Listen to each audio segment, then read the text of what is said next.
How's it going, everybody? Back at it again. What do you know? I'm streaming 2 days in a row. Who would have thought I had it in me? Coming back with a vengeance, I guess. How's it going? Hey, Flaming Gamer. How's it going, buddy? Welcome back. It's good to be back. Good to be back on a regular schedule, really.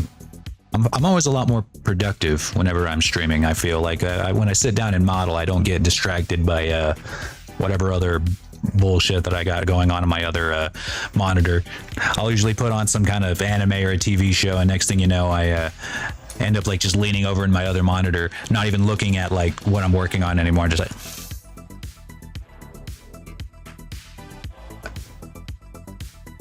and then I don't get anything done. Well, hello there, Dragon Redux. Nice of you to drop in. Well, today yesterday we were working on more human model. I know, don't get a lot of those on the channel. Don't know why, but today we're actually going back to doing furries. That's right. We'll never be able to escape the furry market. I've been too solidified into this market. It has been too long, and it's my fault. I haven't really been streaming. I've been focusing on all kinds of other stuff. All right. But no, I'm back to work doing more models now, less writing, more models. But I should be back on a more regular schedule. But this is the design that we're going to be working on today. The name is subject to change. It's for a video game. Right now, the project's name is Mono. Very light anime furry design, so I wouldn't really say it's like super anthro, or I guess it's like extra anthro because it's got like human feet, mostly human features. Even the face doesn't have like a very pronounced snout, so this will be pretty fun. I haven't made a model like this in a long time. I think one of the first models I ever made had a similar style to that. It's like right on the line of furry, like borderline. Like you could have like some deniability. Like if you were to show this to somebody and they were like accusing you of being a furry in furry court, you can say, no, actually, this is the legal amount of furry in my state. This is the legal amount, officer. So we're gonna get started. I'm just gonna go ahead and jump right into it.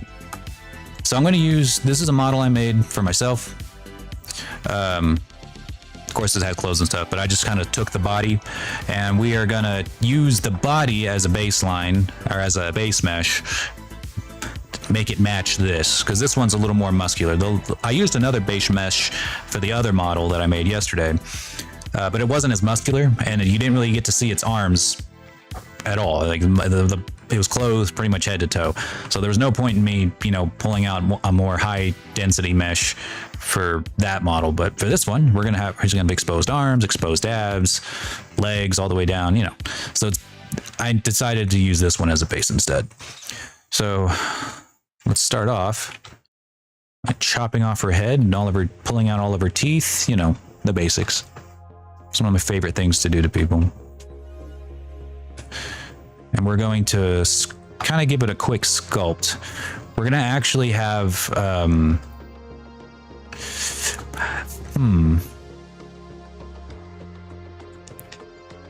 this is going to be a little tricky because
Okay. Well, damn. Thanks, pup. I appreciate that. Had no idea that my microphone wasn't on. I was just over here just like doing a whole bunch of planning. I don't know what happened. I guess my microphone just all of a sudden died. Flippy, hey, stop it. You can sit in my lap, but if you start biting me, we're gonna have a problem. Nope, he's biting. He's in a bitey mood. Nope.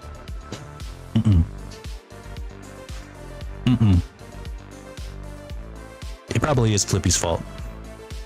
Somehow.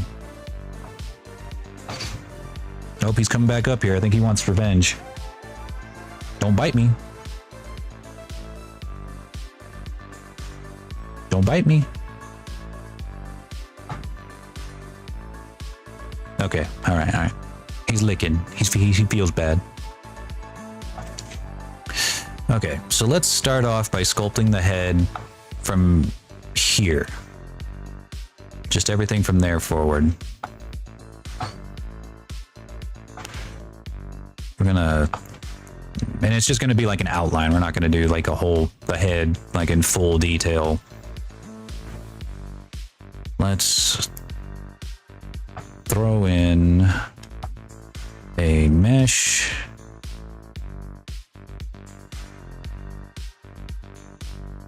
Where's my round cube? There it is.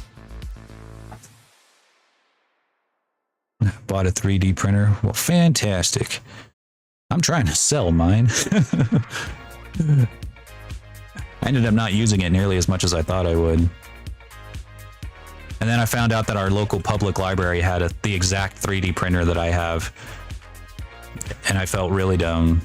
I was like, God damn it, I could have gone to the fucking library. Oh well, it's fine. I'll sell it someday. What kind? It's a resin printer.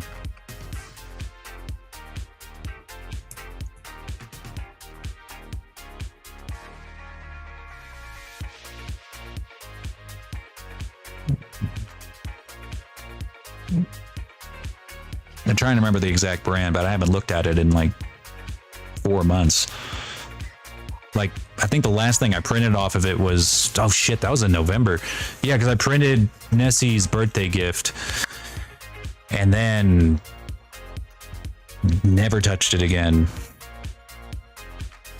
I think I've only printed like 5 things.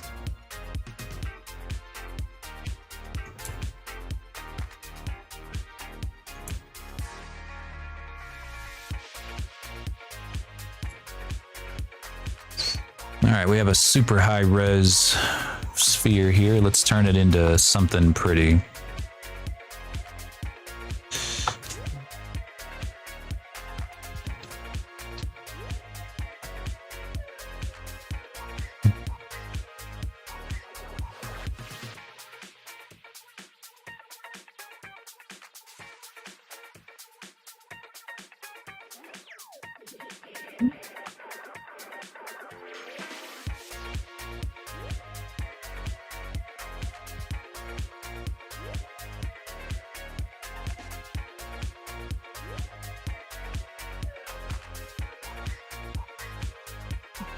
Blender's a hell of a drug. I mean, software.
I'm telling you, once you get it down, though, it becomes addictive. You'll never stop. Just imagine total creative freedom over everything you've ever wanted to make. You can just make it. Then once you learn animation, you're like, oh man, I can do everything. I'm a god.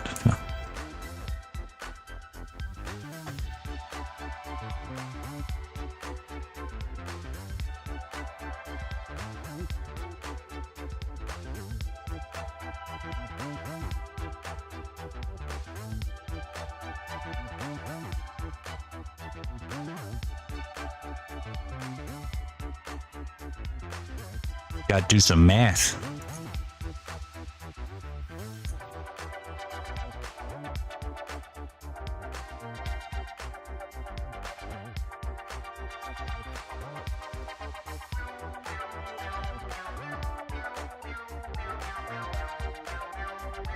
Actually, that was totally pointless.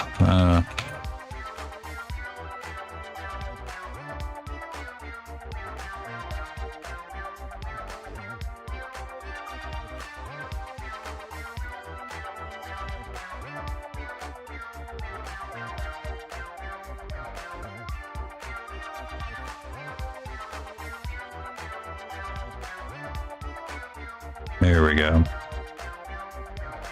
It's a little more how these ears go. It comes out first and then up.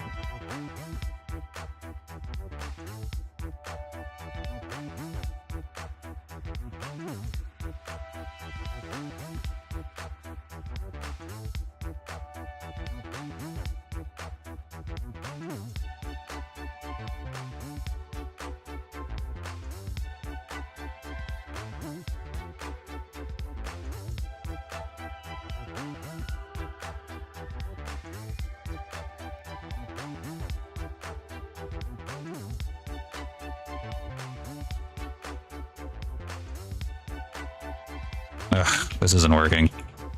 I'm not, honestly, like half the time whenever I try sculpting something directly from scratch, I just end up like box modeling it anyway. I think that's what I'm gonna do. Or, you know what, here's an idea. Block it out first.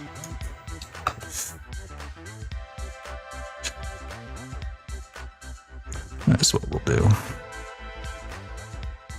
We're going to pretend like we're actual professional sculptors here.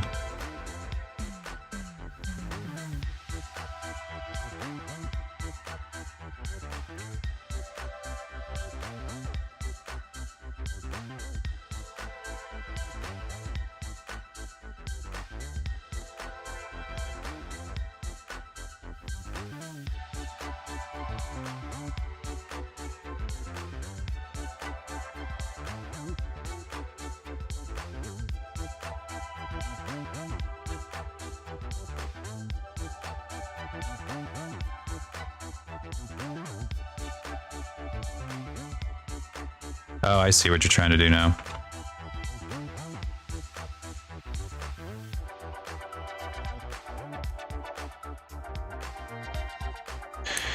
I got a glass thing on the side of mine. I like it. Like, it makes things look nice, I think.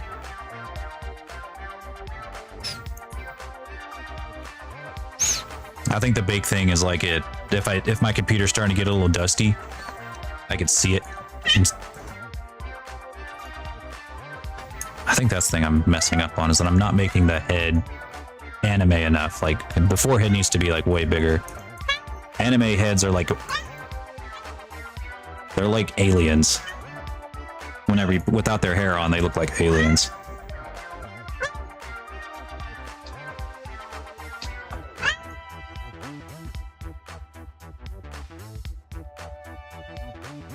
Actually, I'm just going to smooth that down.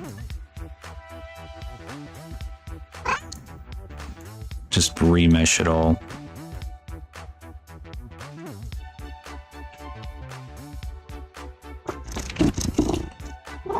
Thank you, Flippy. I'm sure everybody loves hearing you meow. Scream directly into the micro. Stop it. Nobody wants to hear what you have to say. This is not your podcast.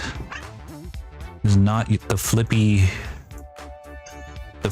experience. flippy flipboard experience.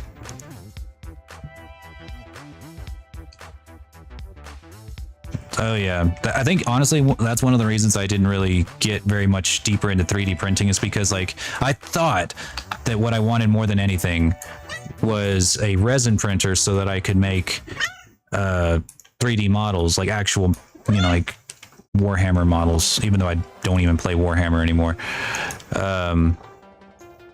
But actually what I think I really wanted was to be able to 3D print props.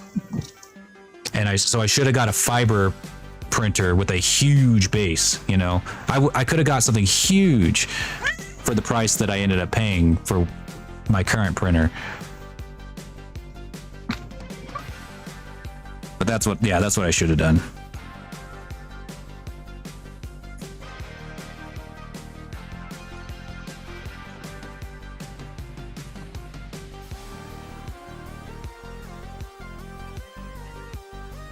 If I was smart.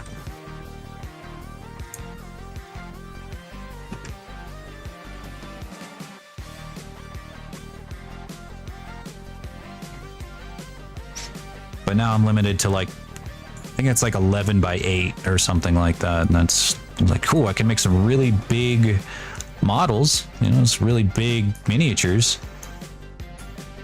I think it's because like I thought for a minute that I was going to get into the market of like making files for 3D printing, you know, and like having a Patreon or whatever and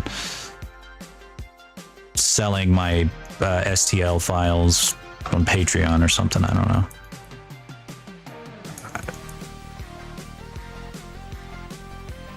But I just couldn't really get into it.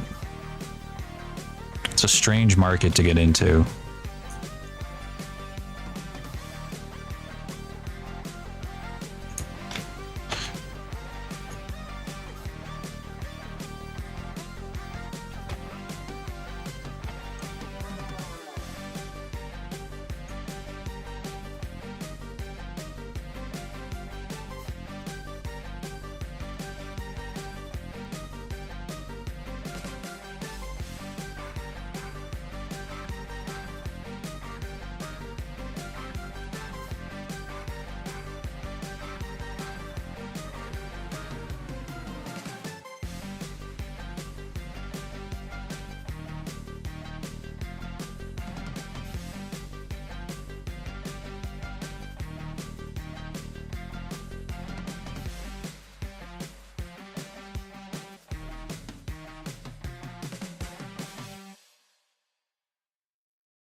I almost got ZBrush because I got like really into ZBrush for a minute because I did the 14-day trial and I just spent like every day in ZBrush. Like I want to get as much out of this trial as I possibly can. And I love it. I really do. It's definitely the software for sculpting. But man, I just couldn't like justify buying it right now. Not at this moment. Until I land something a little more, a bigger contract or a bigger gig, I just don't have like the expendable income to burn on software. And plus I'm kind of juggling whether I want to buy that or if I want to buy Marmoset tool bag for renders and Marvelous Designer.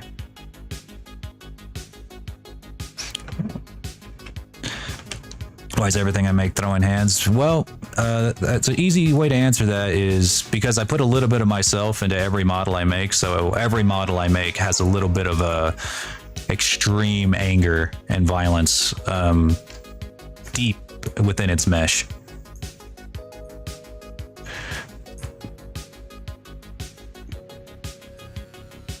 And also because we're working on a game called this. Or hang on. Working on this. It's going to be a fighting game. This was the model we made, or the model in the corner here is what we made yesterday. We're making the second character for that.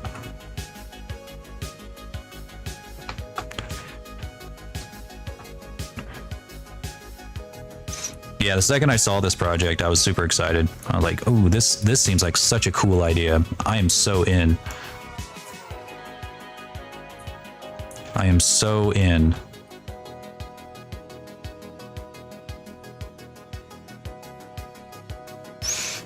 Yeah, I understand, pup. I understand. Job market's fucking hard right now. Like, I'm on that same... I'm right on that same boat with you, man. Trying my best to find something that... But I don't want to just find anything, you know? It's like, if I wanted a job, like just anything, I could find something locally. But I don't want just any bullshit job. I need to have something...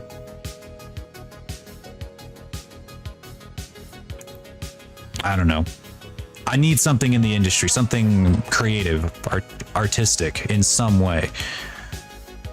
Like, hell, I was about to take this gig with Apple, just modeling buildings for Apple Maps. You know, I was like, hell yeah, I'll do that. I don't give a fuck. I'll do that.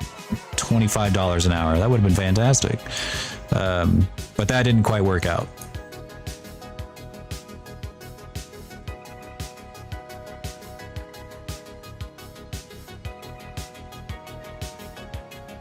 Yeah, I understand.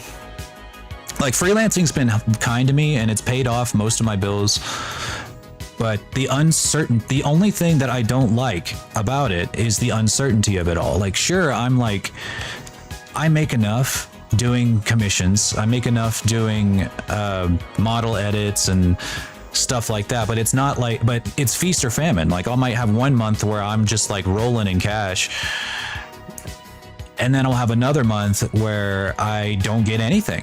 And I have to make that, and I just like, I hate having to be like, I can't even celebrate the good months because I don't know if I need to make all of that money spread out for like the next however many months. Yeah, you know, and it's just like, I can't celebrate the big victories, and I can't like, and I have to sit here and like sweat over like the bad months. Hey, Silver, how's it going? Yes. Hey, Winter, how's it going? Got two I was about to say 2 blue dragons, but Kai's not a dragon. Snake. We got 2 blue people. 2 blue creatures. I'm outnumbered. I don't feel good about this.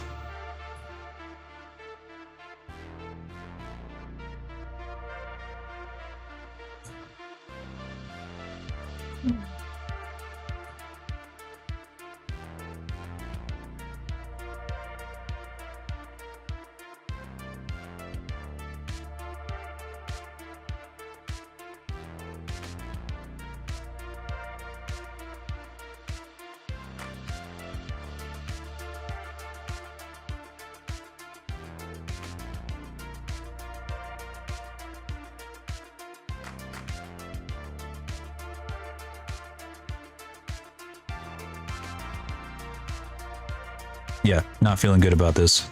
I'm outnumbered.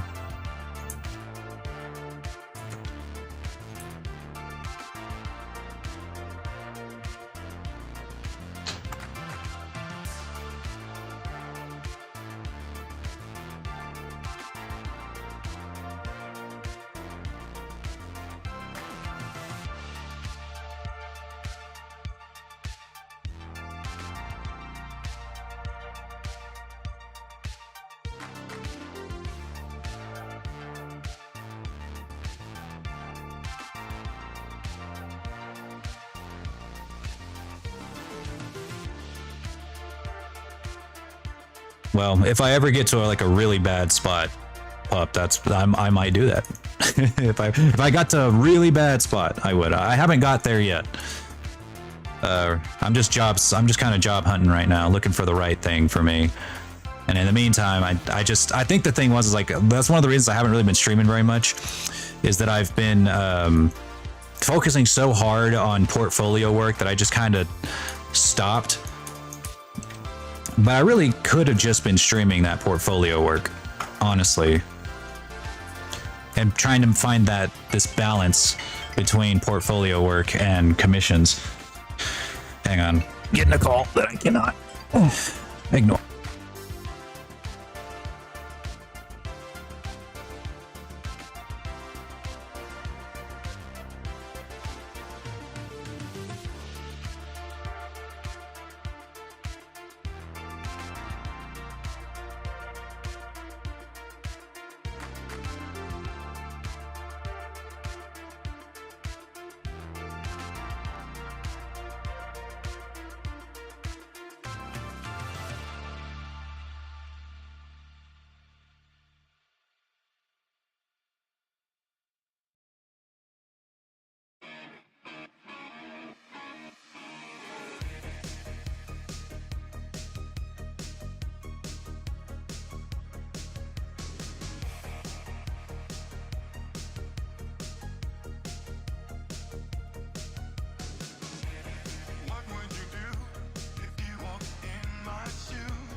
I do?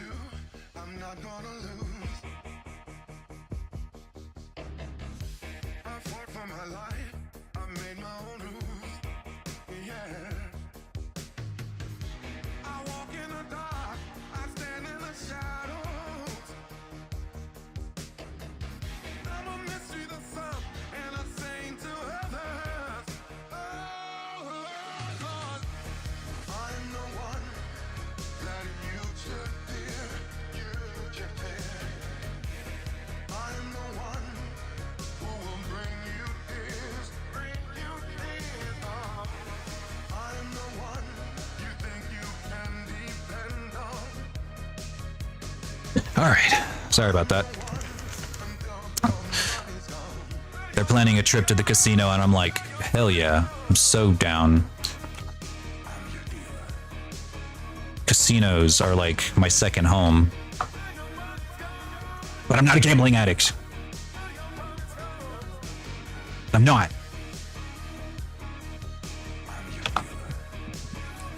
I'm not. Shut up. Hey, Braveheart, how's it going? Finally, another red dragon in here. I was starting to get outnumbered by the blues. With Kazu and Winter and Kai. Do you want to go by Eddie or Kai? By the way. But yeah, I was outnumbered. Starting to get I was starting to fear for my life.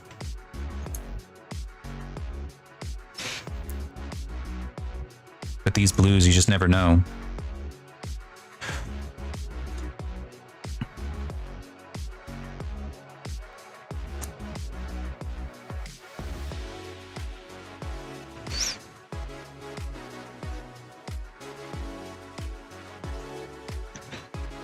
Are you red, Dragon Redux?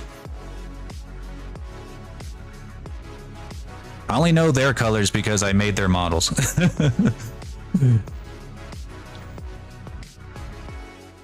Well, how about that? Now we are on equal playing grounds. Or actually, we are now ahead of the curve because one dragon is worth more than one, or one red dragon is worth more than one blue dragon.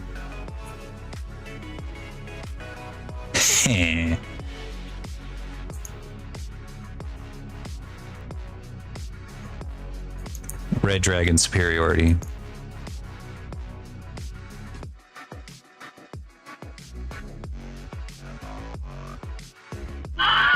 I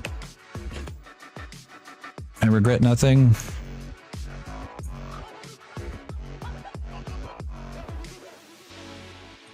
She's got like a little beady chin, like a really thin. I need to make this red.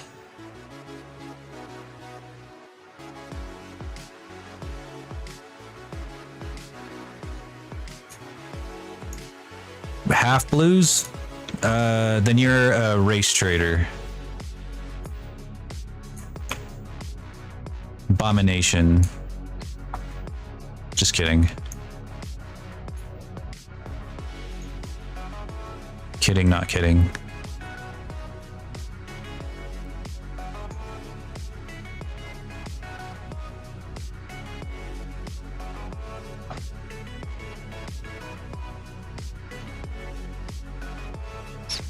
Yeah, being immune to extreme heat is huge. Anyone can be immune to extreme cold. Just put on a jacket. You can't put on a jacket to keep you safe from the sun or a volcano.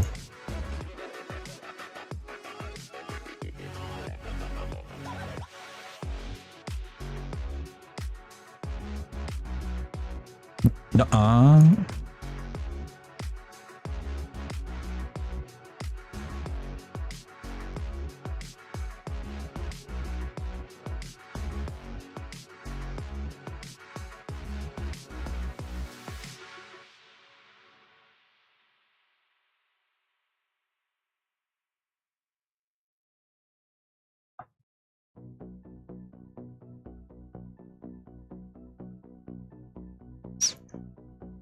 Well, joke's on you, Winter, I've never read The Inheritance Cycle. I don't read books where dragons are the main characters. I've got a bit of a hot take, hate boner for books where dragons are the main characters. And my community hates me for it and has sent assassins to my house on multiple occasions for my takes on that. Doxed and swatted. All right, I'm just gonna put this here because I'm getting sick of like doing this backwards.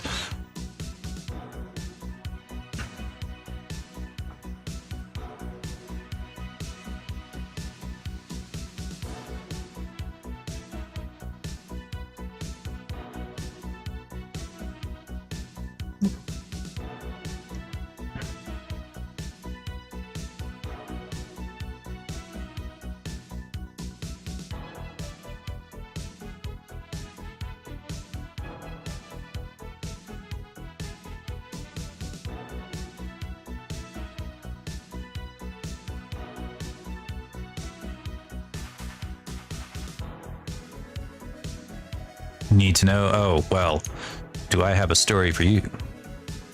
It's really not that deep. I just don't like, I like dragons as villains way more than I like them as main characters or as protagonists. They're just better as villains. They just are, like in every imaginable way.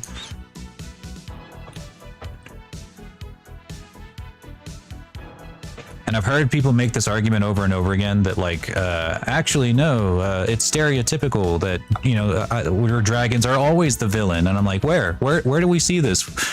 Where are all of these stories where the dragon is the main antagonist? Like, you really can't, there really aren't that many. If you think about it, they're usually, if they are bad guys, they're just kind of like an obstacle, but they're not the bad guy. They're just like an obstacle.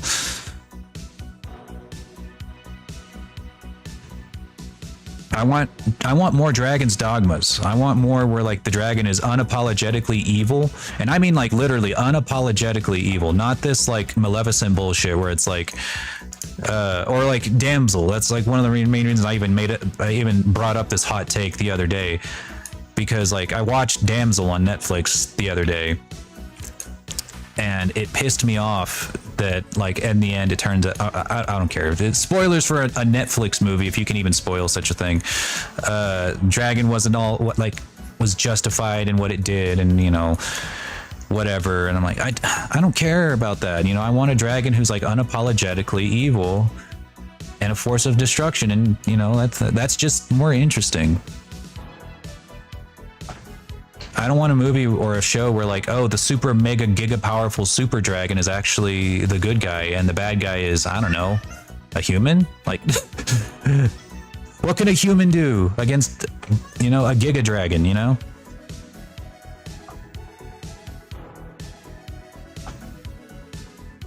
DD2 sucks ass, you suck ass. It was a fantastic sequel. It perfected the whole like Dragon's Dogma formula.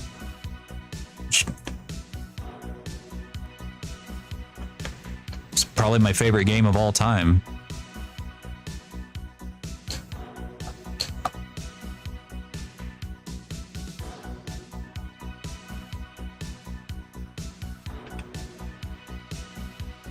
You have to beat the game too before you can tell me it sucks ass. If you beat the game, if you haven't beat the game, then I'm just going to say skill issue, and that's going to be my only argument, and that's the only argument I'm going to put forward on that. If you beat the game and still have like legitimate criticisms, then I'll be like, okay, fair.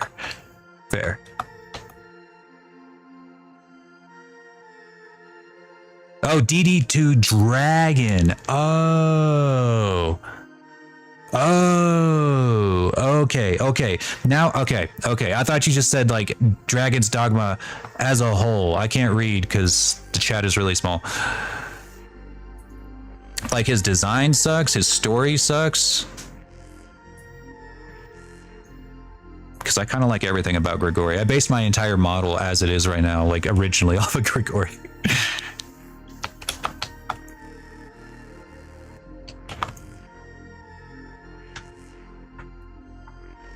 But I really do think that like Dragon's Dogma probably did like dragons the best.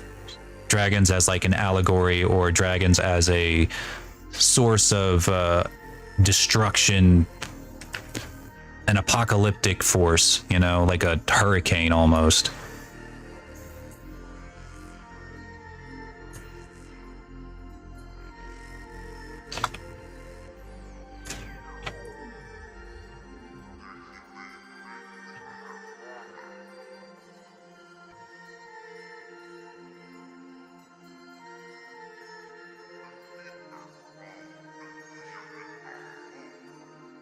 Yeah, me too. Yeah, I think I had to do it a second time, but the only thing I really didn't like about Dragon's Dogma 2, and this is kind of like not even like a real criticism so much as it is my own fault, is that it got a little bit. It's easy to over level on accident. You know, like I wasn't trying to, you know, grind and be like the most powerful, like just one shot Grigori or anything. I wasn't trying to over level. But I ended up over leveling by the time I got to my Grigori fight, regardless. And yeah, I didn't like that. I wanted Grigori to feel a little bit harder.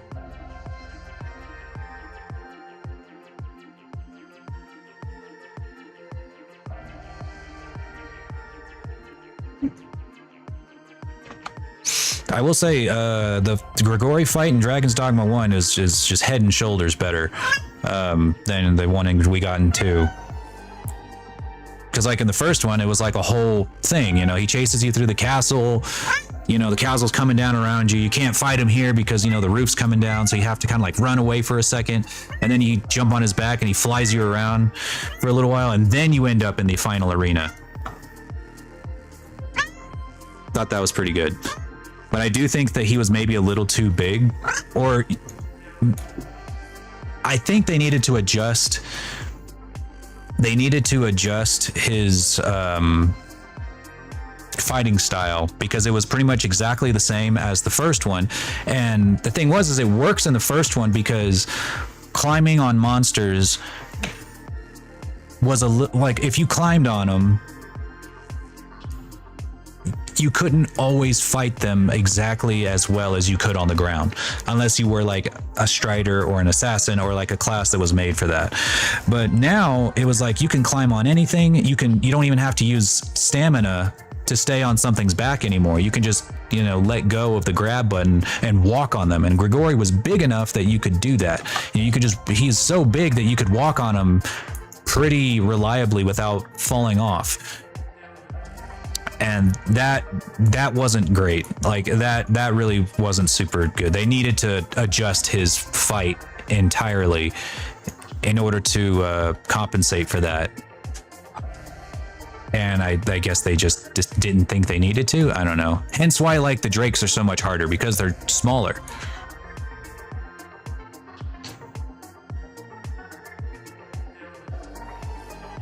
Yeah. Honestly, at first, I thought that the true ending, like with the true ending in Dragon's Dogma 2, whenever the fucking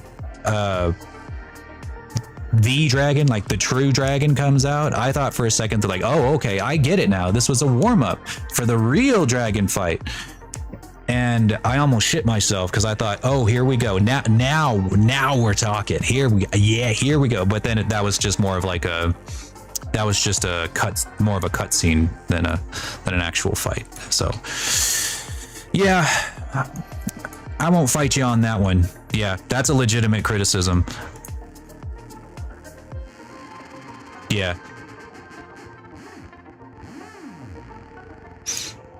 It kind of felt like a crunch time issue, you know, where the dev team kind of like reaches the end of the game, but they are completely out of time. Like they have no more time, and they're like, okay, we still have all of the fight animations from the first game. Let's just use that. That wouldn't be too unrealistic. That shit does happen a lot. Happened in BioShock 2. I don't know if that's true. I don't know if there's like a behind the scenes video confirming that or not. I just know that that is a thing that happens a lot in game dev, and it wouldn't surprise me at all if that's what happened with Dragon's Dogma 2. I think that happened in BioShock Infinite too. Like they had this, I mean, how do you have that same problem twice?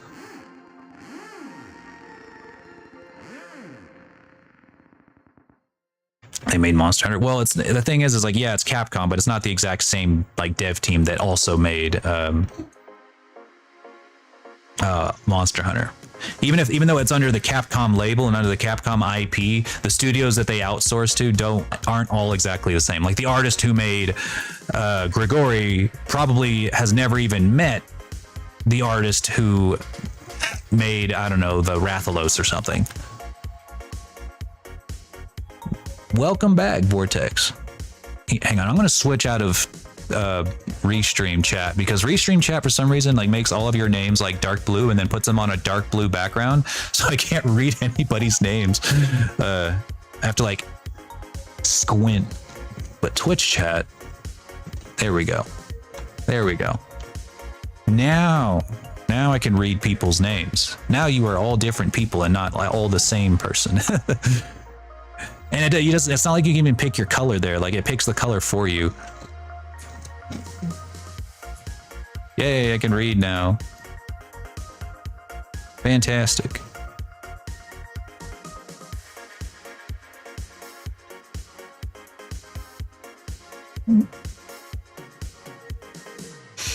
Yeah.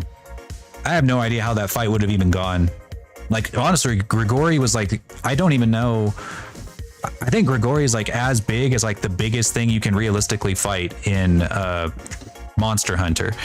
Like I know they had like the giant, I can't even remember his name, the giant Godzilla looking magma monster from Monster Hunter World, but that wasn't really a fight. That was kind of, again, an interactive cutscene, or like, I don't know, a world.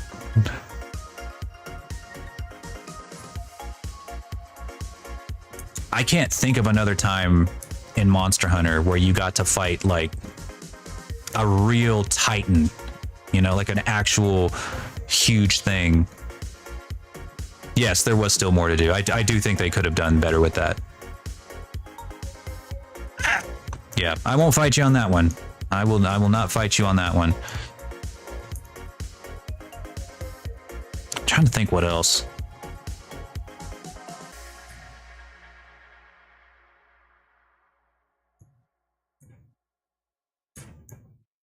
But yeah, like Young Pup said earlier, he did mention the 1981 Dragon Slayer movie. That is definitely one of my favorite movies.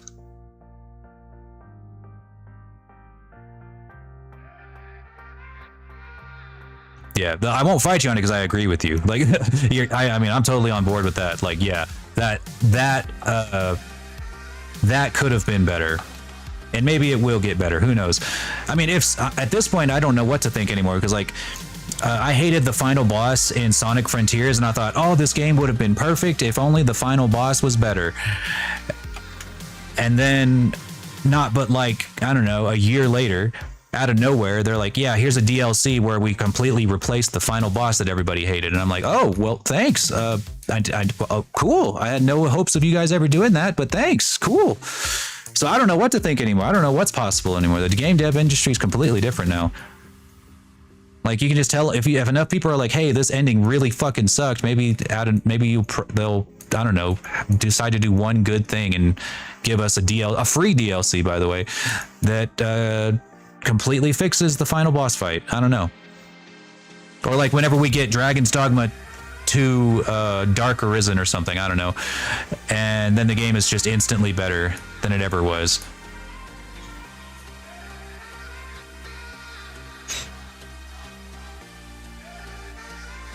Yeah.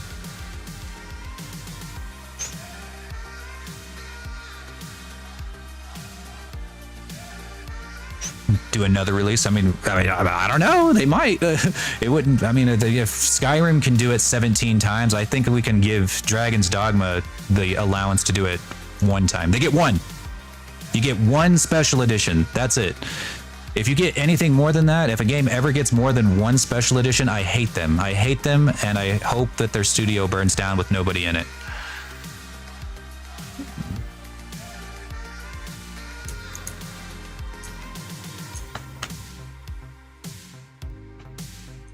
Yeah. I said that this model could throw hands, but I guess it's just me. Bethesda's a special breed. Yeah, it's definitely special, all right. Special as in they belong on the special bus.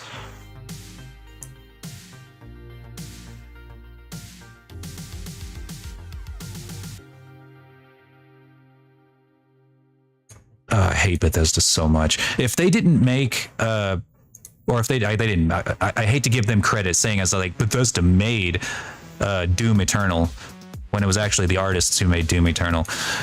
If it wasn't for Doom Eternal, I would completely write off Bethesda as a studio.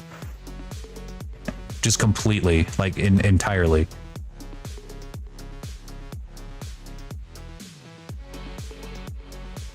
That's another thing I got a big old hate boner for is Bethesda.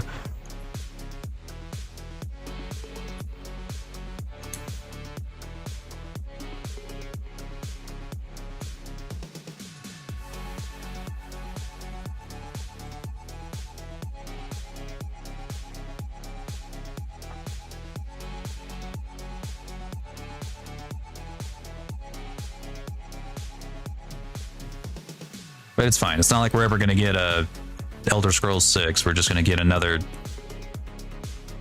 Skyrim re-release.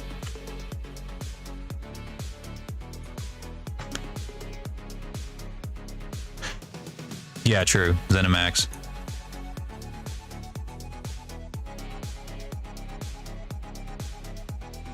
Yeah, Braveheart, exactly. You know what? You're absolutely right. Like the entire market has completely destroyed itself. It is scaled beyond what it's capable of producing without just alienating its consumers. And I don't mean that in like a Gamergate-y kind of way. I mean that in a we're gonna clean you out on every multiplayer release by you inputting microtransactions, pay to win strategies. That's what I mean by alienating consumers.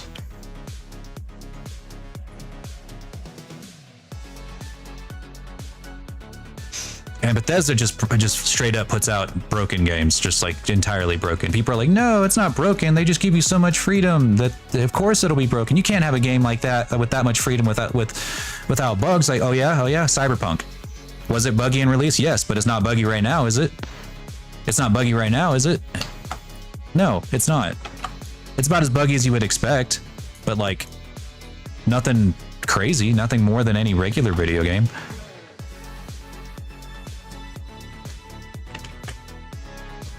So why is Starfield completely busted? There's no excuse. There's absolutely no excuse for Starfield being as busted as it is, or being as boring as it is. Like Cyberpunk has like some kick-ass fights, kick-ass boss fights and character creation, story.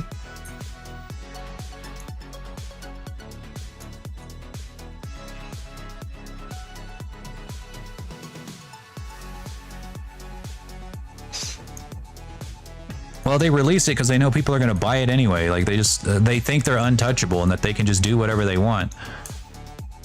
And to some degree, they kind of can. They have enough money to just kind of, well, at least the executives, they have enough money to just make whatever bullshit that they want. And even if they have to lay off all of the, or cut ties with every studio that they've partnered with, it doesn't matter. They will be fine. The artists will suffer, but fuck them. Who cares, right? They'll just sit there and soak in the money for an unfinished game.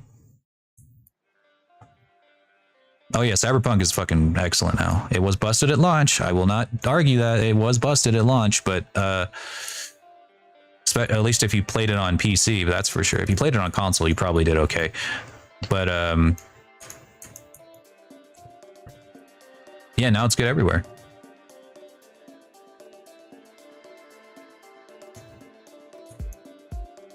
Yeah, they don't. It doesn't really matter if they fail anymore. They know they'll make their money back, and they know that people if they put forth an unfinished movie, for example, if somebody ever put forth an unfinished movie, which has happened kind of, but it's a little less noticeable in a movie, then the studio will just collapse. You can't patch a movie, but you can patch a video game. You can patch out all the bugs and shit out of a video game so that eventually you do get a quality product. Maybe. Like with Cyberpunk, unfortunately.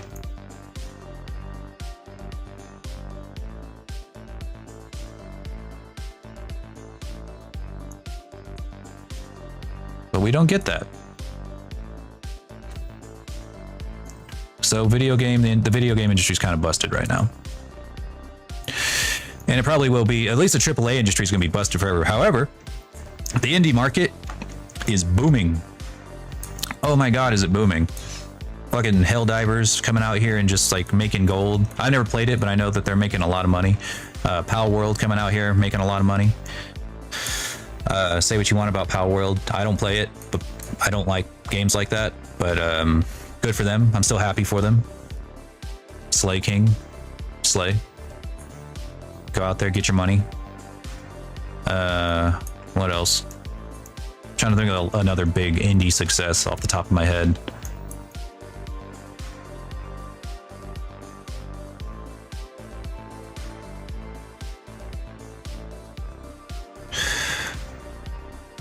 I think it's because we're moving to like an all digital market. Braveheart, I just don't think that Lethal Company, yes, that's another one. Again, I've never played it, but they're doing good.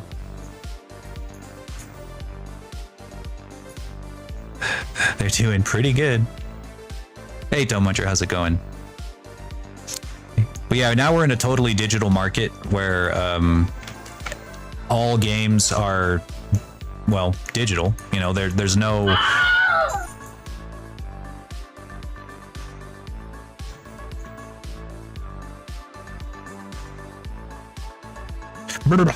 There's no more buying games, or like you can buy them disc, but it doesn't matter because they can just patch it anyway.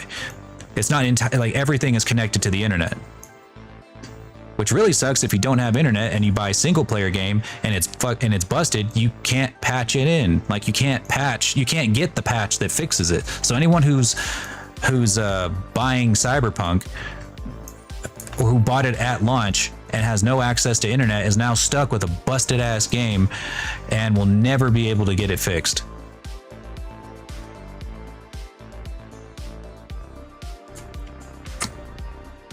Sag.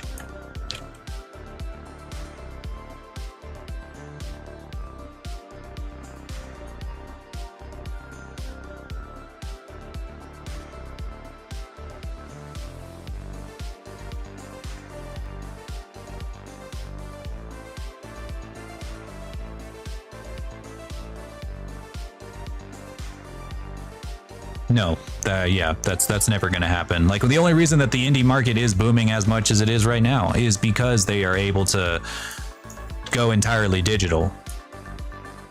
Packaging and selling is a massive expense, huge.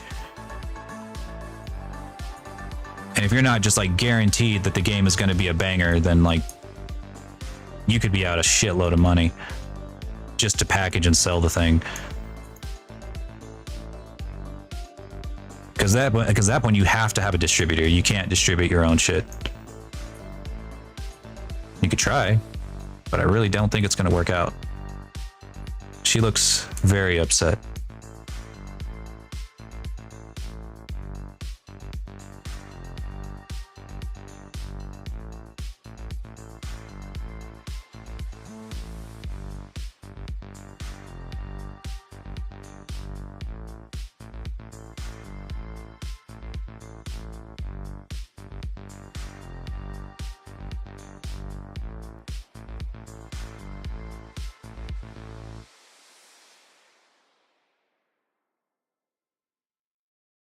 Pleasures of love, pleasures of love, pleasures of love, pleasures of love, pleasures of love, pleasures of love, pleasures. Dang.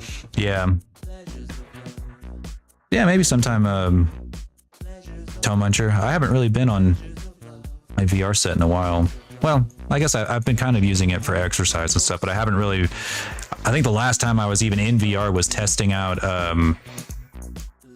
Kai's model. You higher. Let this moment last forever. Pleasures of love.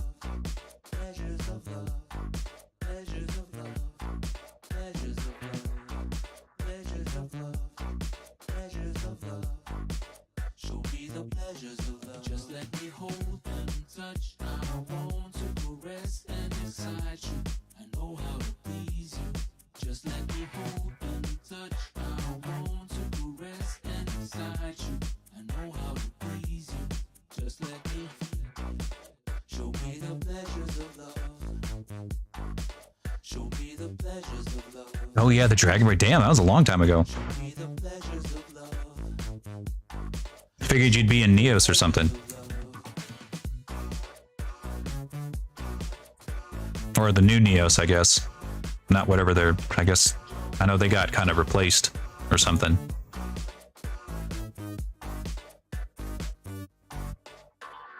When I look at you, I feel it coming from above. Show me the pleasures of love.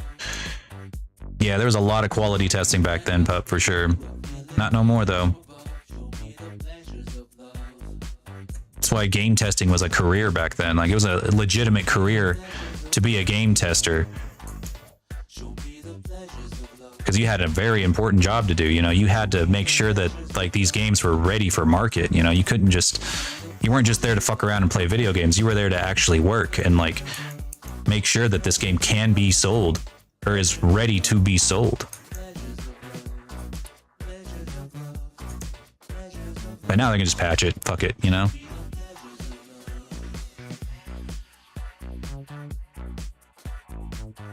Yeah, or yeah, just be Bethesda and just let your abused fans do it for you with mods.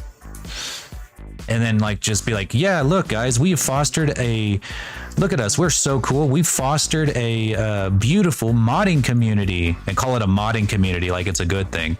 No, modding communities are not a good thing. It's a sign of a dead game. It's a sign of a dead game, a game that has been completely abandoned by its publisher. Having a strong modding community is not a good thing for a modern game. I mean, if you're Doom, like Nintendo 64 Doom, that's different. You're an ancient game. You need a modding community to have new content. Skyrim is not that.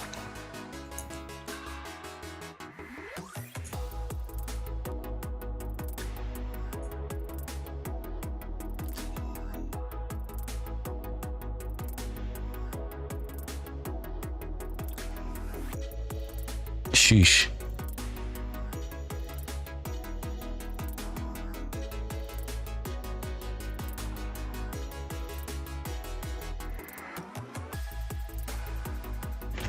Oh yeah, don't even get me started on fucking ESO.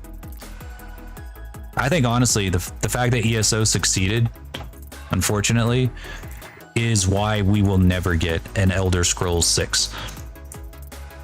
There is no amount of money that they can make on launch day that will ever compare to the amount of money that they have been siphoning from people in Elder Scrolls Online. It still has a fairly strong player base, and even if it dips, or because it has dipped since launch, honestly, obviously, but it will never, it will still be far more profitable than any single player game could ever hope to be.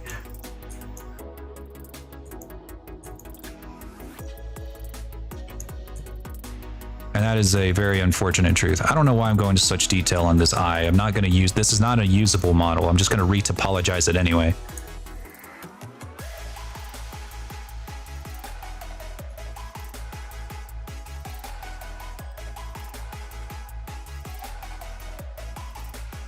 But I am. It's mostly because I'm like not even thinking. I'm just kind of sculpting without thinking. Which, you know, good for me. Good for me. I'm happy for me. This is kind of fun, actually.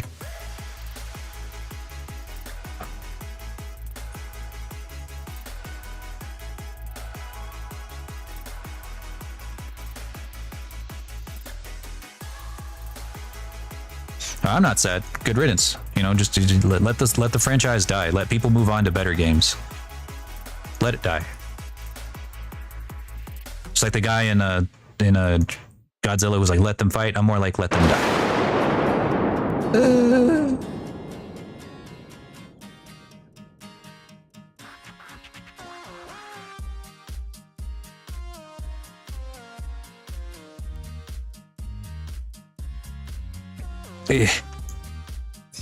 But I'm not gonna lie, I understand. You know, I understand why people play Elder Scrolls, like I did. I mean, I'm not gonna say I never played it. You know, I played through a lot of it. That's why I have, you know, I feel like I'm making these opinions with like an educated, you know, I'm not just pulling this out of my ass. It's just that, you know, when you have to install 150 mods to make the game enjoyable, that's not great. That's not good. Shouldn't have to do that. I shouldn't have to install any mods. Like Cyberpunk, I don't got to install any mods. It's just a good game right out the gate.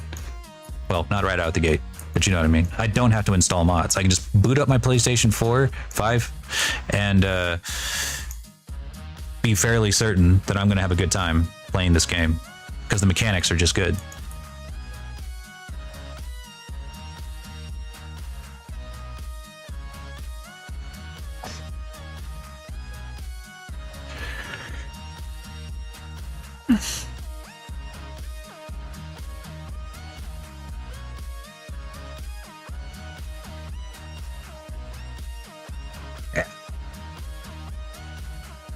It's whatever though. I haven't played. Honestly, the last video game I played was Dragon's Dogma 2. So like, I don't even know if I haven't even been playing video games really. In my spare time, I've been working on just Blender stuff. Honestly, just art stuff. I guess like I still play Ragnarok and Synth Riders, mostly just for exercise.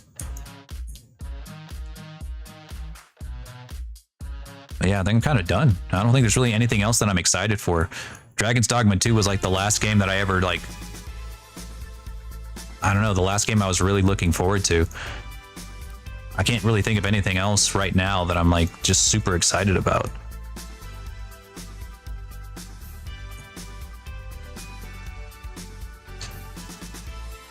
Baldur's Gate 3. Oh, of course, yes. I get, you know what? We still have Baldur's Gate 3. Yes, that is true. A good game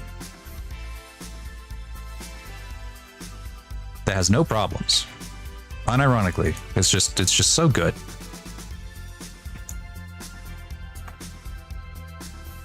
Feels classic.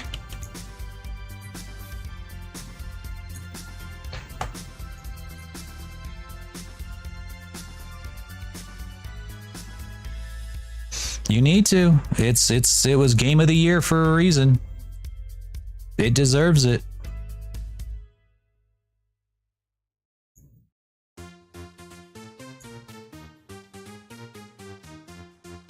I do kind of wish that the Dragonborn looked a little more monstrous, but I know that they're just keeping them lore accurate.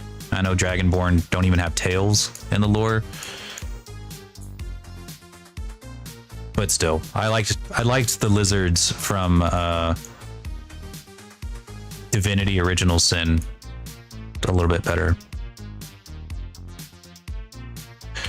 if I'm being honest.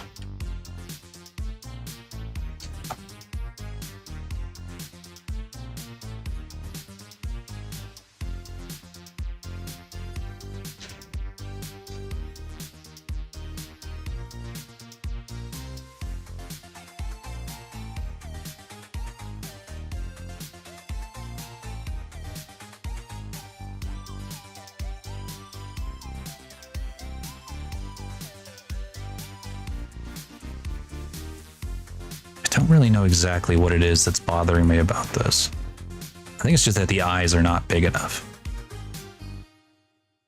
Or more, they need to be a little more cartoony. I think I'm trying to make them a little too realistic. This is going to be a stylized game, so it needs to be more stylized. Not anime, but That is my understanding, anyway.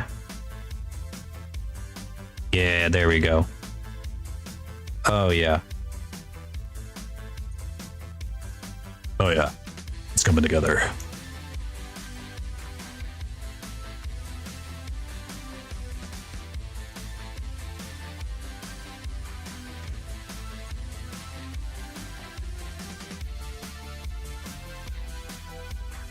Yes. Be gone with the realism.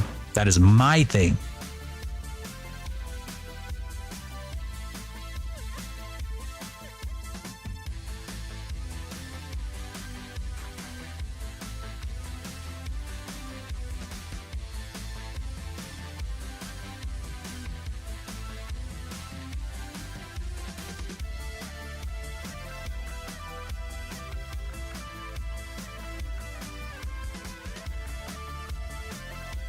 But hey, at least we have movies. Movies are getting good.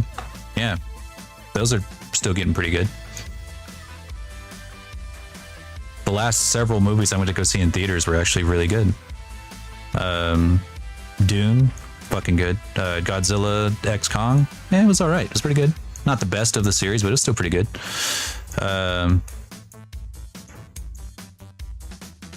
What did I see before that? Trying to think back in time here.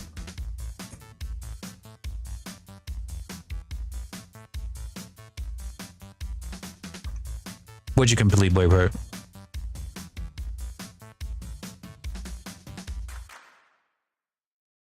Oh yeah, the new Ghostbusters movie. I haven't seen that yet. I think I missed my chance. Things kind of come and go really quickly in our little theater, our little local theater. I really do just come and go very fast.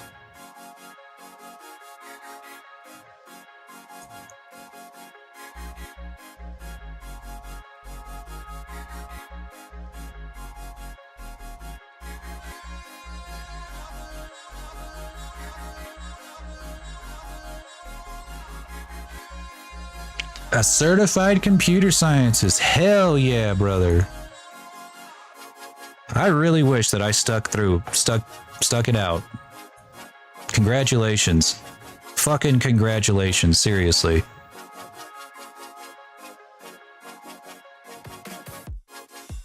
Best of luck to you, man. Out there in the dev world. What field are you planning on going into? With your fancy new superpowers?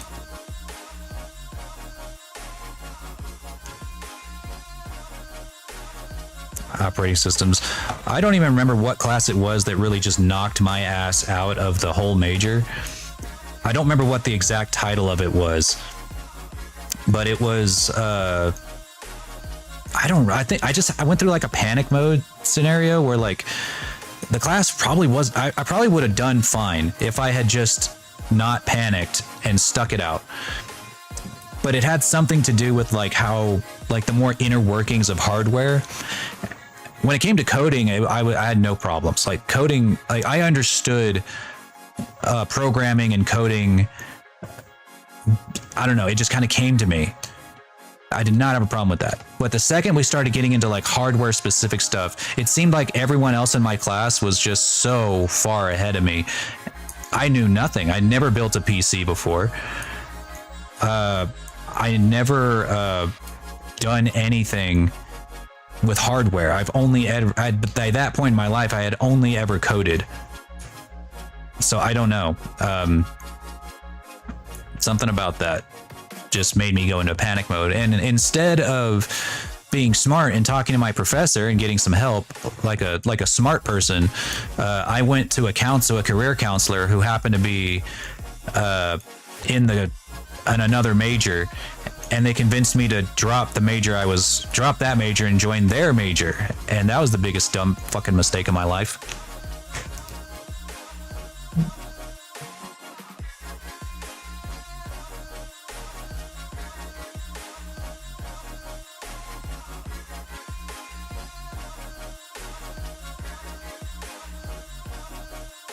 It's probably operating systems. Well, goddamn. Well, good for you. I'm really happy for you. Oh yeah, by the way, if you're getting into a dev job, lie on your resume. Lie. Mercilessly lie. It's not illegal to lie on your resume unless it's a background check. Unless you're getting to like a government job and they're going to do a background check. Don't lie on that. Don't lie on a background check. That could be problematic. But otherwise, lie. Lie on your resume. You've been working in this, like you're however old you are. You've been working. If you're like 22, you've been working as a developer for 4 years now. Somehow, just lie about it. You'll do a wonderful job. If you think you can do the job, lie on your resume and apply anyway. Yes. What's going on, D-Hole? Welcome back, buddy. Lord knows I have. I've lied on resumes plenty of times.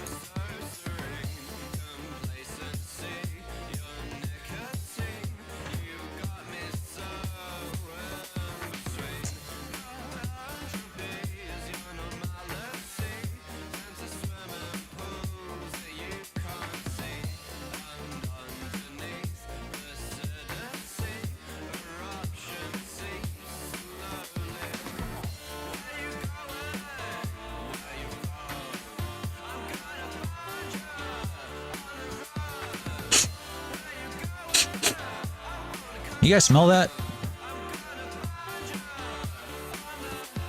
Kind of smells like plutonium.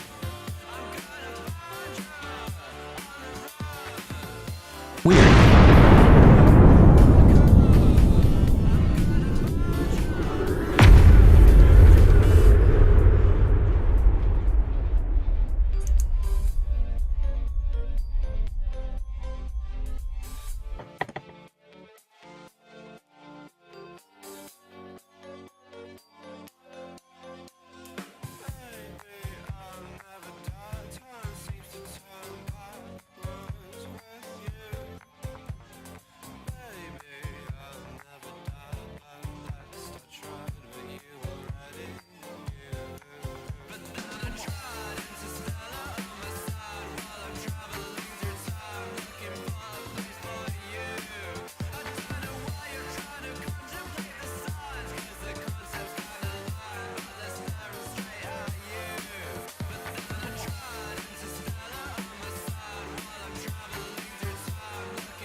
Oh God. Nothing gives you a splitting headache quite like a splitting atom. Damn. God damn. I'm gonna feel that one tomorrow. Well, I'm definitely awake now. I was getting a little sleepy there. But I think that finally made my Adderall kick in, so thanks. Appreciate that. Starting to wonder if that was ever gonna kick in. Now we're gonna model this thing at the speed of sound.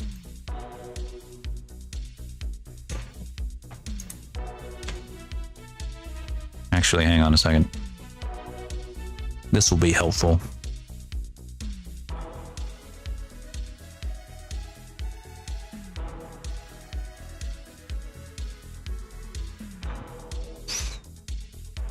Oh yeah, that was definitely what I needed. That was exactly what I needed. Ouch.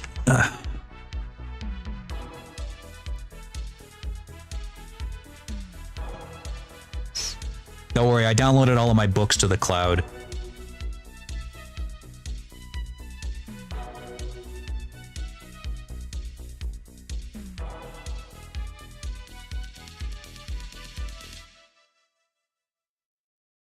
Oh, yeah, the Carnage? Oh, yeah, I don't really care. Yeah. They died quick. Didn't even... They saw a flash of light and didn't feel a thing.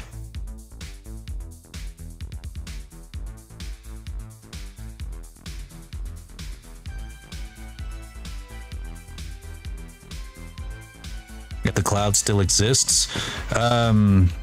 Because I bought the premium plan. Pay a few bucks extra per month for the premium plan.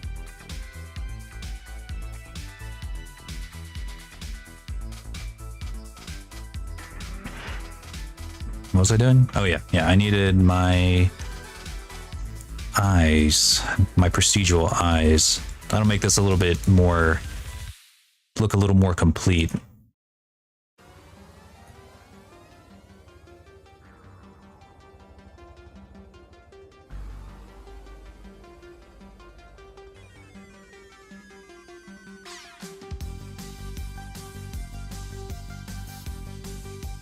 All right, move that over.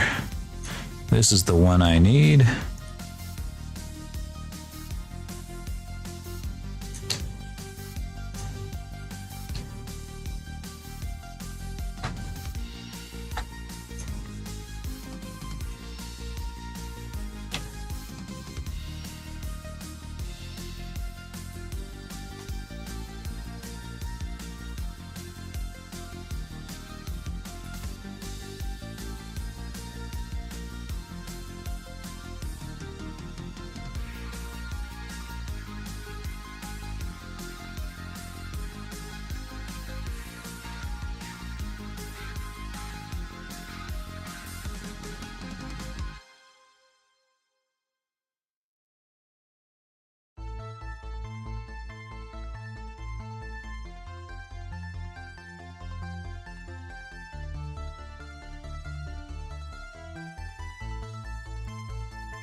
This will make it a little easier to sculpt.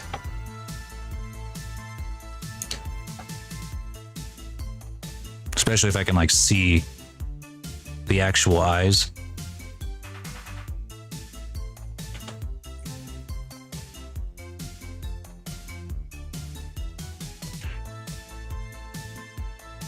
I can actually sculpt around the actual eyeballs.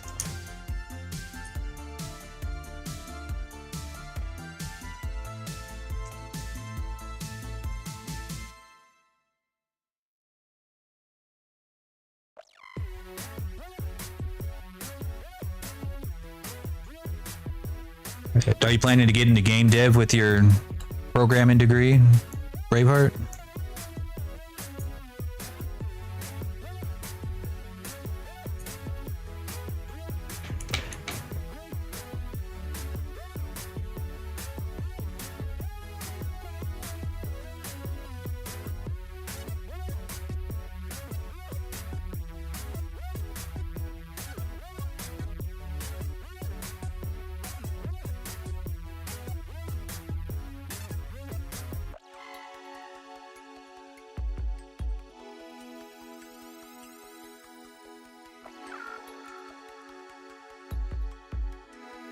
probably be a lot more stable with the data analysis, I'll tell you that.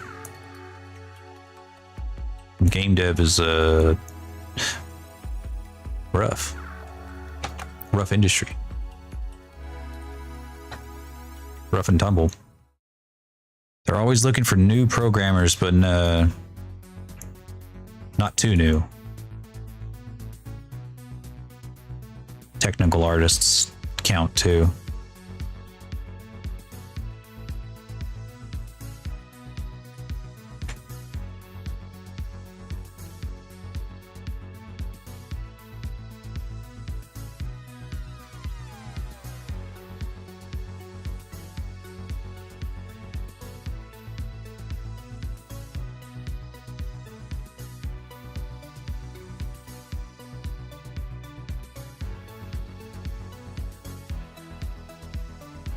Well, if you ever get started on that project and you just need assets and you're looking to do like a revenue split kind of thing for like a simple game, you know, nothing like a fucking sprawling 60-hour RPG, hit me up.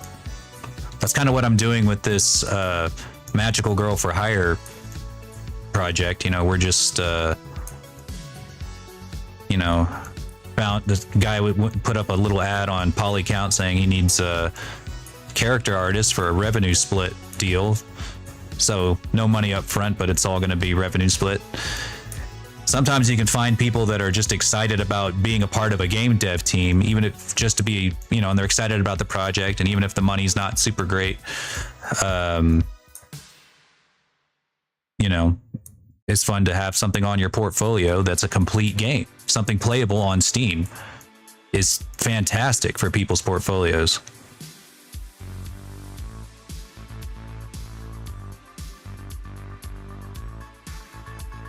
Yeah, the whole thing with Hi-Fi Rush is just fucking sad. Another reason why, like, these AAA companies are literal demons.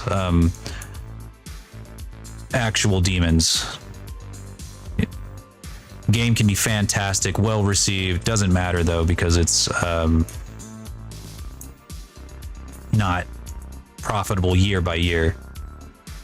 Hang on, I actually don't know what color she is. I have no fucking clue. It's just a black and white. I didn't even think about that till just now.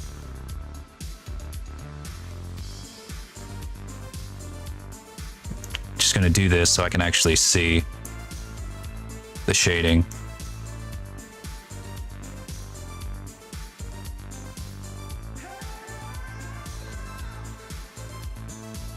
There we go. That's more like it.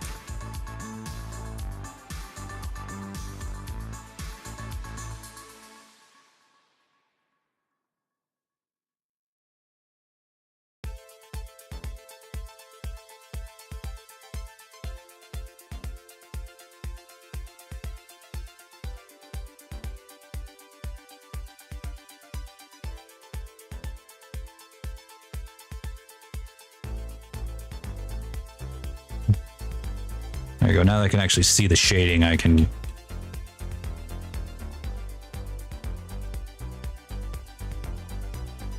sculpt around it.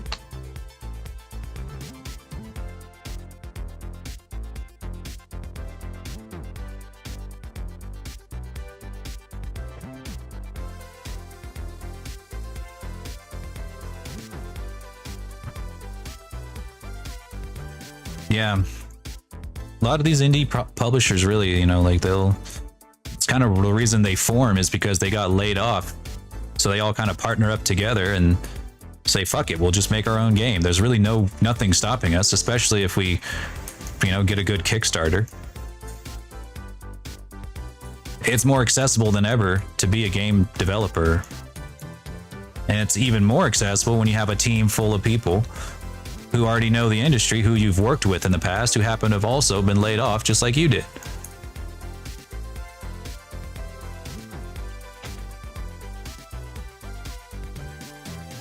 Keep deciding. I can't quite decide if the brow needs to be pronounced or not. I really don't think it does.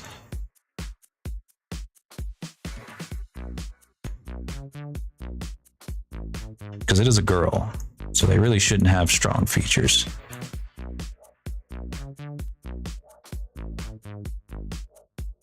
on facial features.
I've had this idea to make a game for a while now, like as a portfolio piece,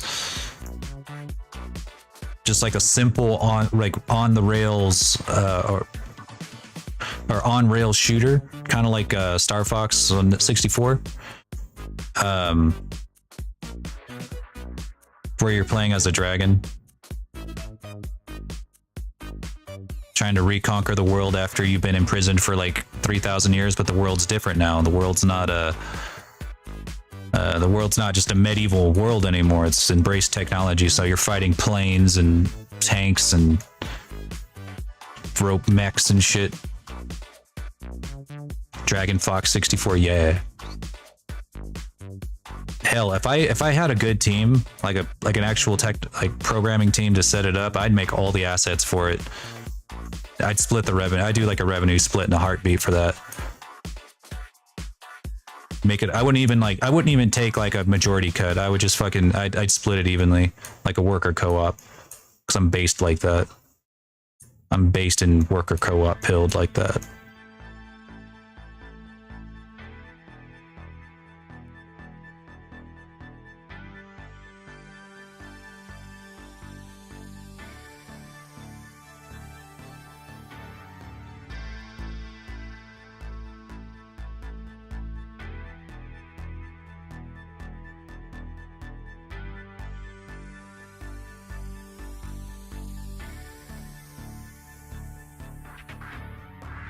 What you watching, young pup?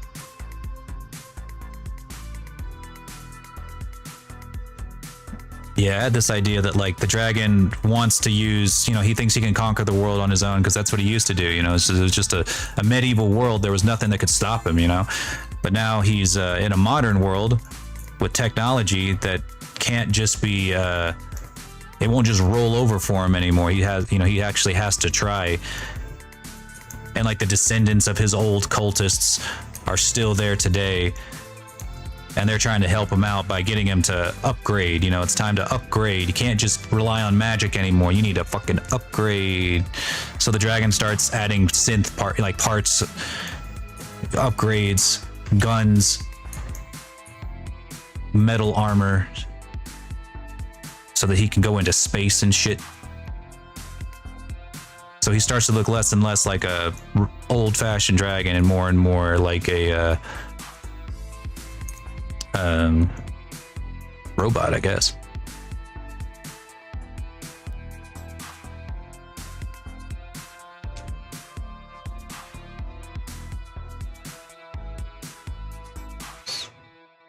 Yeah, pretty much every indie game is made in Unreal or in Unity. You just kind of pick your poison.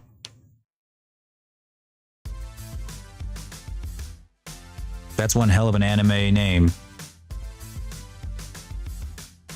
Demon Sword Master of Excalibur Academy. That's crazy. That is definitely an anime name.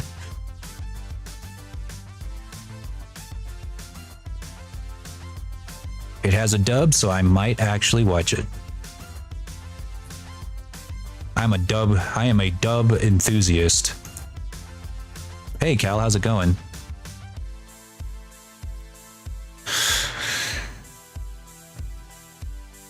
Magic in a marketing? Well, it doesn't matter in a video game. You just say this is what you can do with magic, this is what you can't do. mean, if it depends on what the magic is, I guess. Like if it's like, I don't know, magic is like I win, you know, like the I win kind of magic where I just make up the rules and I can do it, then sure, yeah, you win. But I don't know, man. Jets and mechs are pretty strong. Guns are pretty hard to counteract. And you know what? I think the funniest thing would be like the dragon is just too slow. Like he thinks that he can just cast a spell a mile away when it turns out that like modern day jets can like shoot him with a rocket from like 50 miles away and like within the blink of an eye pass him overhead, and he's like, what the hell was that? That was too fast. That was faster than a speeding arrow. And then like his cultist is like, that's definitely faster than an arrow, my lord. You're gonna need upgrades. And then he gets jet engines attached to his wings, and now he can compete with the jets.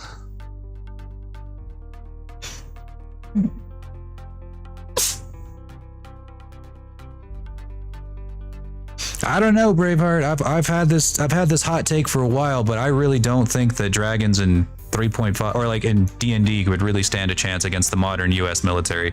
Like, I'm no shill for, you know, Lockheed Martin, but god damn it, they do make a good product. The modern US military has some fucking nasty and gnarly tech, like some seriously crazy stuff. They have mastered the art of killing and destroying. Like, I don't know, man. And it's not just one person either. You know, the military is massive, millions of people, hundreds of millions of people.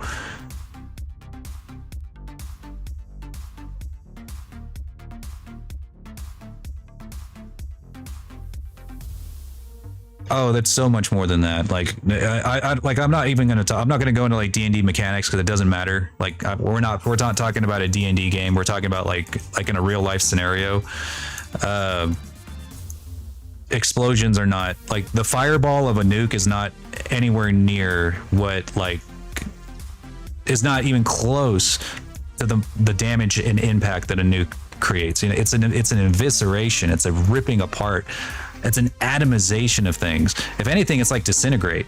If a dragon is immune to disintegrate, I think a nuke, or at least like ground zero of a nuke, is like disintegrate.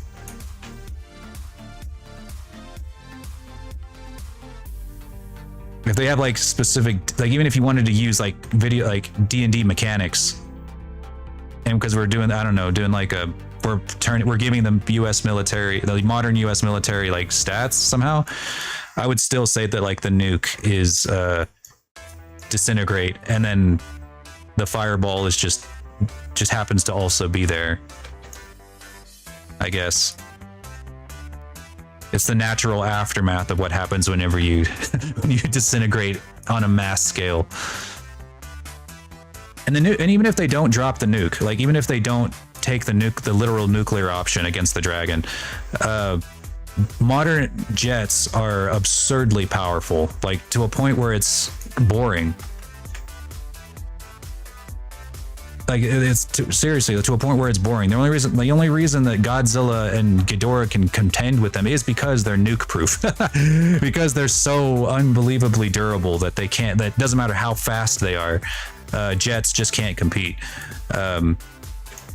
And they also have to be titans, you know, but dragons are just not that. You know, dragons are just not on or at least D&D dragons are just not on that titan level. As cool as they are, I'm sorry that I just have not heard a convincing argument for them being able to contend with the US military. At least not like one dragon. I don't know, an army of them, maybe, I don't know. An army of ancient dragons, maybe. I don't know. Because you don't just have like the weapons and the guns and the nukes. You also have the science division of the military too. So even if they even if magic is introduced into the world, you best believe that the military industrial complex is going to learn how to use it like yesterday. Like, they will figure it out very fast and how to counteract it.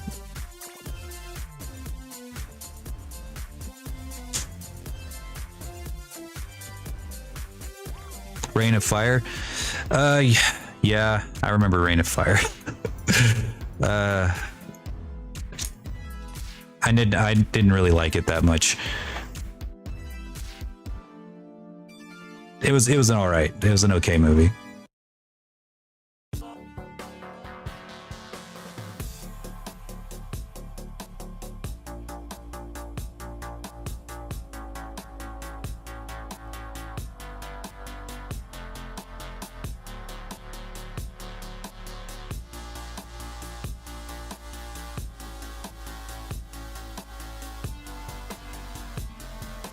Corrupt the body politic. Well, I mean, here's the thing. I mean, we're talking about like, we can't just say, well, this is a death battle. Like, if we're saying like dragon wins because it just absorbs the other side, or like becomes king of the other side. That's not a death battle. That's just like that's just poisoning the well and like making up the narrative. Like, I mean, death battle, like these two opposing forces, you know.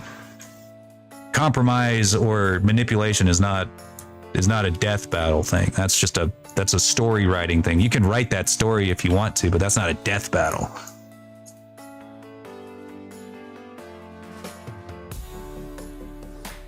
Well, they will live for 4,000 years and then die. This would be their last year. The 4,000th would be their last year when they decide to go to war with the U.S. military.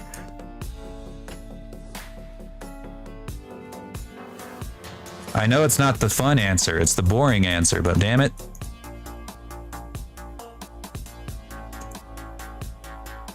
It's just the way it is. Again, an army of dragons would be different. An army of dragons and an army of wizards would be different. They might have a chance together.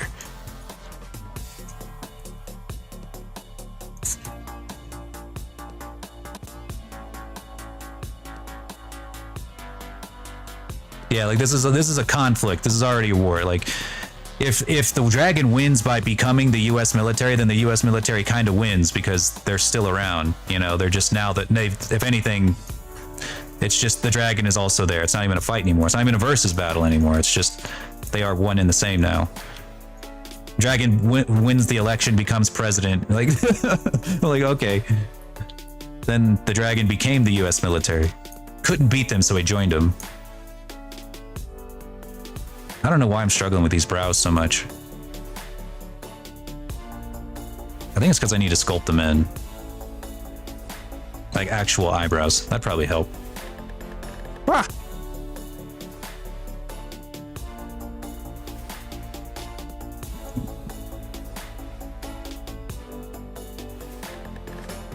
Damn it. Too big.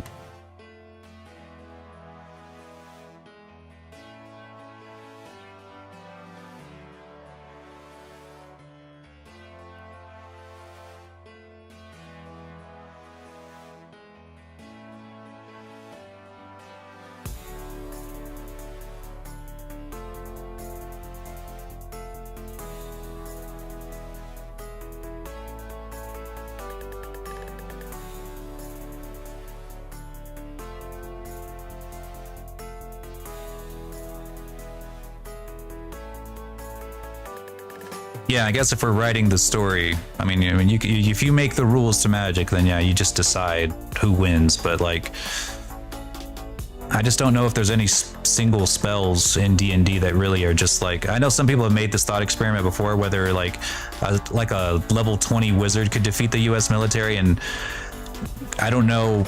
I can't even remember like what level spells that like your typical red dragon has access to. I mean, if it's like every single spell, then maybe, I don't know. And then just do some weird, like, I don't know, game-breaking thing. Game-breaking combo of like giving yourself an infinite amount of time to create an infinite army or whatever. Then maybe using hacks, they might have a chance.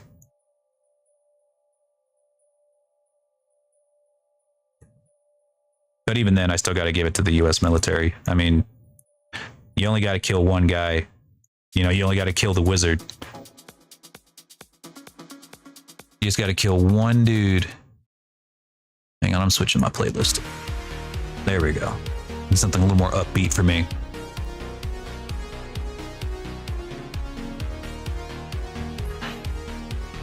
It's just that tech is crazy, you know, and right now it's like, if we're picking like to modern tech, like if we did like modern technology as it currently exists, we've got so much stuff that is, well, borderline magic. The level of communication that we can create, you know, is unlike anything that like anything in like a D&D setting could ever even dream of. The fact that we can communicate instantaneously with hundreds of people all at the same time and coordinate these massive strikes, these massive attacks. Like Desert Storm is like a perfect example of like modern warfare and what it can do to an underdeveloped country, and how like they're practically not even like a fully underdeveloped country, just like a country that's behind us. And how we can just completely decimate it and take it over in one afternoon.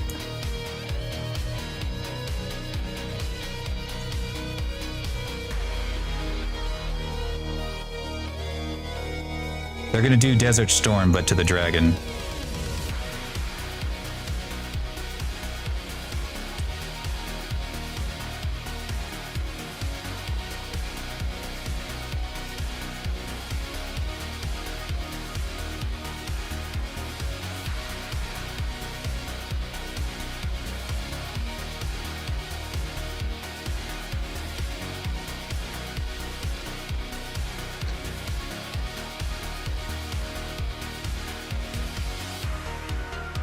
I think for my game though, it'd be like, I think I would give the dragon a little bit more of a benefit of the doubt.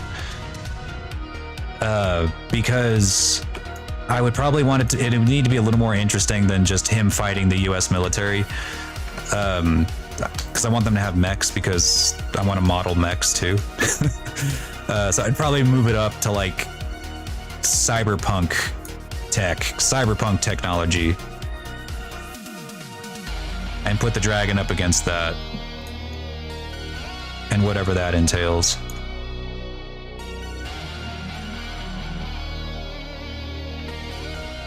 Pacific Rim. Okay, maybe not that big. Not that big. I'd say like mechs. Because like the dragon's probably not going to be like Godzilla sized. That might be a bit much. I was thinking like mid-sized dragon. Like at the largest, probably as big as Grigori. That'd be like the biggest I would imagine them being. Because I'd like this game to have like a lot of mobility.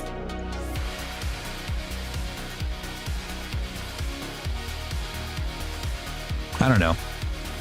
And like if I made him too big, then like I couldn't. The levels would have to be big too. And if we're playing like an on the rails shooter, like Star Fox, then any urban settings or rural settings, if the dragon was like as big as Ghidorah, he could fly all of like for like maybe a minute before like crossing the ocean or something, you know. It'd have to be, the maps would have to be so absurdly huge. But if he's as big as like Grigori, or maybe even less so, maybe as big as a Drake, then the maps could be much smaller and have a little more details.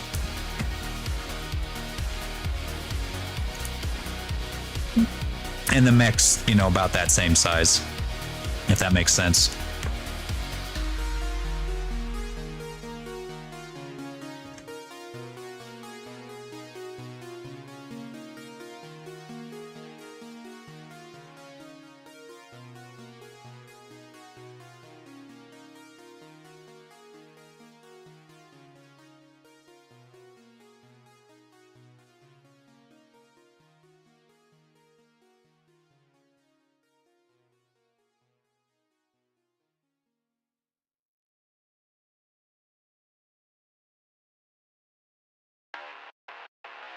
I'm sure there's like a bunch of books in D&D somewhere that could, you know, if you combine enough of them, you'll get your victory for sure.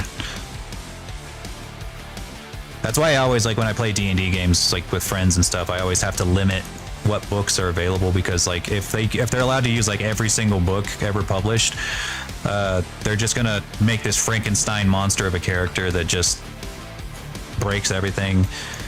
And because I don't have like a lot of thorough knowledge on what is or isn't out there when it comes to like D&D, I can't make like every single monster as game breaking as they can. They're definitely, if it comes down to a game breaking competition, they will win. They will win that competition, and nobody's gonna have fun. I sure as hell won't. And if I'm not having fun, you best believe I'm not starting to. You best believe this game ain't happening, because I'm the only one who DMs in my immediate friend group.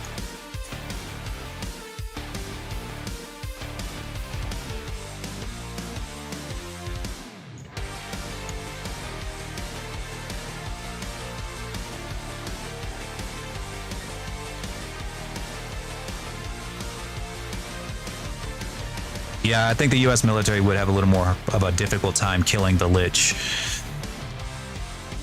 if they can't just immediately figure out his weakness.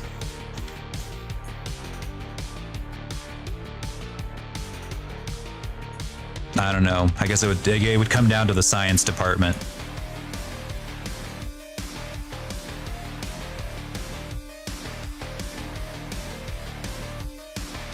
Could the science department figure it out?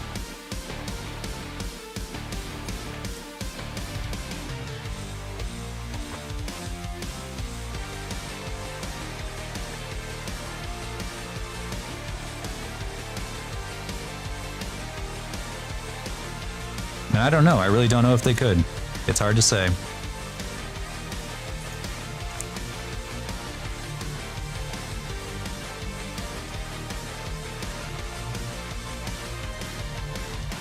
But it'd have to be like a very powerful Lich too, like. And I guess they would win only because they couldn't actually kill him. You know, if anything, they would destroy his body. And I don't even know if Liches can like resurrect whenever they do come back. If they like rebuild their bodies, do they come back? Can they just come back anywhere, or is it like, do they have a specific place that they have to return to? I actually don't know that. That's I don't remember.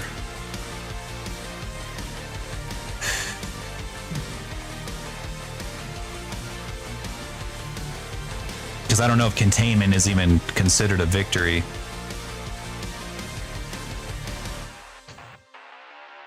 Like if you fucking kill the Lich and then you just blow his ass up and then make it so that he always resurrects inside of a, I don't know, encased in, I don't even know what you'd encase him in. A volcano? I don't I don't know. I have no idea.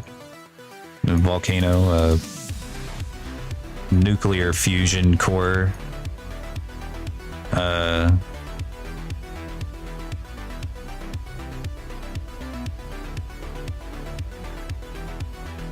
welcome in, Sophia. Oh.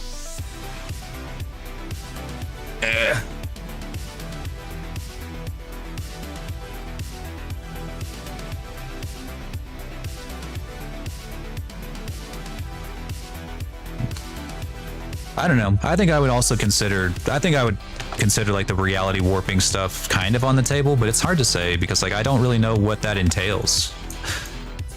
But that's the thing, like no one's ever brought that up before, and so that's like a part of the debate. They always bring up stuff like they're always just like a dragon is fast, or like a dragon is strong, or a dragon, or like there's no way that the guns would actually pierce its super giga dragon hide. And I'm like, well, it would, it 100% would.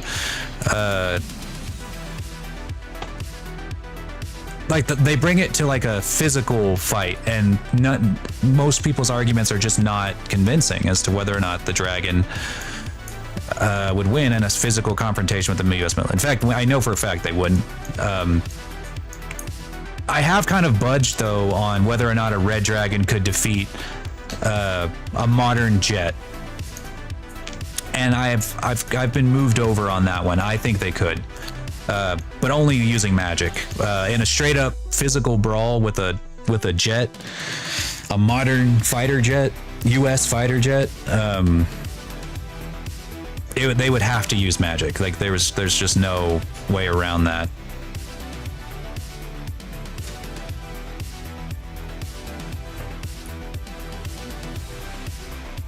Next to their phylactery. Okay. Okay. So yeah, it would if they come back next to the phylactery, then the U.S. military would have to they would rely entirely on the science division. Like they would have no hope of actually finishing the thing off without first figuring out his exact weakness. Or like, I guess maybe not the science department so much as it would be like the intelligence department, you know? Which, you know, is not exactly to be, you know, not exactly something you could scoff at, you know?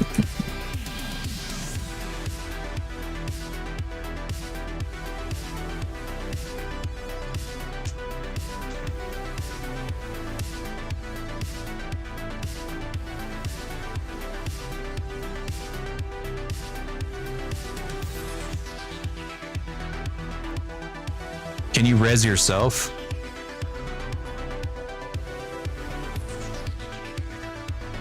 And if it's like, can you, like, I guess like if you can res yourself, then yeah, it's kind of checkmate for the U.S. military. But I don't know if that counts as like they win or not. If it's like, yeah, the dragon loses, but we'll come back later, like in like however long. Like if it's like I will come back immediately and defeat and continue fighting in the same fight, then sure, yeah, I think I'd count that. But if it's like I'm gonna come back eventually because my soul resides on whatever plane, and soon I will bring myself back to life, but you just wait. I don't know if that really counts as like the end of a death battle. I feel like it's just dead. Like they lost, but they're gonna come back and try again, I guess.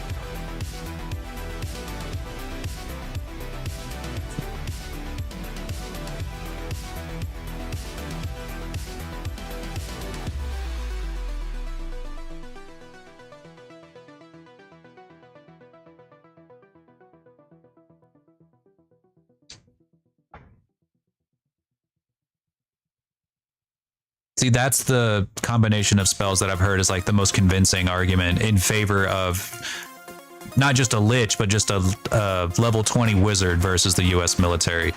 And that is actually a fairly convincing argument, is the simulacrum combinations. And, you know, just like raising armies of undead or whatever, so like you're not just fighting alone. Yeah, it would really just come down to intelligence at that point. You know, could the U.S. Intelligence gathering be able to counteract that? And again, we would have no way of knowing. You know, that's the point. At that point, it does really become not so much a death battle as it is a narrative. And, you know, that's not at that point, it's not even a death battle anymore. It's just a narrative. So yeah, I'd have to, I don't know. I guess at that point, yeah, I would have to give it to the Red Dragon. With enough magic and with enough busted or high-level spells and hacks, I think they could do it. Come out on top. You know, it'd probably end in a surrender before like a total wipeout. But that way it would just be a matter of time. Like if the Dragon's main goal was to completely annihilate the U.S. military top to bottom, no survivors, they could. I think, using a combination of those spells.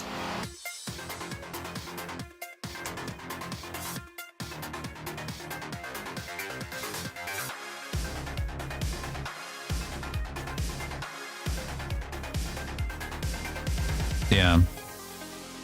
Let me look up the death, like if we're going off of like the death battle, the YouTube channel's rules. I know they have like a set of rules. Let's see. Can't remember them off the top of my head.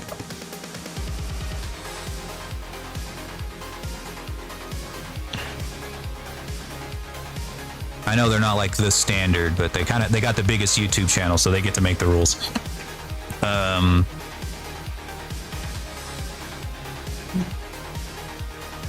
Let's see. Death battle rules.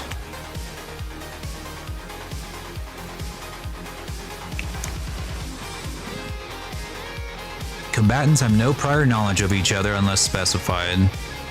I don't think I've ever seen them have an actual knowledge of each other because they're always from like different fandoms. To ensure for a fight, any specific moral restraints from killing. Okay, so yeah, Batman can kill. No mercy.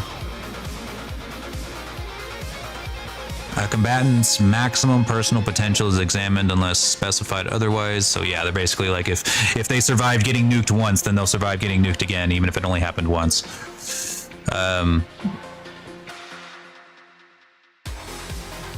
Factors unrelated to combatants cannot end the battle. Okay, so they can't use that fact, anything that isn't directly their own feat, to actually end the battle, but maybe assist in the battle. Unless specified, all official material related to a character is applied. Okay, so they basically like any canon material. So I guess, yeah, that would include any spells that you can find in the D&D. Any spells, any planes, any of that shit would be at the dragon's disposal.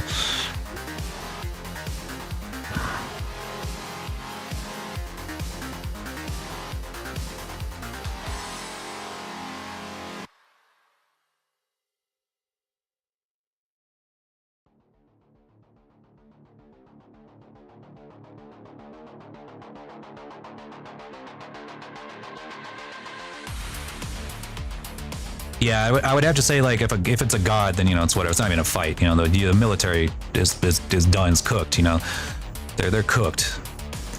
You know, but that's not interesting. Like yeah, it's like God wins. You know, gods win. Gods win against non-gods, unfortunately, unless you're Kratos. He's only half god, I guess.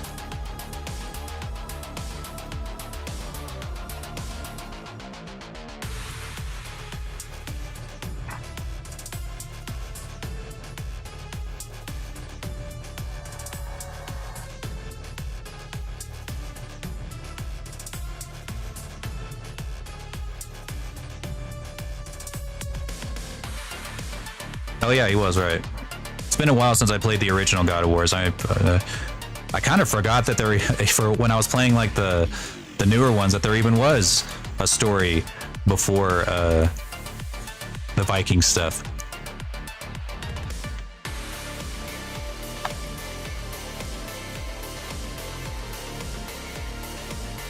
Those were great. It was a good time. Back when video games just did not give a fuck, you know, they were just like, yeah, we're gonna make, yeah, we made a game, we made a fucking hard game. What are you gonna do? Cry about it? This game is hard. Yeah. Yeah, it is. And you're gonna play it anyway. And if you don't like it, fuck you. Get a different game.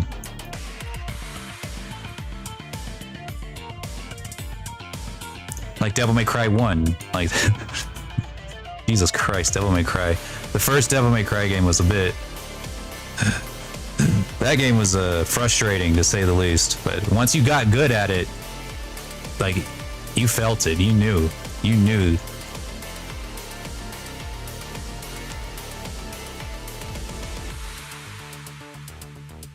Same thing with, like, the original God of War. The game was just straight up unfair, but you just had to deal with it, you know? You just had... If you didn't like it, too bad. Too bad. We don't have internet, we don't have extensive internet forums yet for you to cry about it on.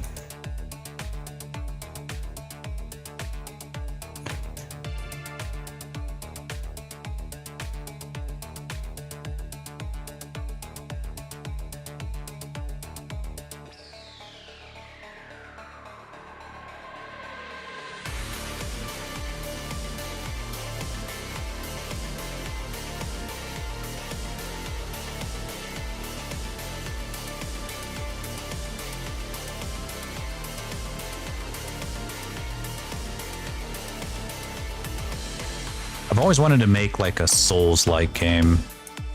I know that's like everybody ever, but they really did just kind of perfect, in my opinion, like they kind of perfected like the video game experience. It feels like a classic video game, but in a modern, under a modern lens. Being just unfair enough, or not even that, just hard enough to really keep you engaged in what you're doing in the moment, but not just so busted that like it makes you want to fucking I don't know, do a school shooting or something.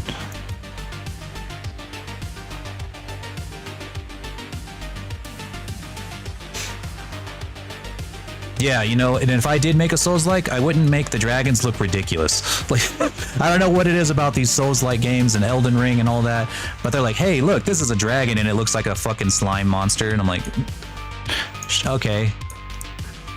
Thanks for putting a dragon in your game. And it's a fucking slime monster or like some kind of, I don't know, it has 17 heads and 14 sets of wings. I don't know what that's about, but they keep doing that. They did it in Sekiro. They did it in. I think the only game that I can think of that has some pretty decent looking dragons is Elden Ring. I don't know. The Souls games they're like, yeah, here's a dragon, and it's like, I don't know, some kind of fucked up eldritch monster. And I know that's like the theme, that's the point, but come on. Dragon God looks pretty dope. I remember Dragon God from Demon Souls. That was pretty cool.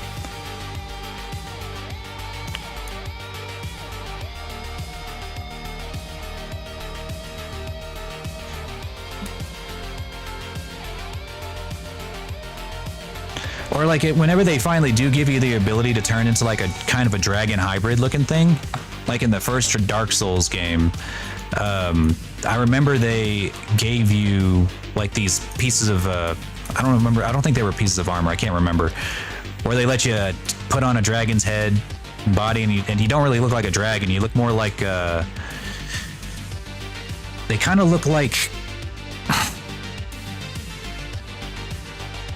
I don't know, like an alien out of Star Wars or something. Usable items, yeah, that's right.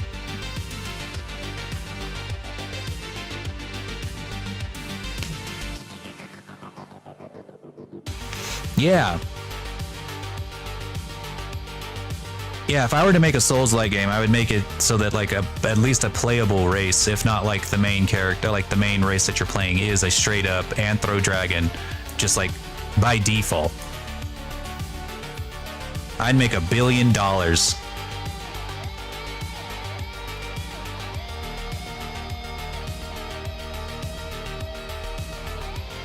I'd make $1 billion. All of you guys would play it even if it sucked. I'd make the worst game of the year.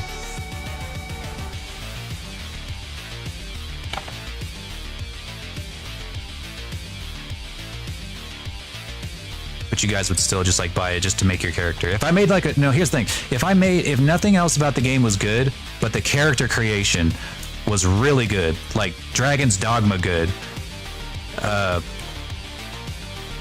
I'd make $1 billion. I'd be the next Pal World.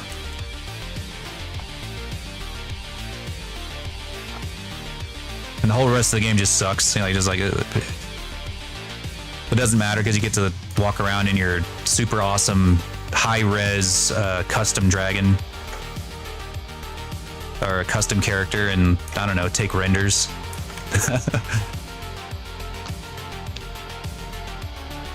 Oh yeah, Glide the Dragon. Yeah, I got to talk to the devs who were working on that.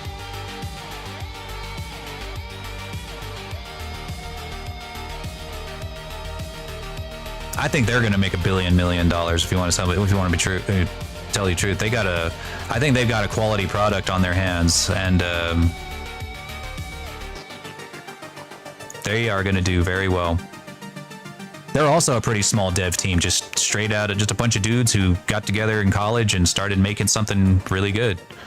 We got solid models. I've seen their models. They've got solid gameplay, looks like pretty good demos, and I think I don't remember if they actually finished their Kickstarter or if they're about to do it. But if I think they have oh wait, I think I saw on Twitter the other day they have like a release. Was it a release day? Let me see. No, it's a demo. And they started their Kickstarter yesterday. Yeah.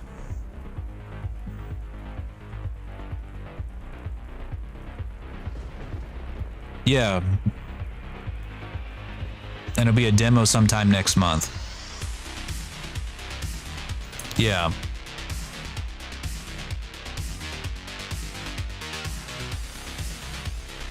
Yeah.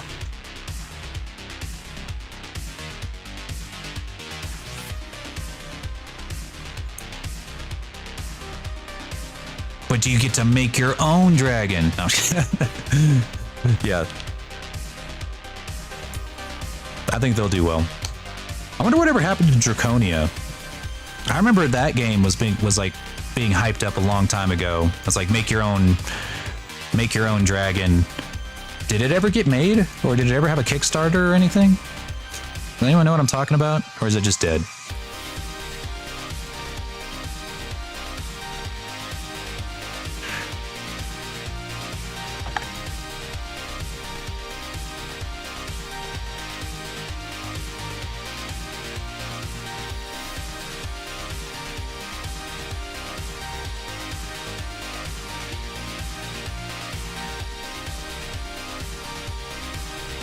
It's out? Really? Huh. I didn't realize it was ready. It was a very ambitious project for such a small team, though. I didn't meet their whole team, but I had a talk with one of their devs once, and it seemed like their team was fairly small, from what I could gather. Very ambitious project, you know. Anything that's like massive multiplayer like that, it's going to be a big time sink. Might have bit off a little more than they could chew. Might be, it could be, but I don't know if that really means anything anymore. I honestly think that early access just means the game is out, and if it does well, then we'll keep working on it, and if it doesn't, then it's good as abandoned. At least that's how it's been lately. It's like every time I see a game on early access, it'll be there forever unless it's Baldur's Gate 3. Oh, flippy goddamn. Oof. Just pop me right in the gut, why don't you? Alright, I can't keep fucking around with these eyes. I just don't know. The translation from stylized to, or from anime to stylized is kind of tough.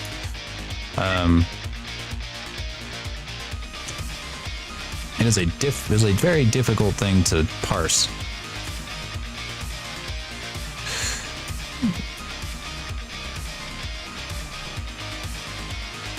Because you're taking something that's done in one style and giving it a whole new style. And that is hard to do.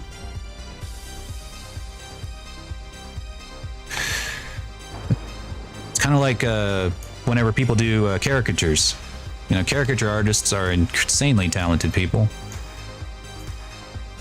You have to take somebody who exists in real life, and then make a convincing cartoon character that looks simultaneously nothing like them, but also is easily recognizable as the person.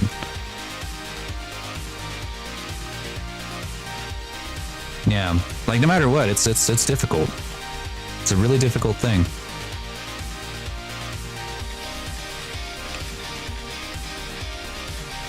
But I think this is fairly fine. Let me try adding the hair and see what happens.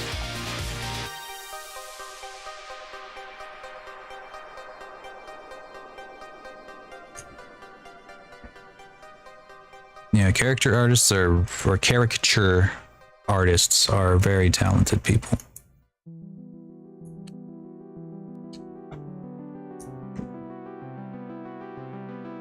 Hmm.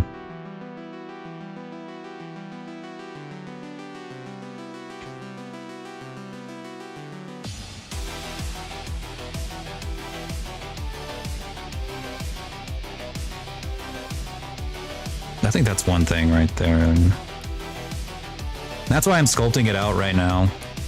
It's easier to like completely alter a sculpt than it is to alter a model that's already been retopologized. Whoops.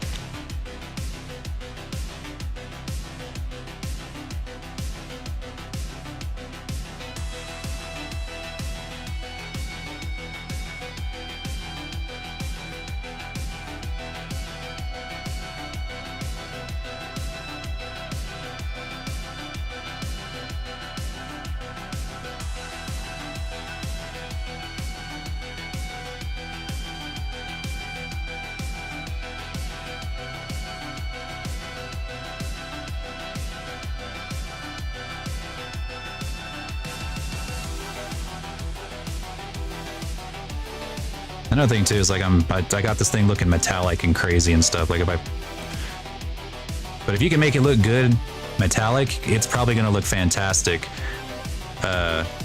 whenever you actually texture it. So it's kind of one of those things. One of the reasons you sculpt with a little bit of metallic on really helps with that.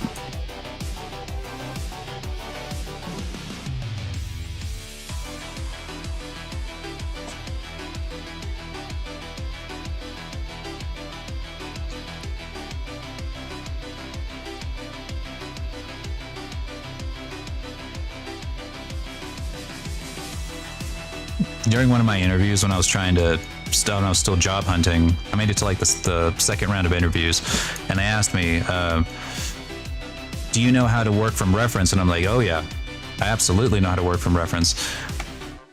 And, or work from concept art. And I was like, well, yes, I do know how to work from concept art. Most of the time, the concept art I get is incomplete.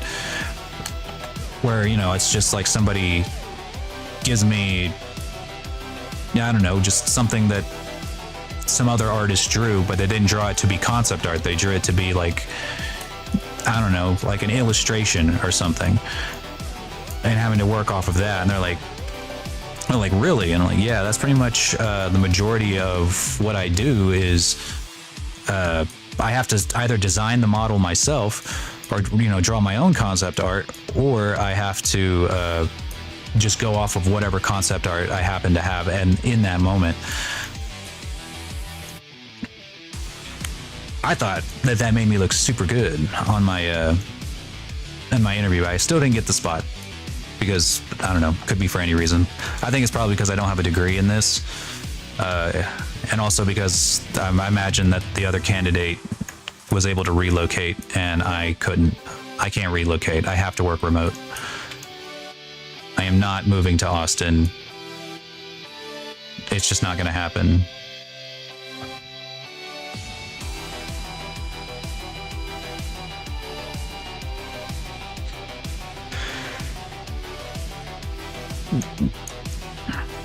But yeah, if you can relocate, you probably already have like a really huge advantage over your competitors in your job market.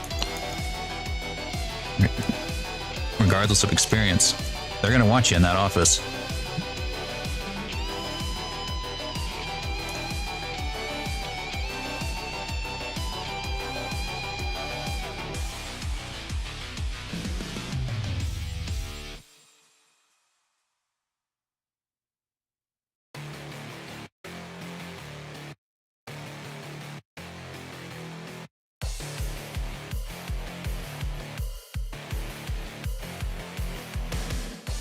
Alright, we're gonna give her some hair now.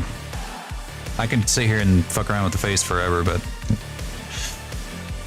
really I should be working on the face or the hair.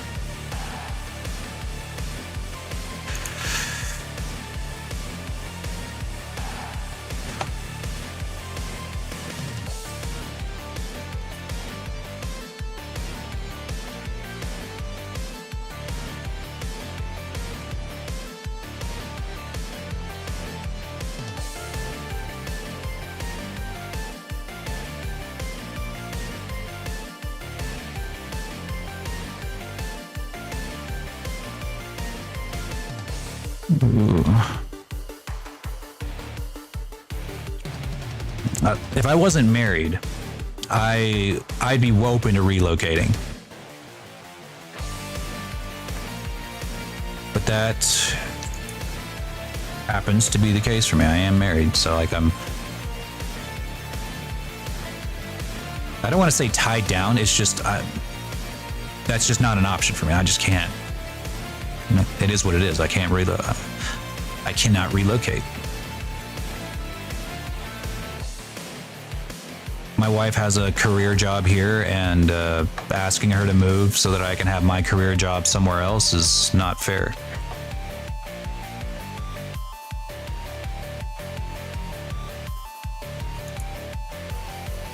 And that's just the truth of it.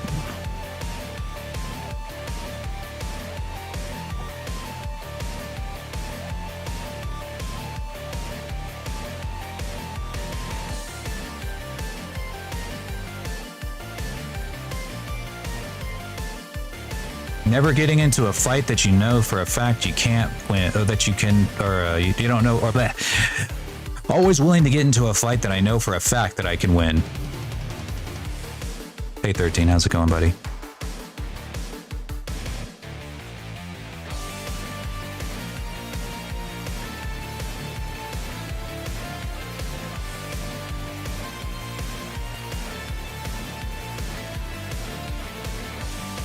Oh yeah, I was meaning to show you guys this, but I forgot to do it yesterday because I didn't stream making this, but I should have. I bet you guys would have liked seeing this. Hang on, where is it? Oh, here it is.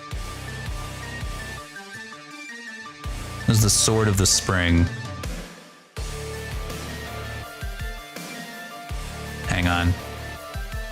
I wanted to see if I could make a functional steampunk weapon, or I guess semi-functional.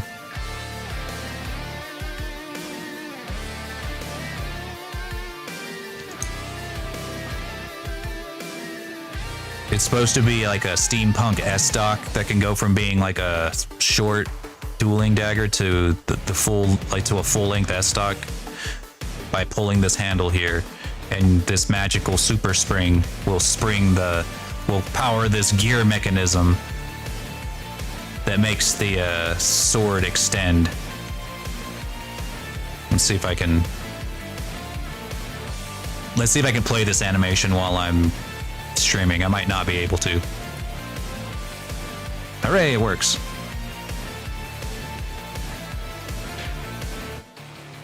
This is it going in pretty much in slow motion.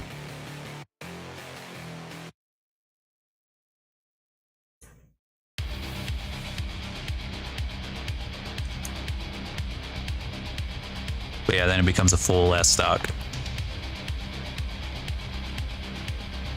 This would be one hell of a game asset. I could see this like being in like a Bloodborne setting. But as you can see, the gear mechanism is functional. This was really the main part of the challenge, was being able to make gears that don't clip whenever they rotate into each other. I had to do some engineering work. I had to learn how gears work. Look at that. Look at that shit. Ooh, doesn't that just tickle your brain a little bit?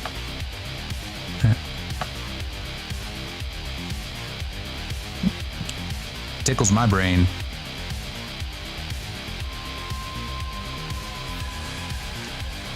So the spring here.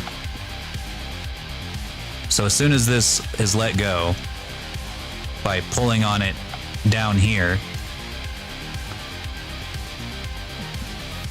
This spring is let loose, and it starts pushing this contraption or this section forward. Because it's a super spring, it's a super magic spring with a billion million pounds of pressure, I don't know. And it moves this rat gear, which starts to turn this gear, which is a compound gear with the one right beneath it, turning this one, which is a compound gear, which ultimately speeds up this gear, which is not a compound gear, it's its own one, so it can go at its own speed. And this pulls out this rack gear, which is attached to the blade, and pulls it or pushes it all the way to its fully extended position right here. And the way that you pull it back is that you hold this down with one hand, and then kind of like a bolt action rifle, you just pull that. And because it's a magic spring, it's not as hard to pull back.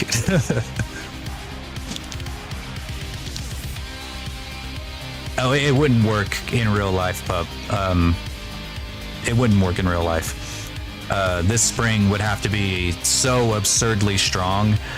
Like, it would have to be dangerously strong to actually work. And even if it did work, you would never be able to reset it. Or if you did, you would have to do it with one hell of a machine to help pull this thing back.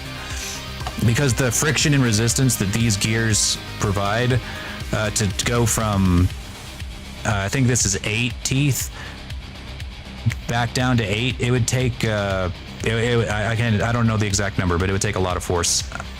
I tried it though, I tried thinking about it. Tried to make something that was 100% realistic and functional, and I just couldn't.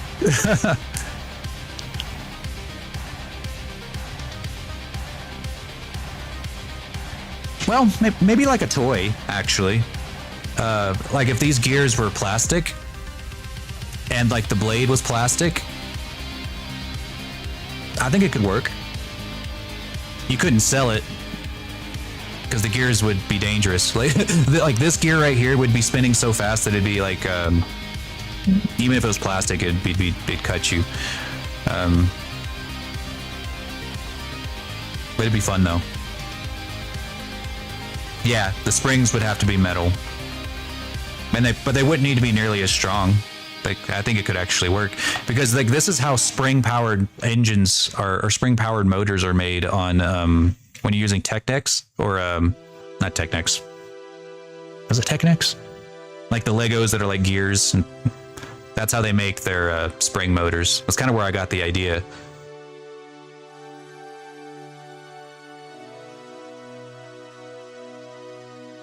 But yeah, this was a fun project. This took way longer than it should have. It took me forever to get this thing made. I was like, no, it's not realistic enough. It's not realistic enough. Maybe someday. Right now, I'm pretty happy with it just being in my portfolio and looking cool. This is the other thing I was working on for a long time. It was my next portfolio piece. It's one of the characters from my books. All right.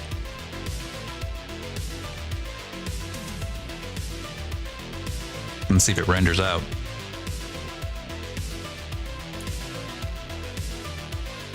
And she turned out fantastic. I'm really happy with it. This is the base that we're going to be using for this next model, by the way.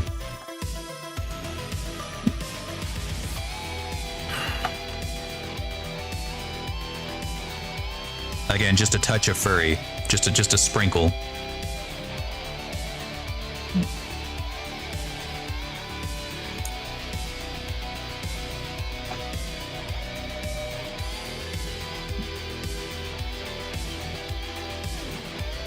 Let me see if I can get the animation to play.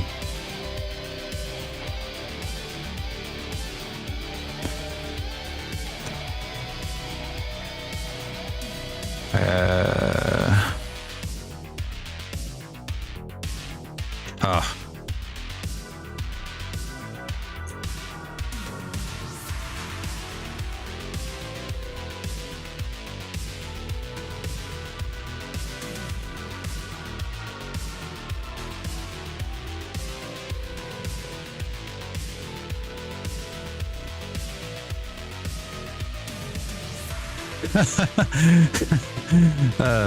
I don't have enough CPU to run it. It was going at 1 frame per second.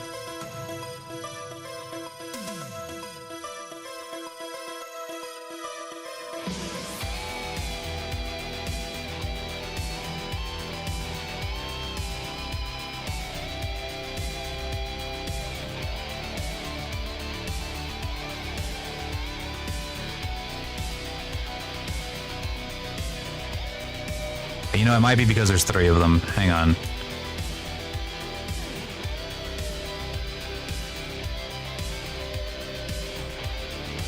I don't need 3 of them for this.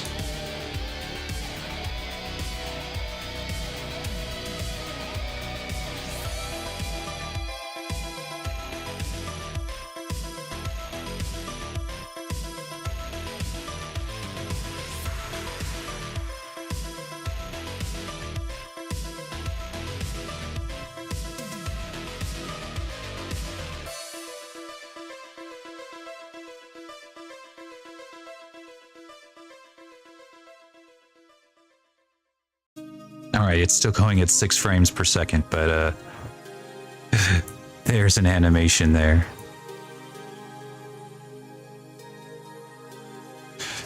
I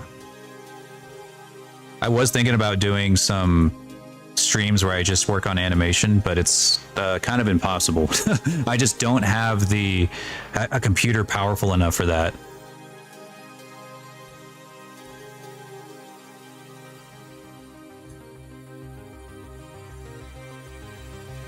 Not, at least not while I'm streaming, you know. It'd have to be.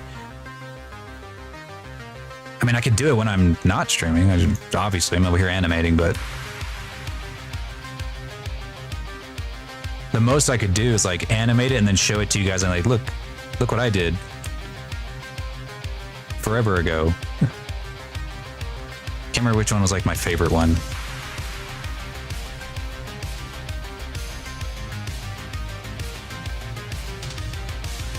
There it is. This one's my favorite.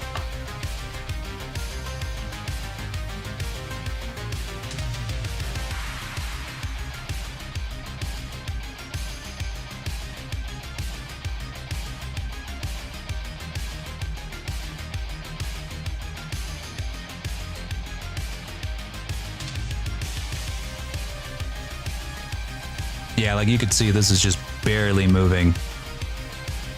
Yeah, 6 frames per second.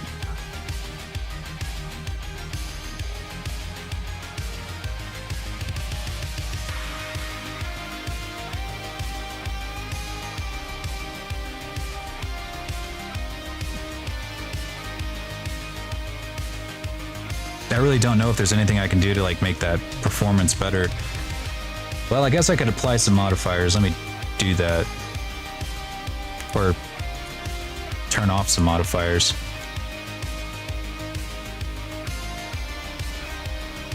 That might help.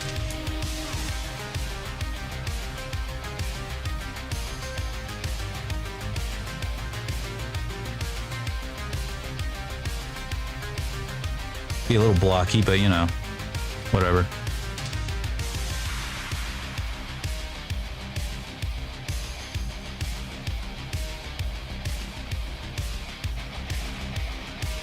All right, let's see if that shot the frame rate up. It did not. Okay. Oh, the decimate. Okay, this one might.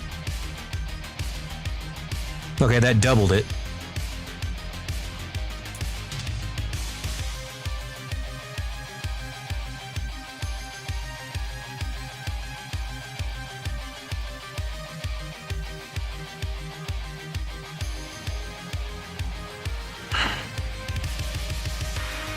yeah, that's pretty much the extent of what I can do.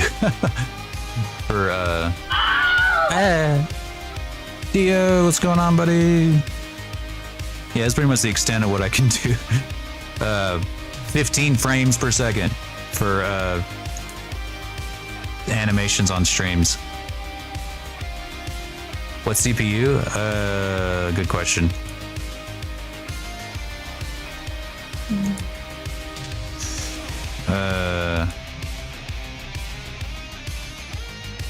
Ryzen 5 3600 6-core processor, 3.59 gigahertz. I don't really know what that means. I'm not a hardware guy, but it's I guess. But it's also because I'm streaming. Like whenever I'm doing this offline, if I don't have OBS and Vignon and Substance Painter open and voice mod, then it's fine. You know, I'm able to run this at like at least 30 frames per second.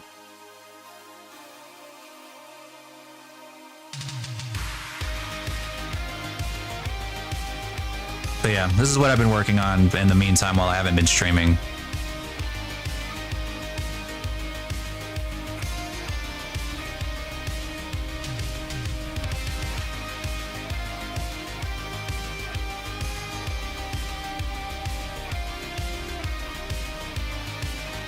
I see. But yeah, I'm not really a hardware guy. Every time my computer breaks, I take it to my computer guy. Because he knows more about this stuff than I do.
This shouldn't take too terribly long to sculpt in.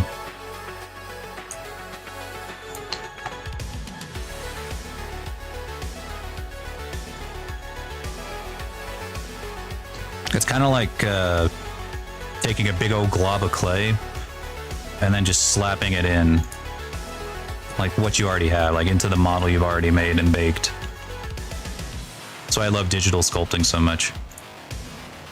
I used to do, like I dabbled in sculpting with clay, like real life clay. And I thought it was pretty neat for a little while, but I was always frustrated because if I ever needed a model, if I ever needed to change anything, it was too late. You know, like once it's baked, it's kind of too late, at least as far as my knowledge goes. Well, as far as my knowledge and skill set tell me, it's too late. But here, I can just keep adding and adding and adding, and it's never too much.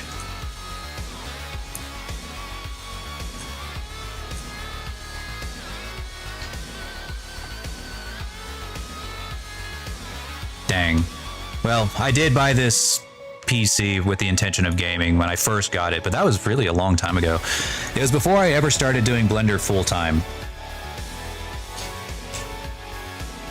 But if I ever do buy another PC, it'll definitely be made specifically for Blender.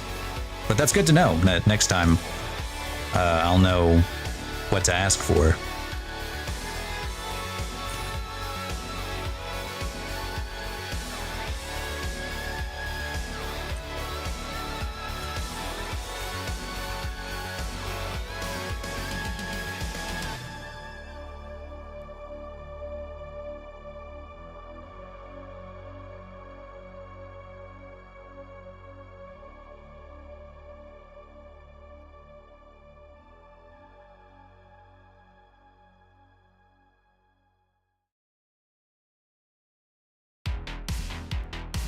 I honestly don't even remember what my budget was at the time.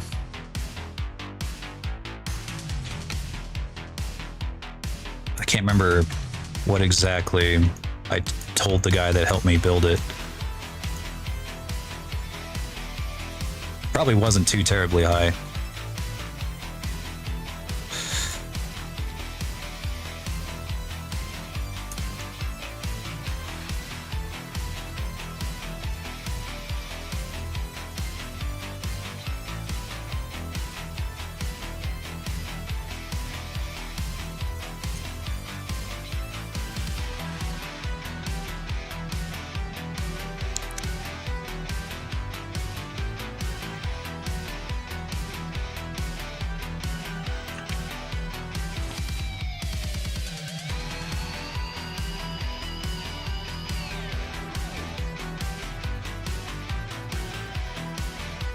I probably won't be in the market for another PC for a while. If I landed a good industry job, I'd probably make that investment just to speed up my workflow. But it wouldn't speed it up too terribly much. I'm already pretty fast. Kind of looks like Anka right now.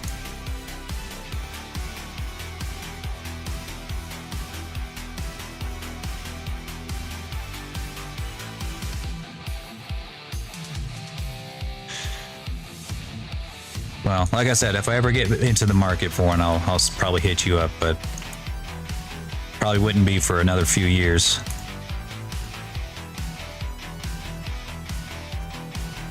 Or if I got a job like tomorrow or something. Which, you know, sure.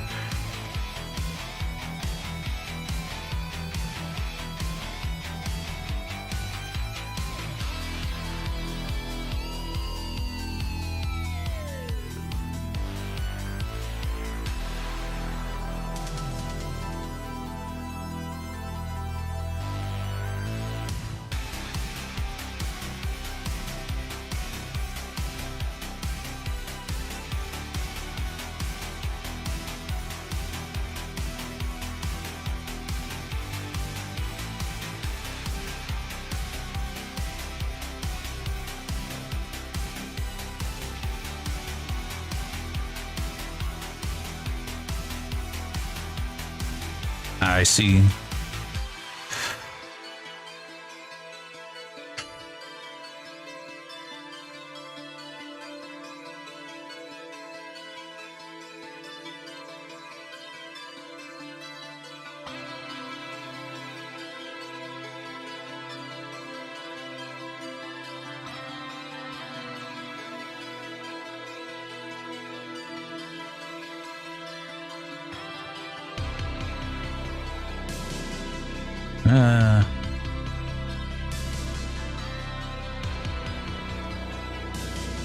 How to dedicate your course? No. I do not.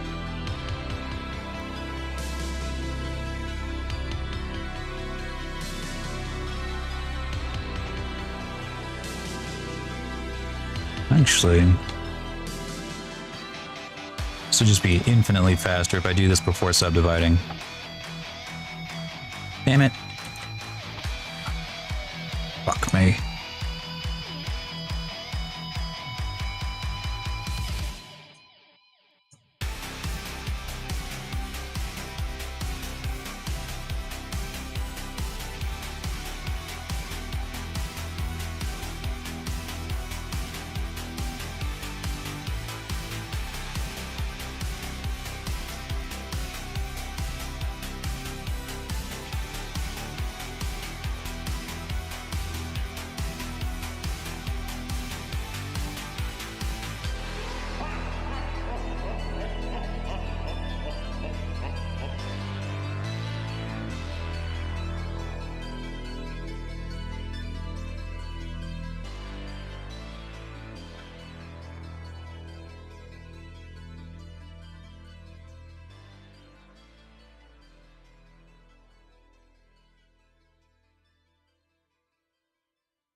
kind of like putting a wig on.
Oh wait, I think I actually... Wait, I think I do know what you're talking about now. I think I did do that at one point when I was having some trouble. Set like Blender as a priority. Or something like that. That sounds like a very familiar troubleshoot that I did a while back.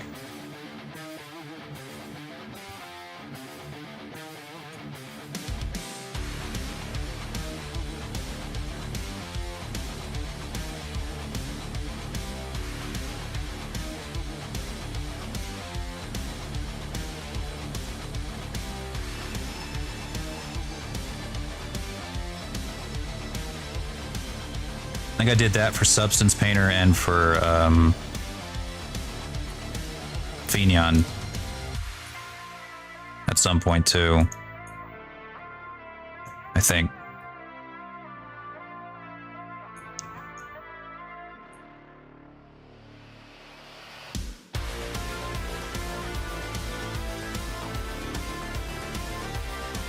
All right, I think one thing that's going to help too is with the silhouette of this model is going to be taking this ear out to the side like I think it's supposed to be.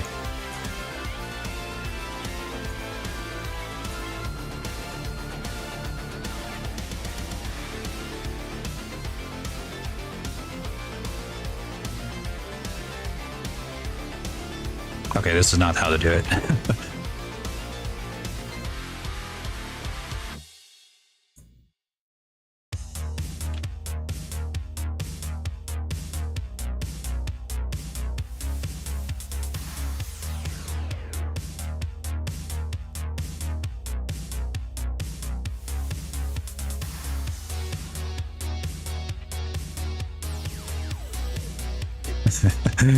Uh-oh.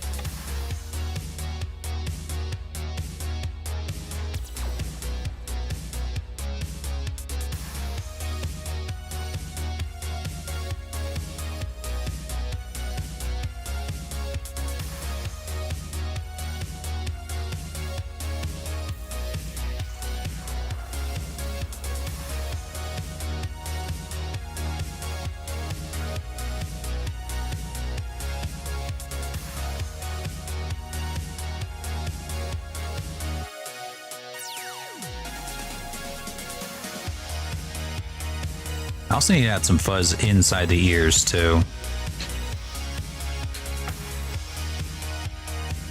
Might be a useful thing to have.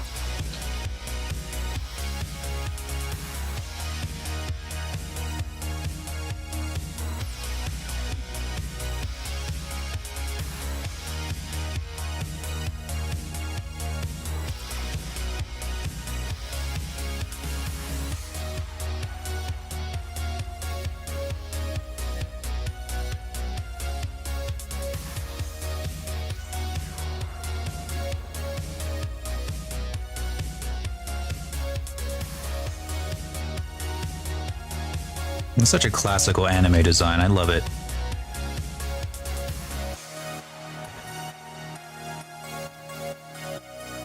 I'm really spending way too much time on this high poly mesh. I really just need it to block out the things so that I can start retopologizing it, because I mean, it's not like we're gonna bake. It's not like I'm making a high poly to bake. It's just here to, you know, just here to, you know, make sure that the design looks right.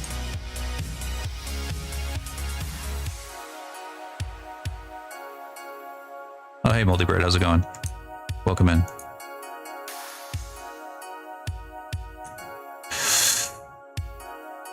You gave me food poisoning once. Once upon a time.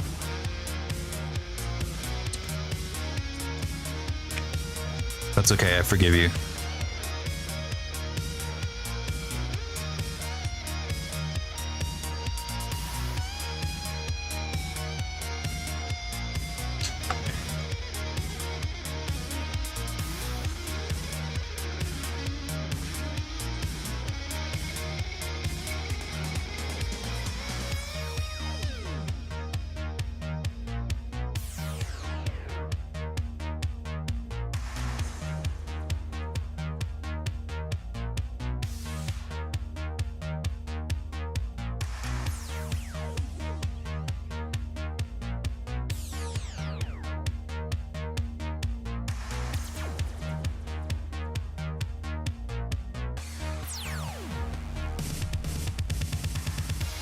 It looks different from every single angle too in this ref.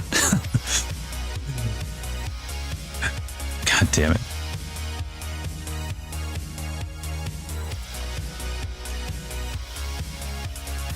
Be gone with you.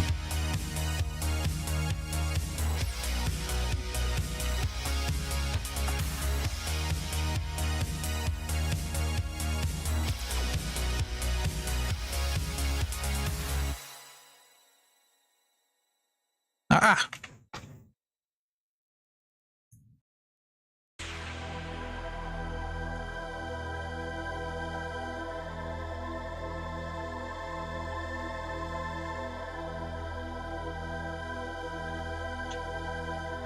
All right.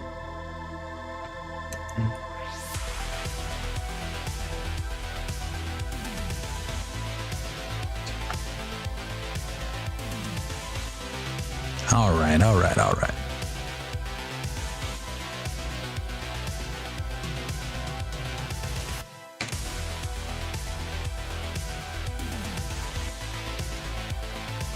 As long as the silhouette looks right, that's all that matters at this very moment.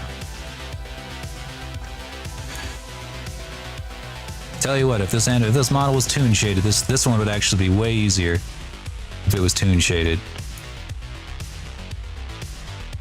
But we can't get everything that we want.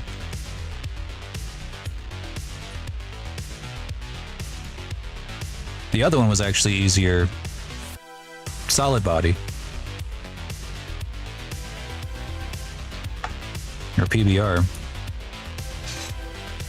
Alright.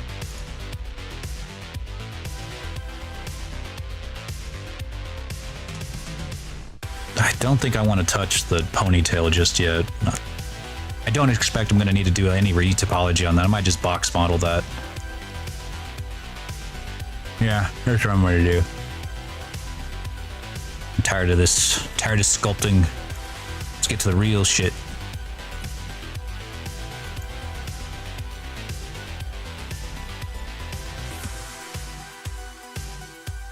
I haven't done this much sculpting outside of ZBrush in a while.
Oh, okay.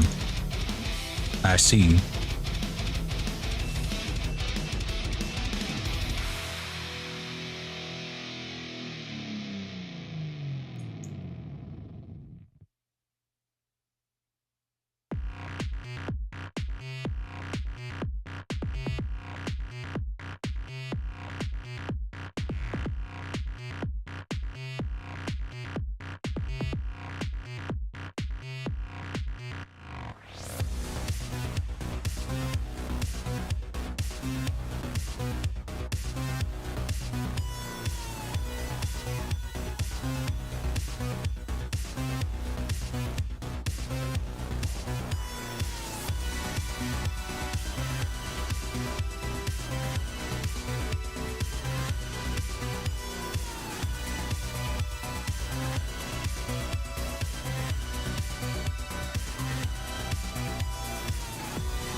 This is gonna be a lot harder to texture than Miranda's hair. Not impossible, but it's gonna be tough.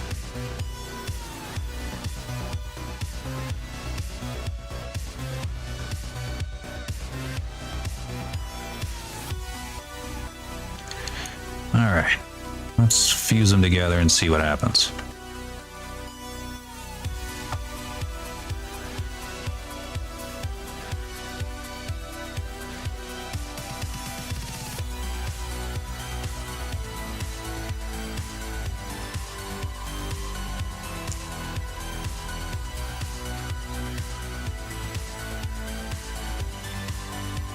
Bless you, Flippy.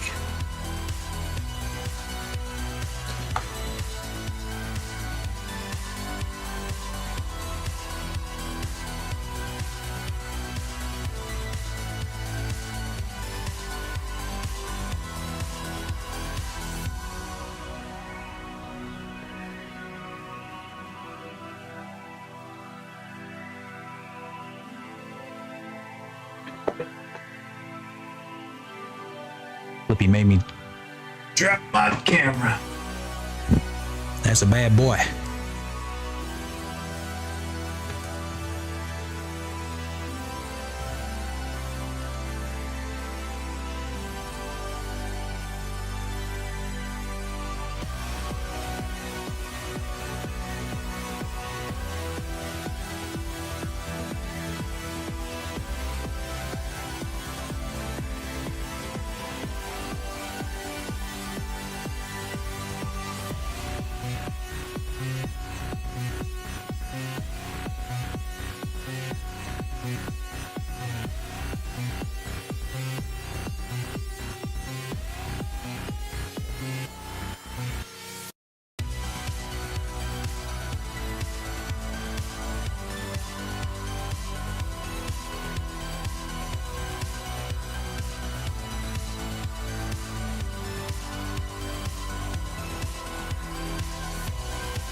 God damn it, I must have pressed something that made it so that only the one object is visible.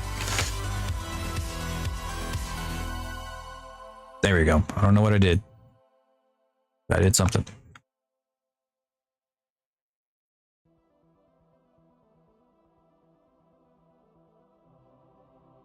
There we go. Sheesh. All right, so this is mostly because the way that the director wants this done is the hair to be seamlessly modeled into the head. So it's like trying to think of a way to explain Jotaro from I was gonna say Jujutsu Kaisen, but that's absolutely wrong. JoJo's Bizarre Adventure, where it looks kind of like his hair is like fused into his neck. That's kind of what we want here. No hairline, basically. It's like the hair is you. Like it's fur, basically.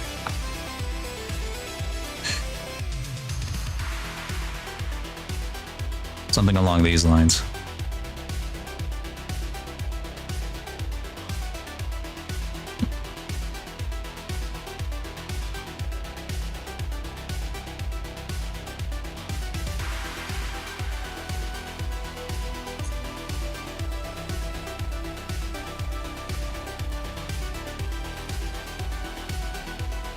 I'll see. Now, where are my...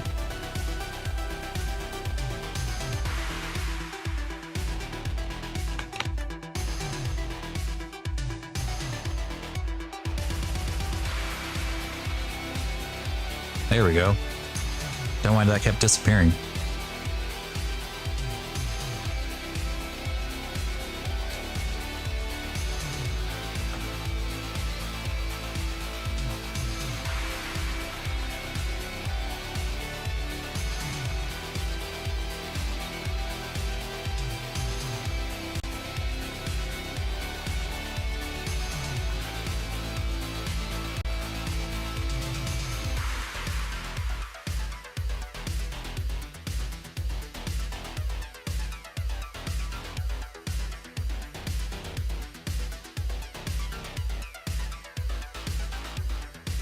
Alright, I think I'm just gonna re-topo the head as is, and then add the hair whenever I can later. Because doing it right now, it just, in a sculpt, would just be a waste of time, honestly.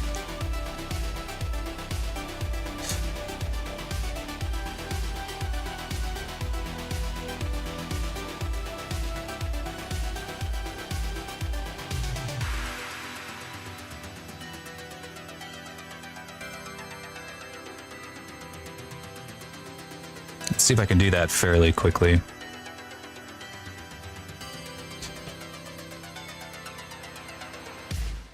At least it's like a human face, so it's not like, or it's very human-like. So it shouldn't take very long.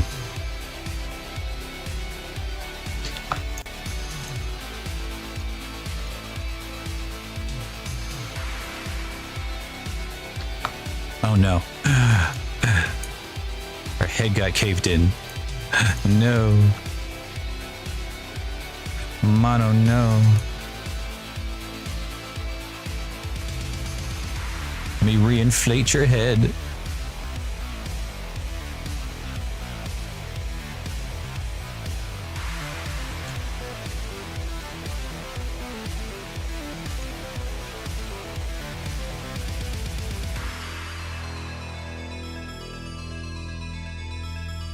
Alright, that should be good enough for me to retopologize. Honestly, if I was super smart, I would not have even put on the fucking eyelashes. In fact, I'm gonna take them off right now. Because I don't think that they are helpful.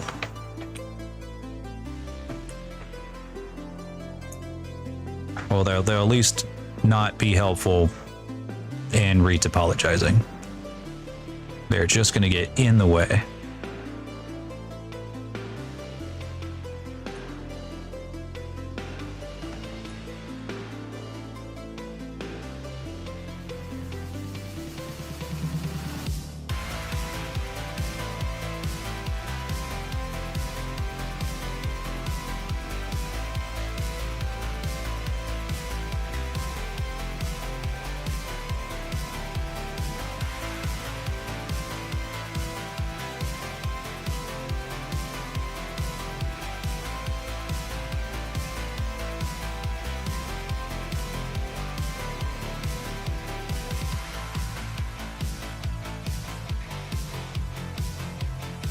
like to get a retopologize and then just slap a head down on this mesh here.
Might actually append the body that I have for, or the model that I have for Miranda, because I think her topology, her face topology is pretty good, and I want to just replicate that.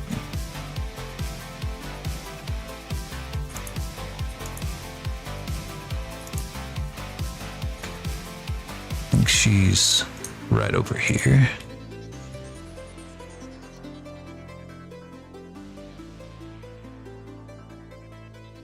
Actually, having them next to each other probably wouldn't be a bad idea, just so I can keep them stylistically consistent.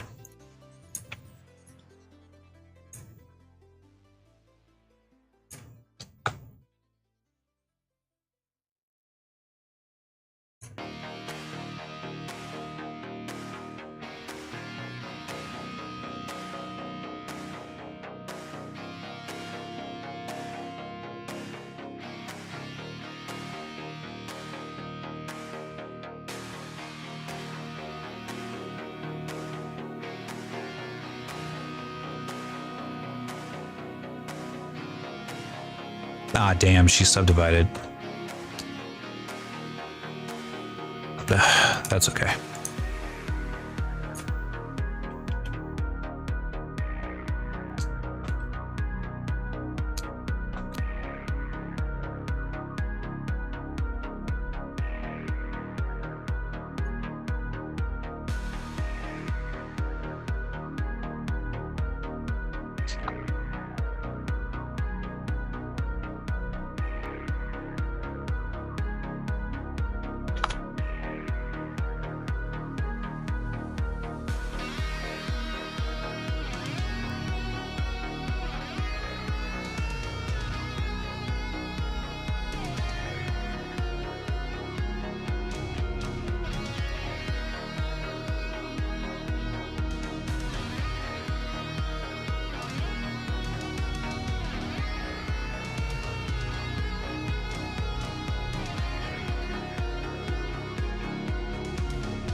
Always start retopologizing with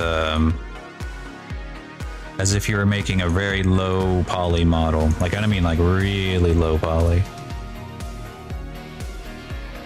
Don't add too much detail anywhere, otherwise you're gonna have to add it everywhere.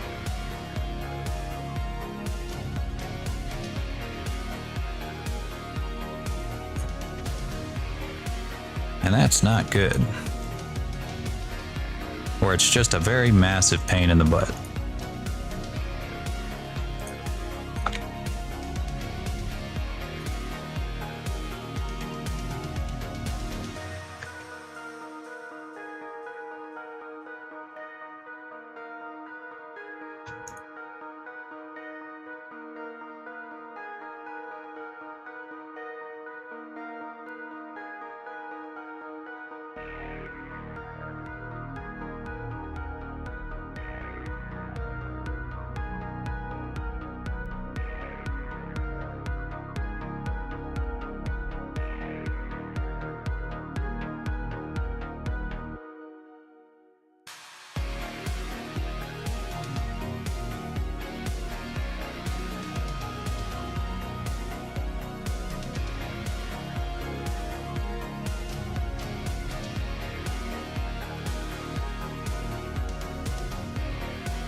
Children? No.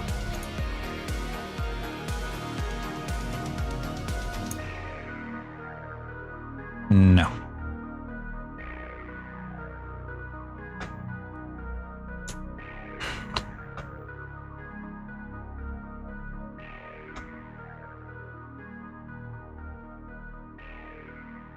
Mm-mm.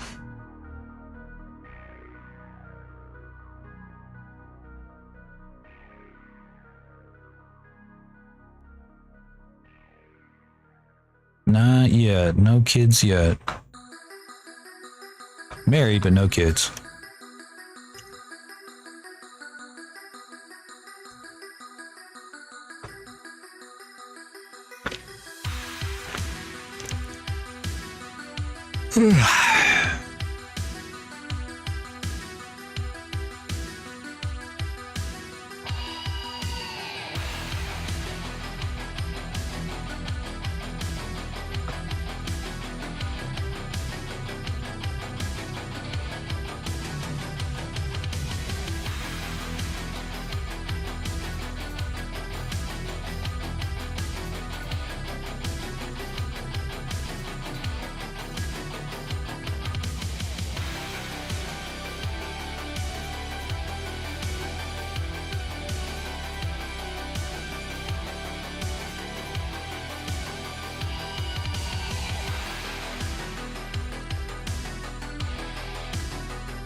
Trying to make sure I get all these loops right.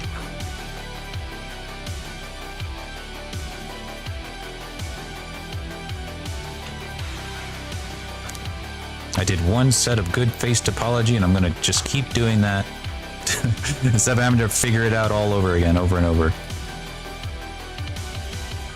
I already invented the wheel. I don't need to keep reinventing it. That's the thing about retopologizing is like you don't have to keep redoing it unless you feel like you want to experiment with a new method. You just kind of keep doing the same one over and over again. Once you've done one face, you've kind of done them all.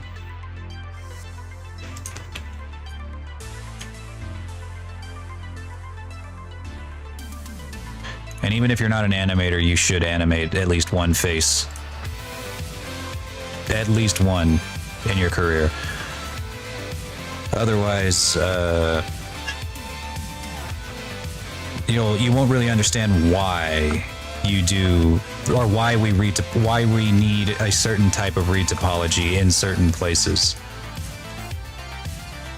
You'll understand what every vertex is supposed to do and why it's there.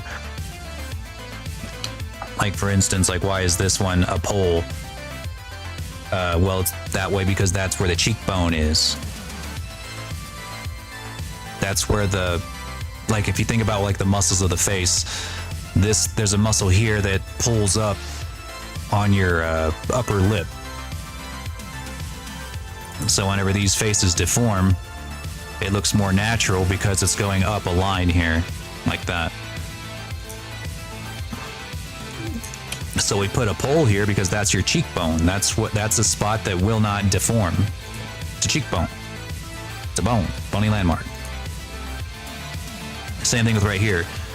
It's the spot right where your nose meets your where your nose meets your mouth, kind of.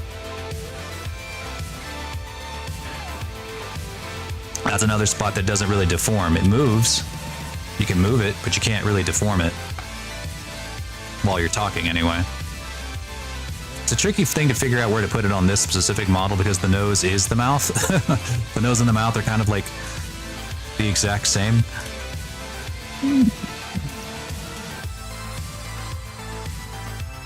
Extra face for something? What do you mean? Well, it's just because like in the industry, there's some people that really heavily specialize in modeling or retopologizing meshes, and they don't ever, or maybe they might struggle with retopology and they don't really understand what it is that they're getting wrong, but they know there's something wrong. A lot of the times that's because they've never rigged a face before. So they don't know what you're looking for in a rigged face. Or, a face that, is ready for animation like mine is right now.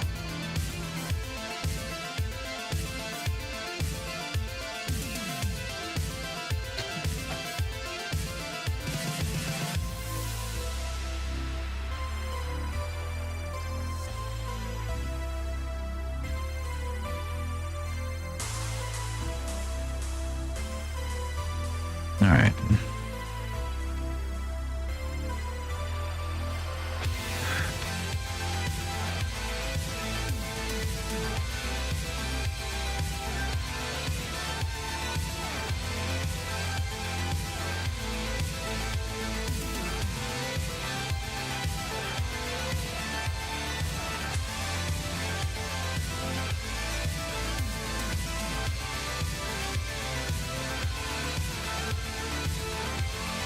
Hola, gato.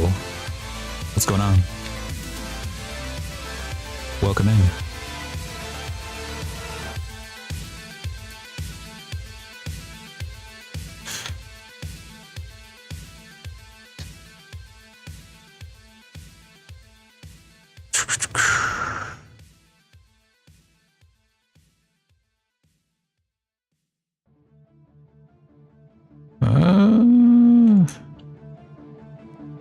Yeah, that's fine.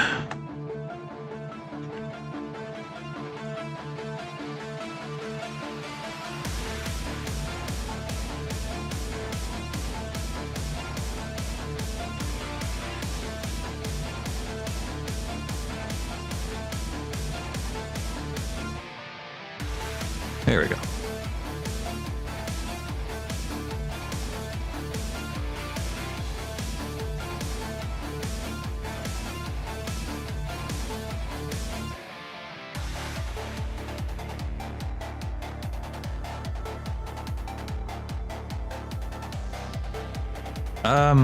I think yours was easier, but only because, not because of the design, but because you had references. Like you had a lot of reference art that I could look off of. I didn't have to, nothing was left up to interpretation, which is good. Makes the whole thing easier. So even if your design was like 10 times more complex than it is right now, it would still be easier for me to do it than this one, because this one only has these 3 angles. This is all that I have for this model as of right now.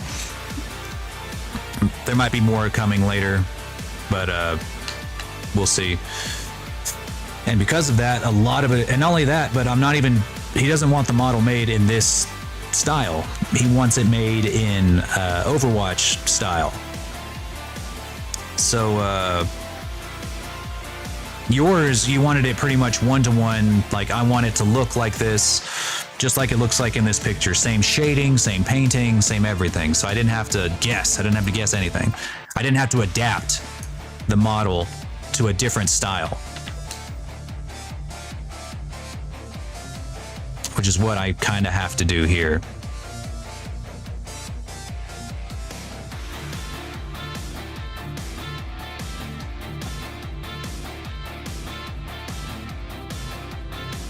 I mean, it's not a problem. I mean, I've worked with way less than this, but he was just asking, like, between the model that Young Pup commissioned me to do earlier this year and the one I'm currently making, which one is harder?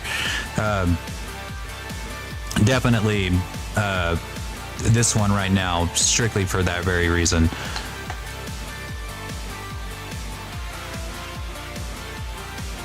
I'm not complaining. That's just the fact.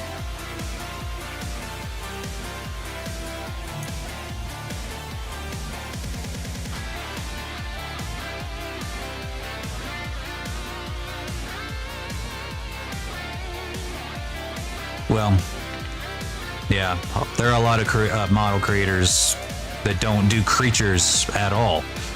Well, I don't know about in the furry community, but like I imagine there's, I mean, they have to do creatures, or they it's kind of in their name.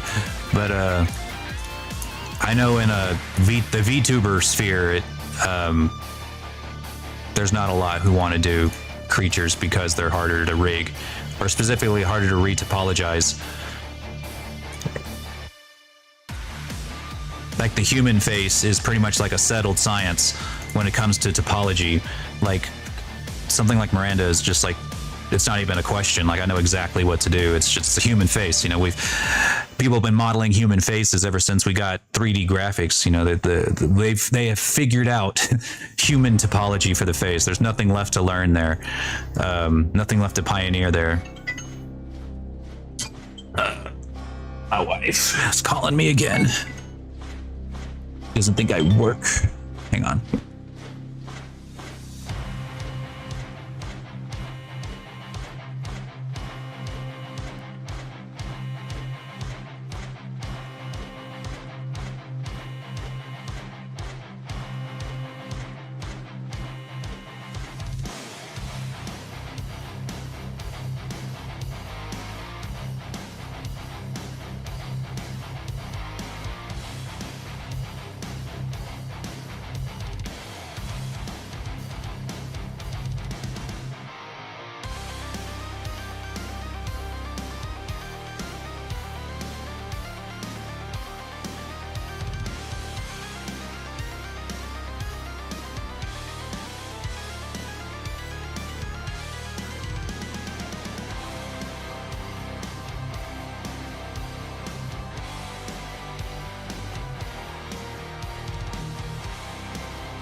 All right, she's gonna get me some food because she's my wife.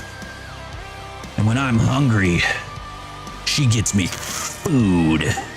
No questions asked, no back talk.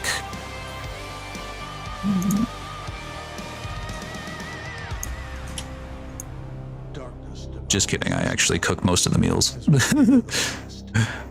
I do the most cooking here. They rise for the march of the dead. Well, how you doing today, Flair? You have a good day at work? I actually had a bit of a struggle bus when I was trying to sculpt this, because like for some reason I just kind of got caught up in sculpting her hair when I was like, wait, why am I doing this? I don't have to sculpt her hair right now. There's no reason for me to sculpt her hair. I'm just gonna model it in anyway. I'm going to retopologize it anyway. No reason for that.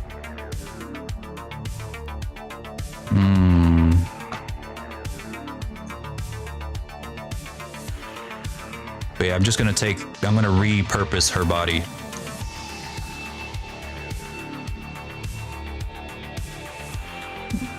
Not a write-up in computer resetting. I'm guessing you do some kind of IT tech stuff.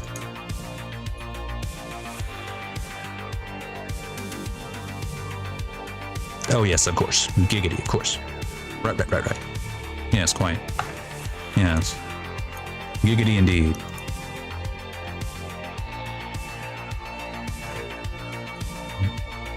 Actually got to be a little careful with her brow because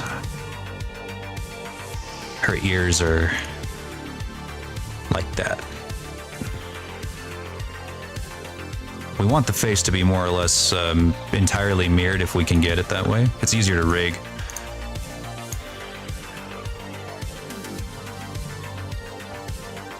There we go. And anything that goes behind this line doesn't really matter. It can look like anything.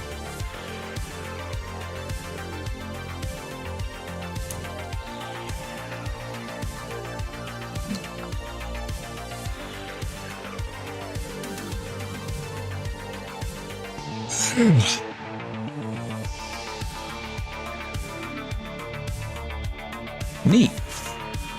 Very cool.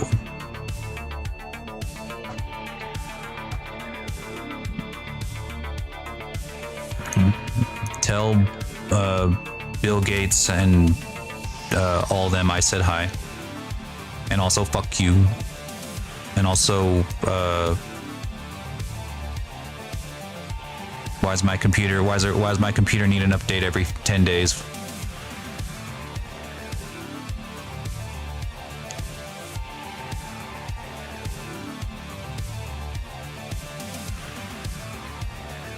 Evening.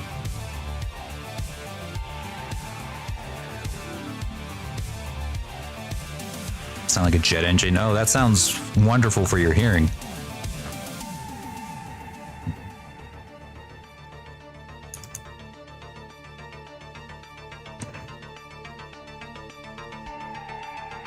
I've seen Star Trek. A little bit, yes. Long time ago though, so like I don't remember a ton. I don't remember a lot. That was a long time ago. And I haven't watched any of the newer stuff. But I hear it's really good. Trying to debate how I want to do this nose. I'm probably going to treat it like it's not really... I'm going to treat it more like it's like a hybrid between like what I do for like dragon noses and what I do for human noses. As long as this kind of connects right around here, it should be fine. So that we can get a really nice connection between the nose and the eyes. So if the eye needs to squint, the nose will naturally come up.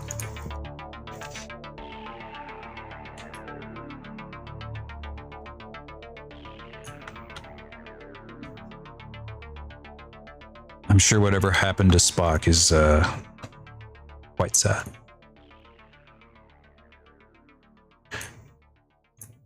Me and Nessie were watching Lost like many years too late.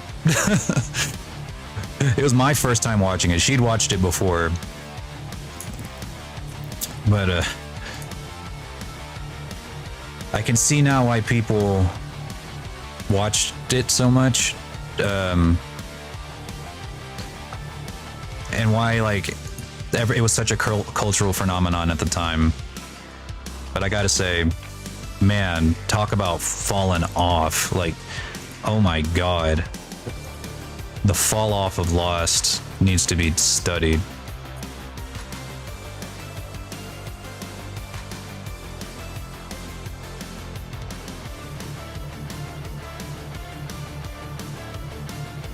I swear, I wish I could go back in time and like sit in the writer's room and write Lost for them. I feel like Iowa had some great ideas and I could have written Lost so much better. I know that they wrote it season by season and had no fucking idea what they were gonna do. You know, it was kind of like made up on the spot, but even then I could have done better. I know it. I know I could have. But also I'm the lore dragon, so you know.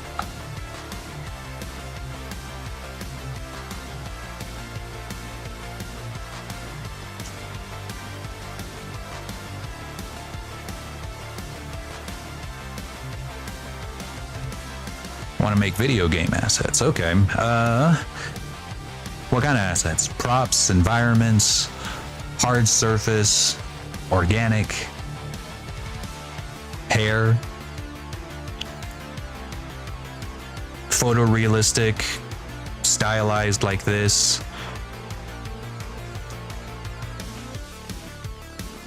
Cell shaded. I got lots of playlists or like lots of like videos I can recommend. It's just if you narrow it down, I can help you out or at least tell you where to start. I don't make any tutorials myself because I'm really bad at making tutorials.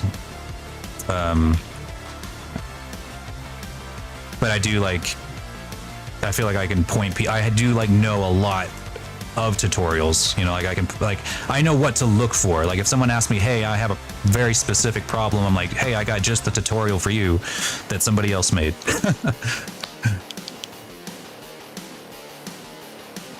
Stylized low poly hard surface and maybe humanoid character. Okay, let me think. Don't do the Blender Guru stuff. Anything by Blender Guru is stupid. Well, I wouldn't say stupid. It's just like it was out of date years ago when he made the donut tutorial and the cup tutorial or whatever. And now they're like 7 years old, so they're like 7 years out of date. Let me see. Actually, I know the perfect playlist to get you started on. Let me find it. This would be for humanoid characters, but it would still be useful for you. Hang on. It'll be still useful for you as you're getting started. It kind of goes by a little bit fast, so I mean, you might want to learn like how to navigate Blender a little bit. But I think this is a good one.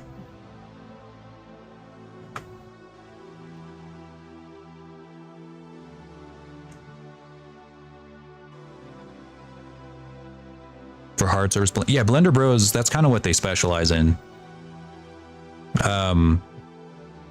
Yeah. Specifically, I don't think they really, I don't know if they cater to game ready assets.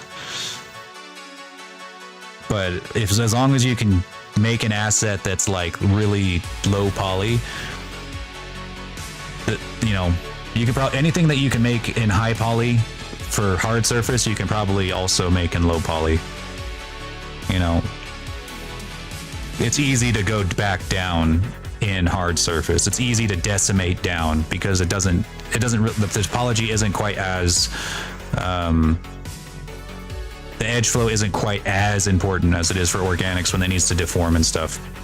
But this is Deco's modeling for animation. This is an excellent, just free resource on how to model a human or a humanoid character in a way that's useful for animation.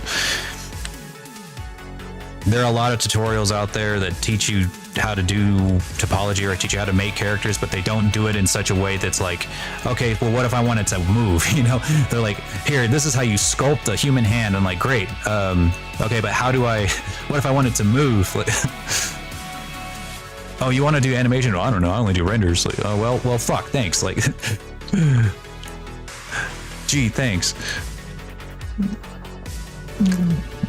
I wonder if I can just, well, I might as well go ahead and model the inside of the nose here.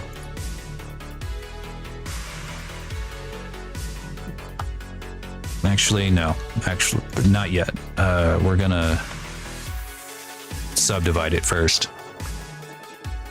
Organics, yeah, basically anything that's alive. Organic would be anything that can move. Jarek, what's going on, buddy? Yeah, anything that can move, like a human, a creature, in some cases a tree, or like plants. But really, plants not so much, because like the way that you model those for games is a little different. Most of the time they're just going to be projected like on like just like pictures, like in Skyrim, it's like PNGs on single planes. Organics and a hard surface, they're two different things. Hard surface is like usually machines, metals, things that won't deform. Like, oh, it's a spectrum. Yeah. Yeah, I thought that meant they were interchangeable, but no, yeah, they are on a spectrum.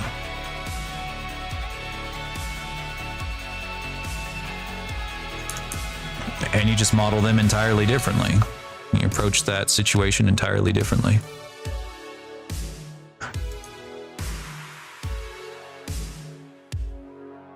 I do some hard surface, but most of my commission work has been for organics.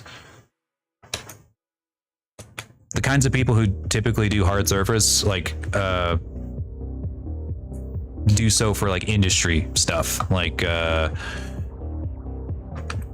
for example, ads.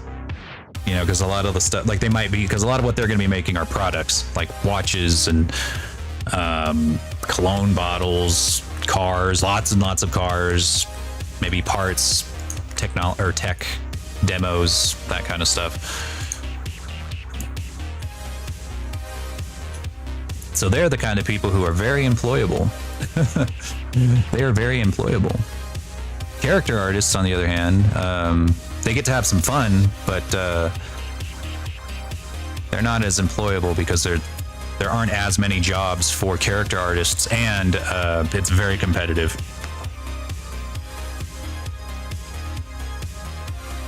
Hey Azor, how's it going?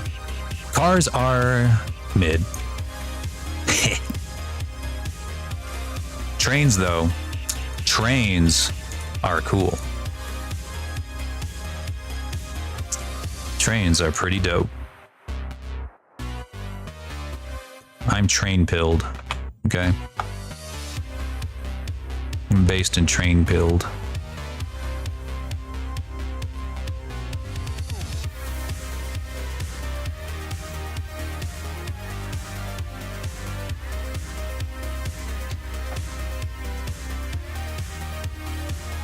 Bikes, yes, bikes also very based, super based. We love bikes here.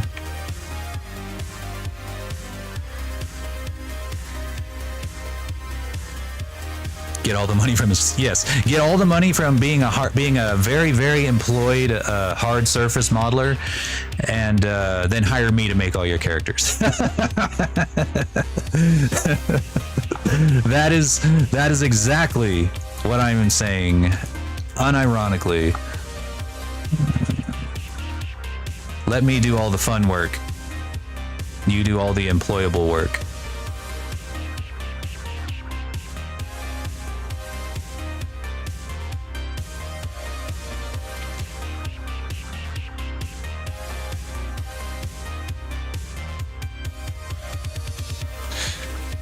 No, but really, you can do whatever you want. Like it's fine. Anybody can be a character artist. Anybody can be a hard surface artist. A lot of people do both these days.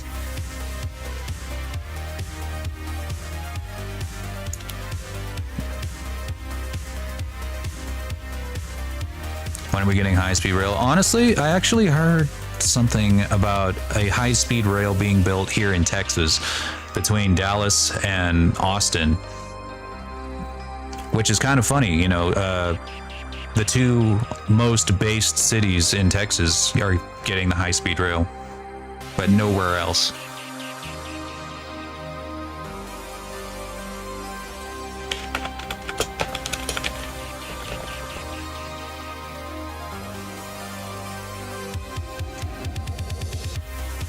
Oh wait, no, I was wrong. It's connecting North Texas and Greater Houston. Well, that would be nice. I would love it if I didn't have to take a train or take a fucking plane every time I want to go to Houston. The name of this article, y'all aboard. Give me a fucking break. Give me a fucking break.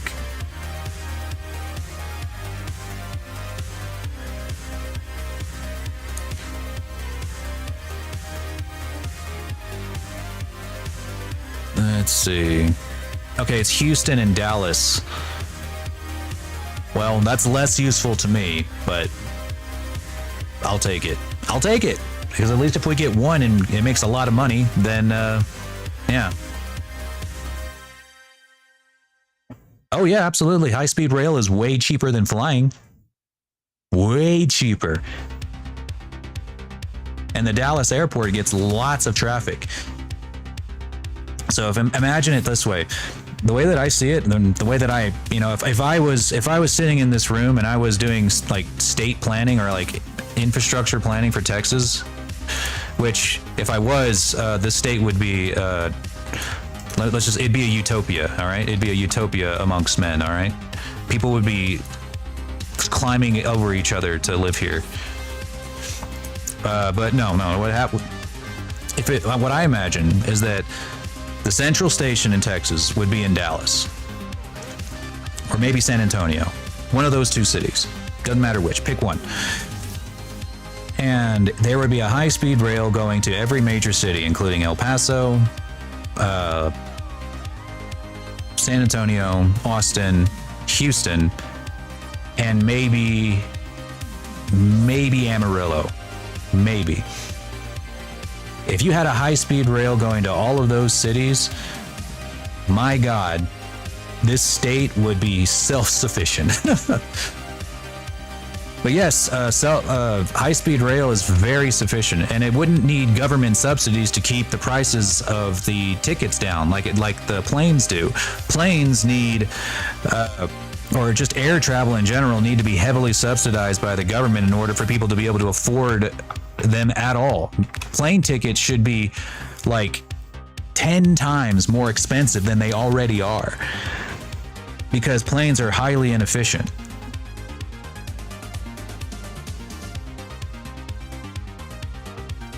I've never been to Tyler. I've been all over Texas, but I don't think I've ever even driven by Tyler. And if I did, I drove by it so fast that I never would have remembered it.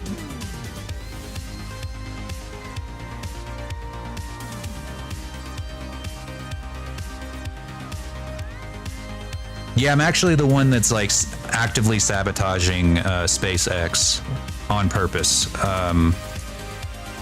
Turns out that every single rocket they've ever launched would have been a success. It's just me blowing it up.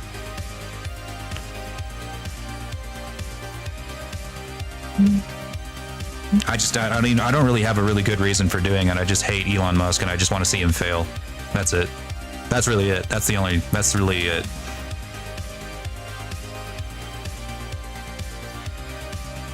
Huffing the rocket exhaust? I mean, sure.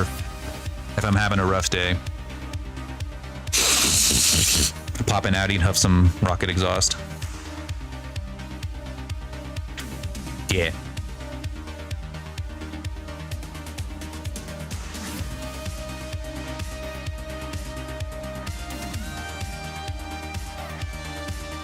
I keep like getting sidetracked. I need to do this loop right here.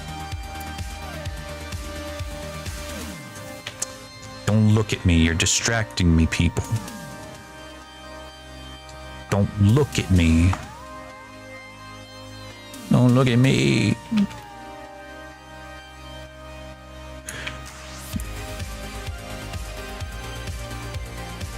Stop it.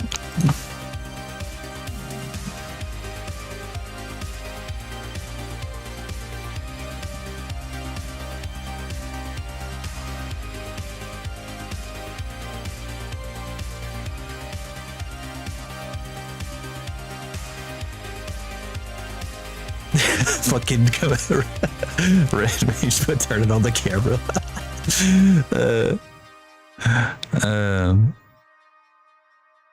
Did a super quick color. Oh yeah, I mean that'd be perfect. I mean it doesn't even need to be like shaded or anything, just flat colors, and I can just use the color picker and go from there. That way I just know for sure that I got the right colors.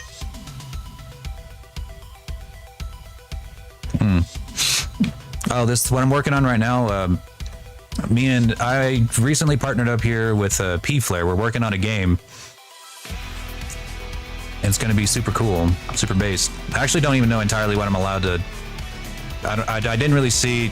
And I didn't really sign an NDA, but like I guess this would be a good time to know. What can I even say about the project live? Because I know I'm not supposed to like represent the company or anything, but like... I don't know how far I can go.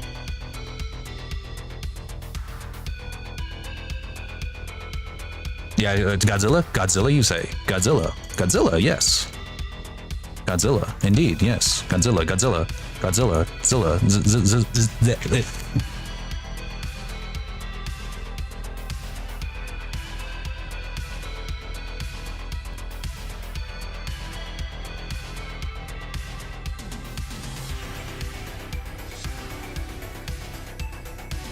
Yeah, the new Godzilla was pretty good.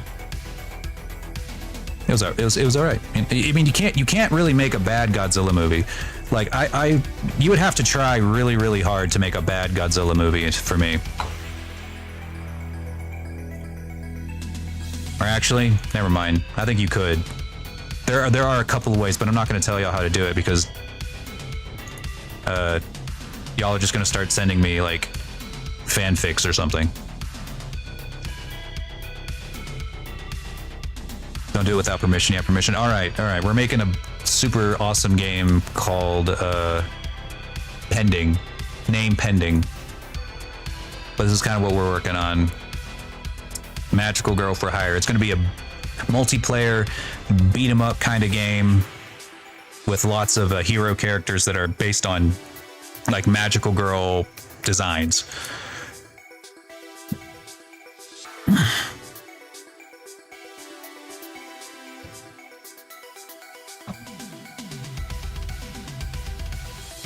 Well, the thing about Japanese movies is that their budgets are fairly low, so if they have like even a little bit of international success, it won't flop. It just won't. Like it's like, what was the budget for -1? It was like a couple of million, right? Like, let me see. Budget for this movie. Let's see.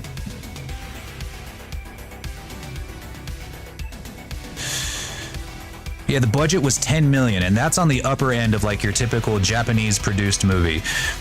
And it made like $100 something million, like on the international market. It probably would have made more if people, like if it was hyped up more. But when you only got a $10 million budget, you can't really hype it up very much, other than outside of word of mouth and winning a fucking Oscar.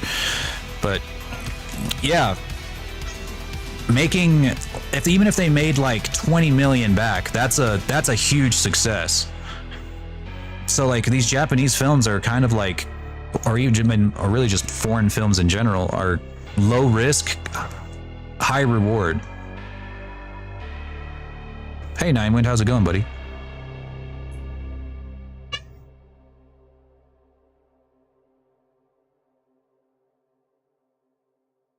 Yeah, with Hollywood though, they keep making these fucking giga blockbusters with $300 million budgets that go somewhere.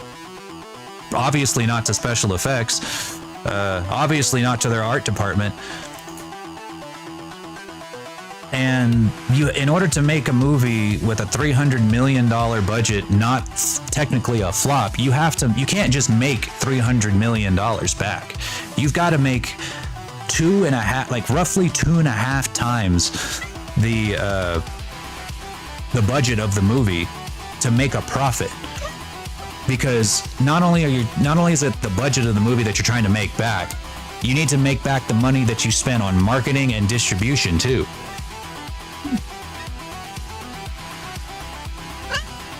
Yeah, just a casual 900%.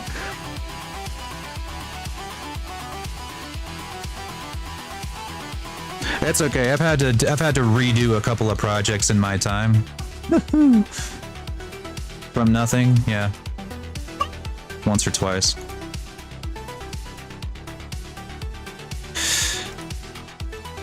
All right, just kind of reshaping some of this topology now and adding a little bit of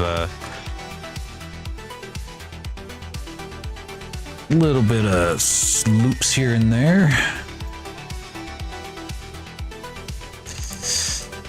People keep telling me that retopology in Maya is so much faster and so much easier, and I'm like, I don't believe you. I'm like, okay, boomer.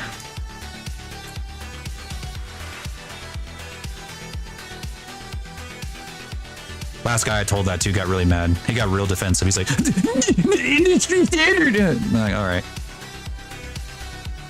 How much you paying for that industry standard? Oh yeah, if you really want to make a Maya user or a Maya stan real mad, ask them something that you can do, or ask them something that they can do in Maya that you cannot do in Blender, and they'll inevitably name something, right? They'll name something that's in Maya that's not in Blender by default, and then you can be like, okay, I can buy an add-on from the Blender market that can do that exact thing, just as good, by the way, for $15. And then they get real mad because they're spending $30 a month for Maya indie license. Don't get me wrong, if I ever get an industry job, if I'm working in a special effects studio or in a game studio or something, I will buy. I probably won't even have to buy it. I'm pretty sure the studio will buy it for me, but I will use Maya. But until that day comes, forget about it.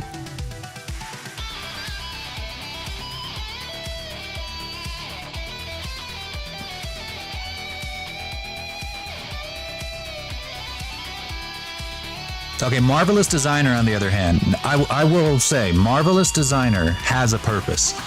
That has a real purpose. I think you really get your money's worth out of that. The trick is to just not model any clothes until you have a collection of models that need clothes, and then you buy 1 month of Marvelous Designer and just do nothing but clothes for that whole month until you have a whole stack of clothes, a whole stack of outfits just rip roaring ready to go, and then cancel. That's how you use Marvelous Designer. So you don't got to buy a yearly license, just buy a month.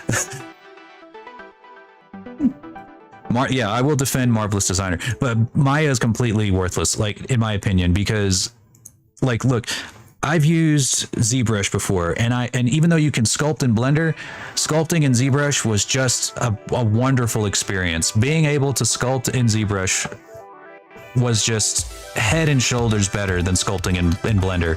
It's just so much more powerful. But most of what you do in Maya in the industry is not sculpting, it's retopologizing sculpted models.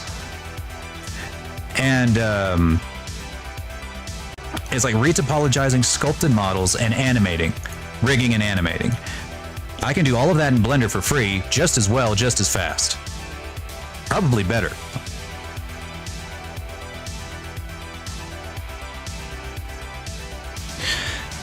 I used Maya once upon a time because when I was first starting out, everyone was saying industry standard, industry standard, industry standard. And the people who convinced me, you know, who when I was trying to decide, well, which way am I going to start? Which way do I lean, Western man? I got convinced to start with Maya. So I learned it years ago. Or at least, you know, I learned the interface years ago. I still wasn't like as good at modeling as I am now. But you know, I learned my ways, I learned my ins and outs, I learned how to make stuff at the level I was at the time.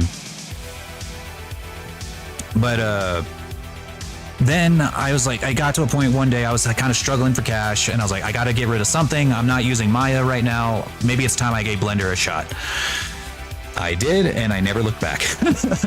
I stopped. I haven't bought Maya since, or haven't paid for Maya since, but I have paid for ZBrush. ZBrush is magnificent software. Just, I do sculpt a lot of scales though, so really good for that.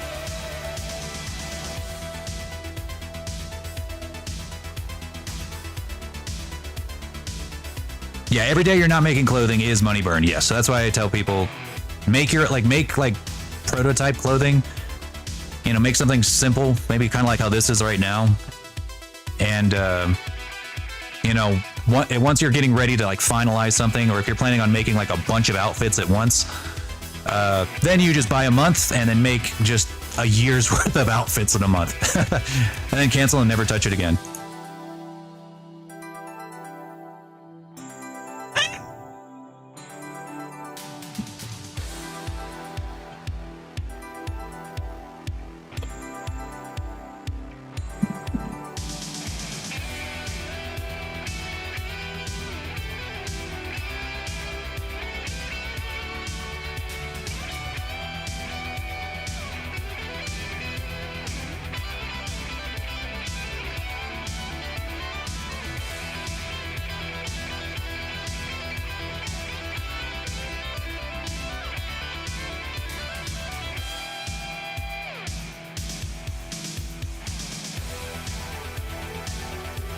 Are those one-time payments or monthly? It'd be, well, you can either pay for the annual license or you can pay for the annual. Oh, and also, like, if you're going to be doing, like, anything with Marvelous, like, it has to be, like, realistic clothing, too. Like, if you're, like, photoreal stuff, you know, for AAA photoreal kind of games, because otherwise, it's probably just easier to sculpt it, really.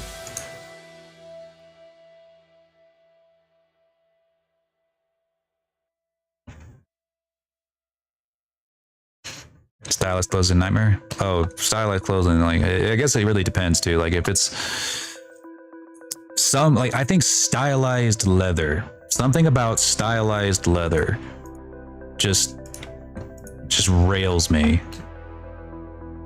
All right, I think I'm feeling pretty good about that.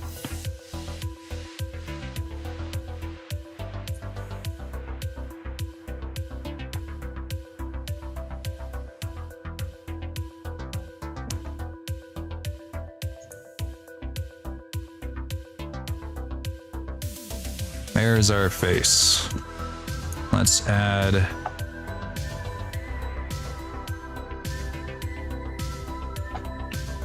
Oh, you know what? Yeah, I was about to add the eye sockets, but I think it'd actually be better if we go ahead and do the rest of the head first.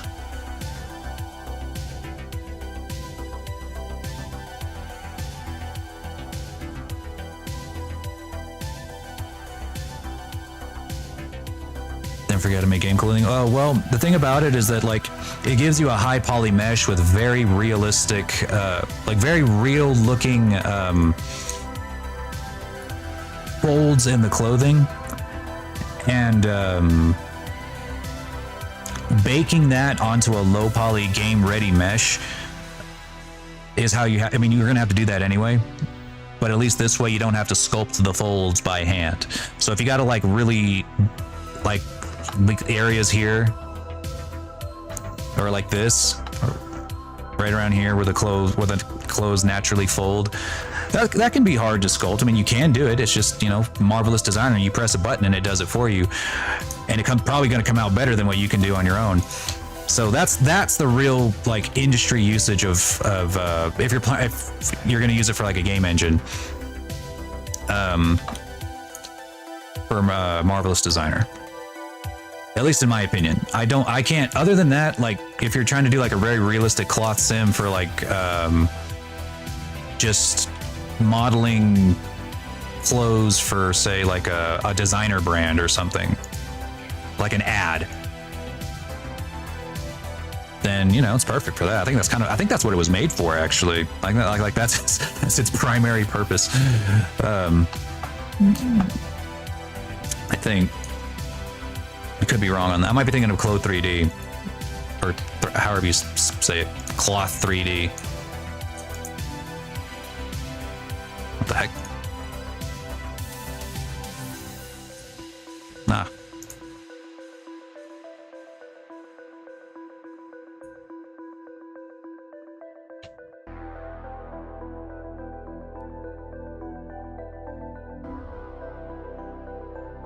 Oh yeah, I wouldn't make cartoon clothing in Marvelous. No.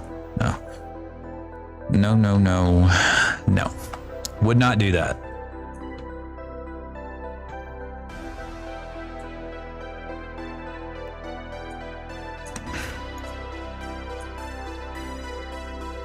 A lot of the time, if you're making cartoon or toon shaded models, like your folds are going to be painted in anyway. It's all in texturing. Thanks for the follow, Nib. I appreciate that.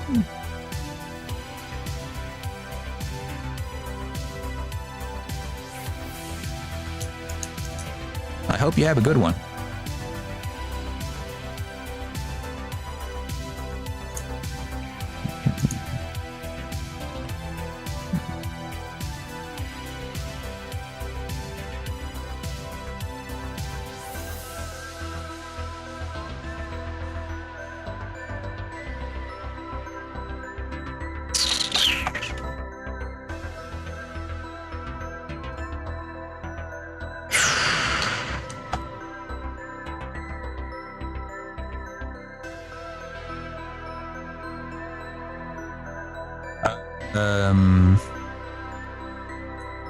Can't remember actually.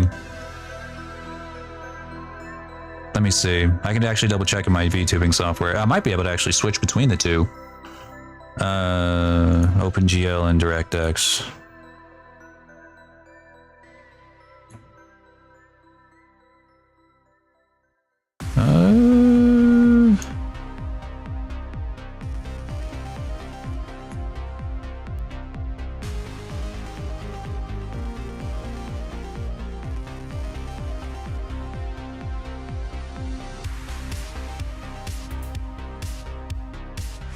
I think it's like shader dependent.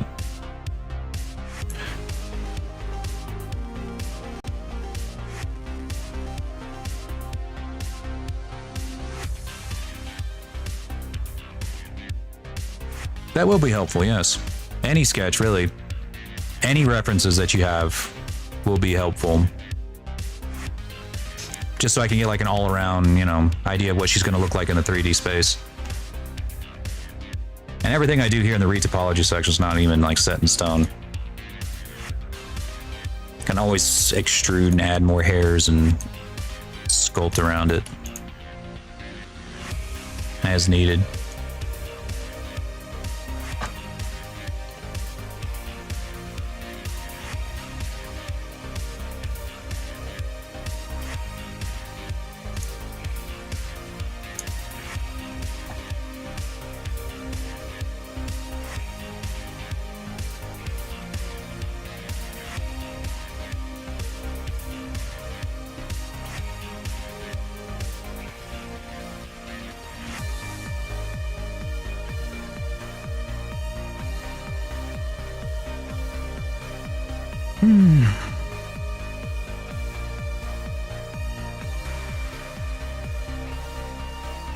Heck yeah, man. Addy hitting good today. Let's see.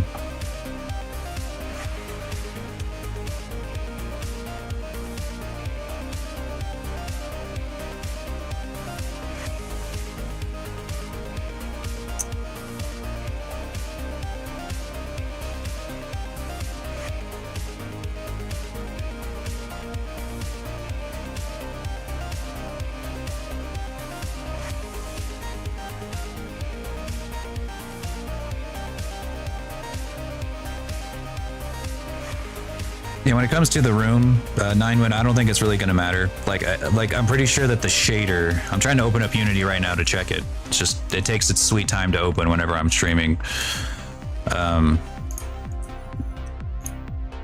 So I can double check it for you, but I'm pretty sure that if I were to just use a Poyomi shader, that I can just like decide, like just click a box and be like OpenGL or DirectX, and it'll act accordingly. Because that's probably what the shader I'm going to be using is Poyomi. And when it comes to VTubing software, that's kind of what you're stuck with. If you don't want to use Mtune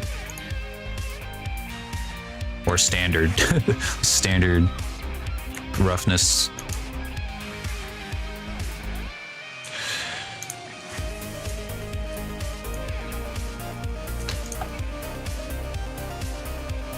Ow. I guess I forgot that I had this hotkey that's not only my confetti thing, but it's also what I use to merge vertices.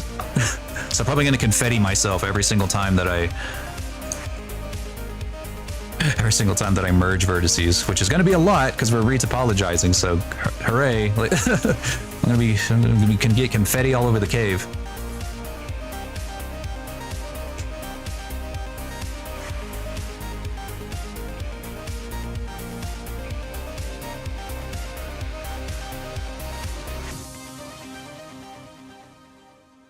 Well, I appreciate it either way, 9-win, because I'm dead certain that like anything that like OpenGL would work. In fact, you know what? I could probably just double check because like with VR, I'm pretty sure they use a lot of the same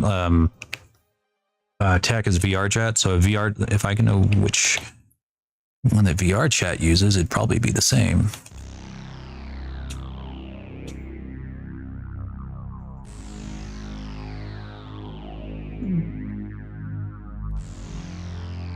Okay, VRChat uses OpenGL, so there's a very good chance that that's what you're going to use for VTubing software too.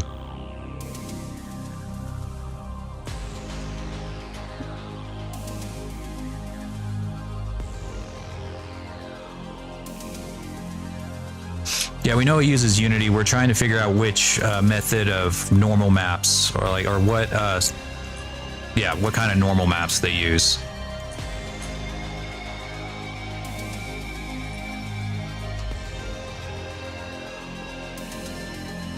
It does only use Unity, but Unity can use either OpenGL or DirectX normal maps. And that's what we're trying to figure out.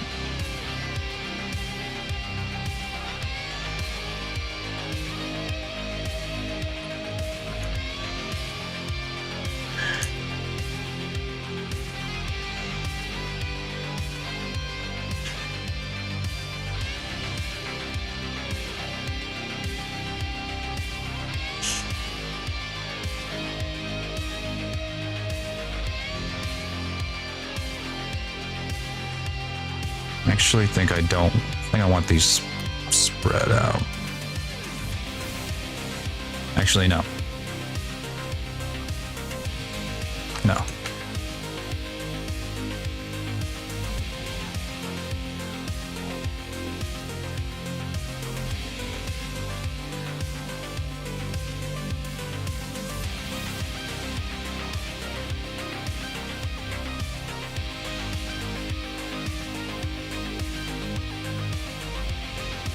Oh no, it's a dreaded triangle. Look out, guys. Lore uses triangles. He's going to hell.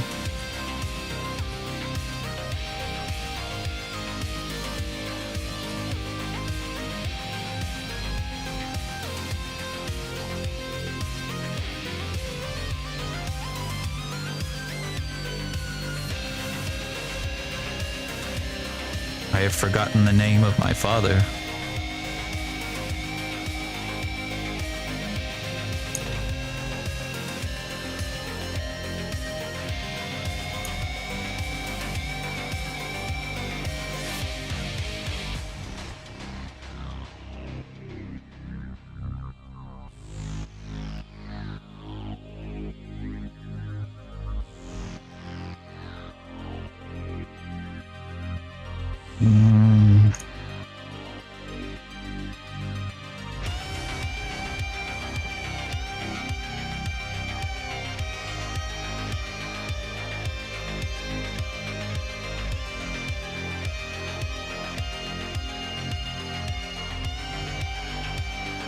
It's kind of like a puzzle game.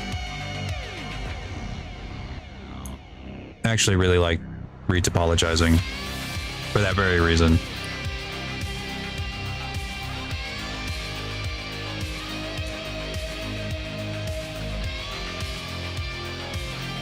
Especially for game ready models, because it's like very important that you do it well. You can cut a lot of corners with, you know, rendering, or like if your main goal is just to render something.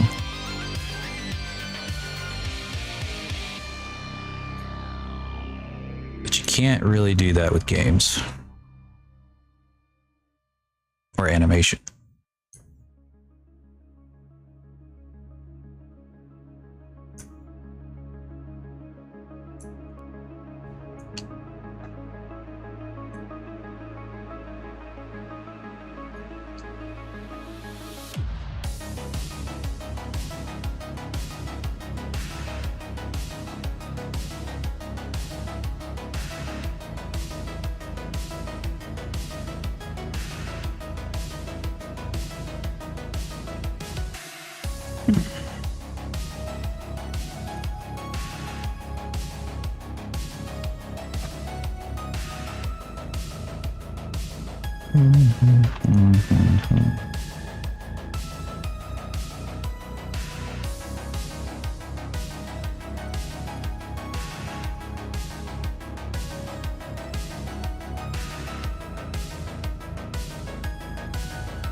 All right, so this might be a little bit tricky to retopologize, because like I can't use the shrink wrap modifier because it's not mirrored. Like, the ears are a little different.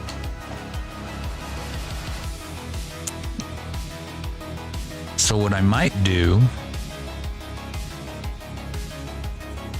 because I'm a bit of a wacky guy,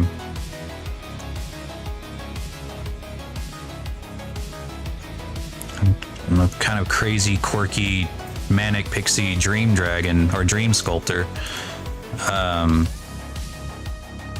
gonna actually remove the ears, and I'm just gonna box model them in after retopologizing across the head.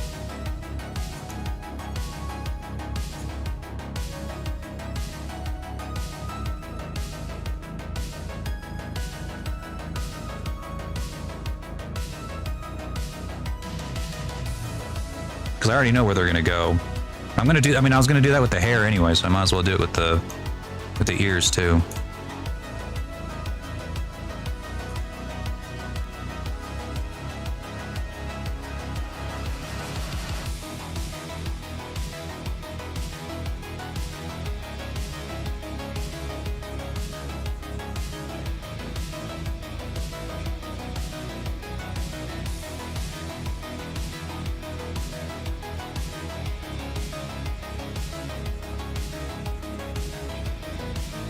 Most of what I needed the base sculpt for in the first place is just to make it easier to retopologize, so I'm not just doing it in empty space.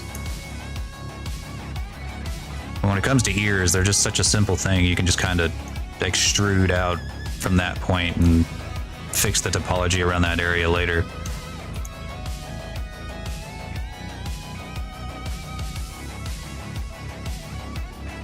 Ugh, that works in ZBrush. Just smooth it until it's gone.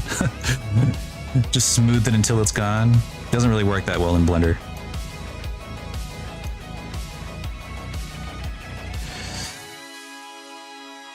Just the way that Blender does its smoothing's a little different.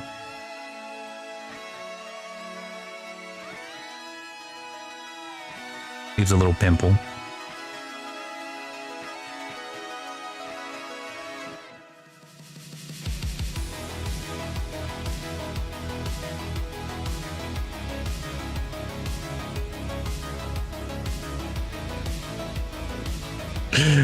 Uh-oh. She looking a little, looking a little weird.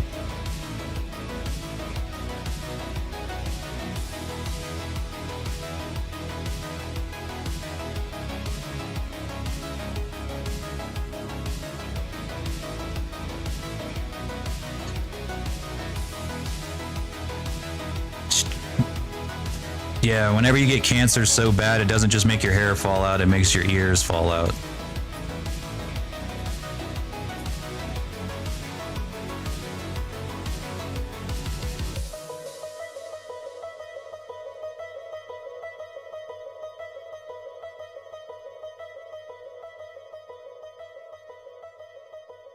All right, that's close enough.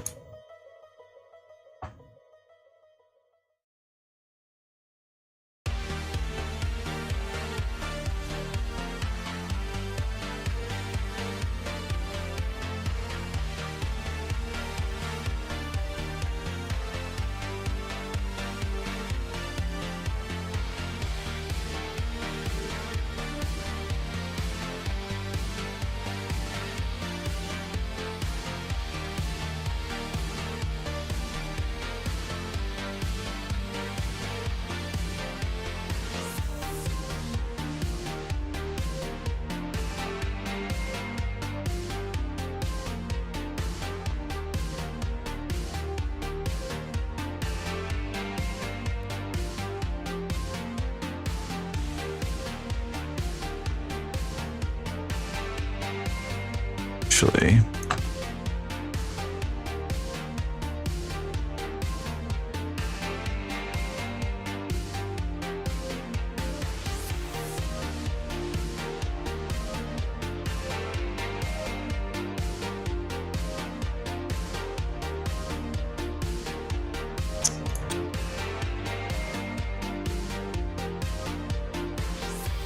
damn it.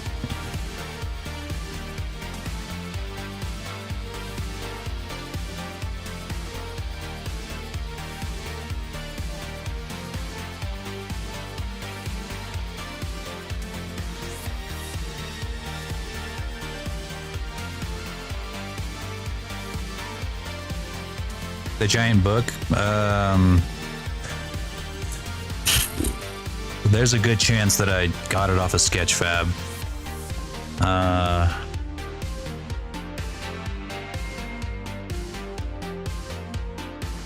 Let me see.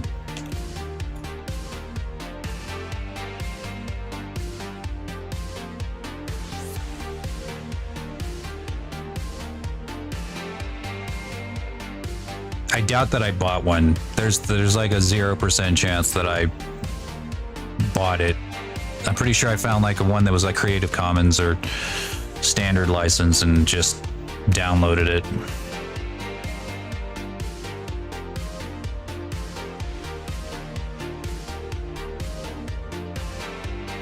I'm not really too picky. I kind of just filled it with a bunch of, I'm not really like environment artist, so I just ended up, I probably just picked something and slapped it down.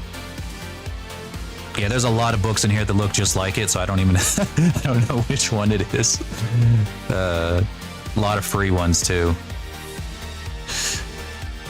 I think I still have the wheel actually, or you know what? Let me see if I have the FBX saved here.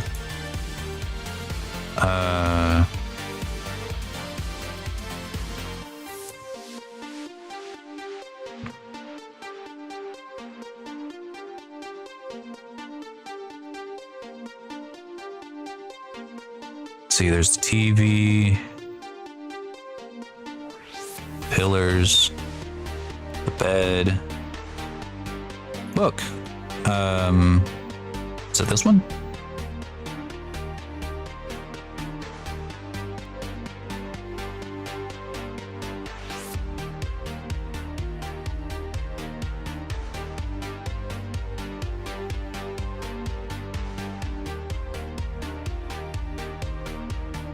Okay, probably not. I tried to open up the blend file that said book, and and it just gave me a huge error. So I'm pretty sure that's not the one. Yeah, I don't know. I'm not really super picky about it though. I just throw a bunch of shit in my cave, and like Batman, you know, there's just a bunch of random shit everywhere. The giant penny, the T-Rex. I don't even know what those are from. But they're kind of cool. They're always there. They're always there in the cave.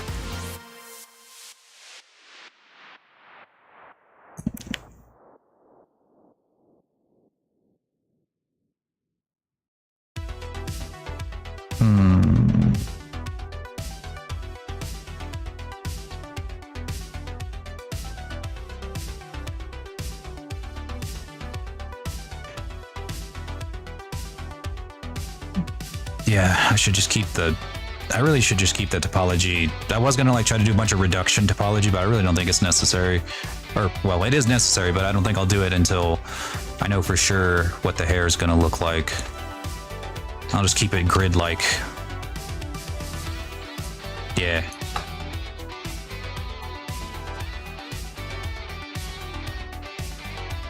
Like a round cube.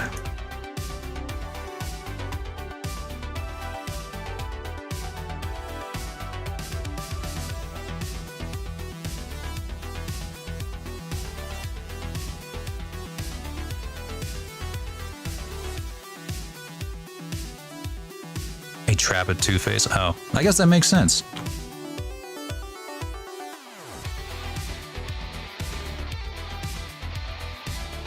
It's just funny that no matter how long or what movie you're watching, what animated movie you're watching, those things will always be there. The coin, the T-Rex, all of that stuff will always be there. Every show I've watched, every movie has had the coin.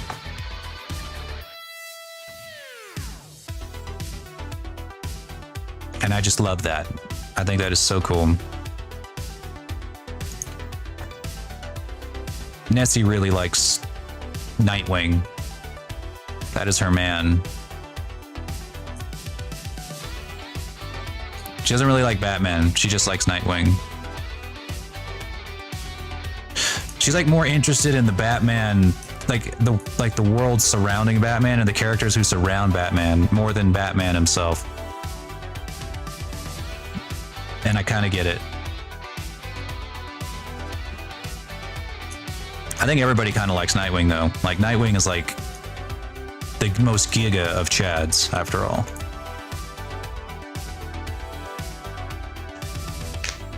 Batman Beyond, yes. I watched the whole thing when I was younger. Me and Nessie actually just started watching it not too long ago. We didn't finish it, but we got about season and a half in and we love it. It's just, it holds up. Gotta say, really holds up. Trying to think how I want to do this. I'm tripping over here. It's like, damn, Laura, you've modeled a skull before, right? Like,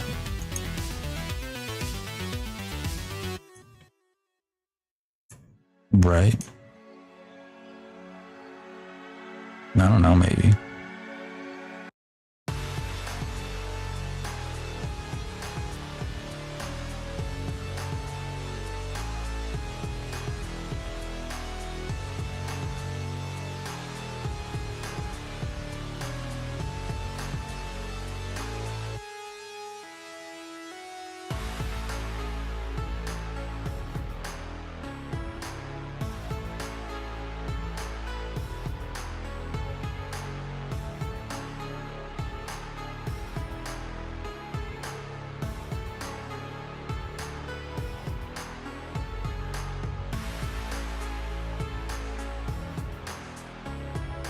Oh yeah, I've been on that website before. I think that's where I watched Samurai Jack in Primal when that was still only on Adult Swim. What's up, Cat in a Jar? Yeah, Batman Beyond was really good. Like it really does hold up.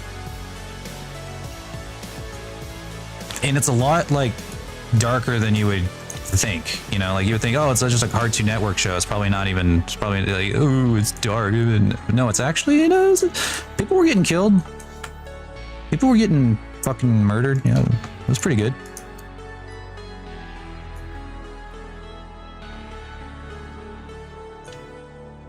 What am I making? Money.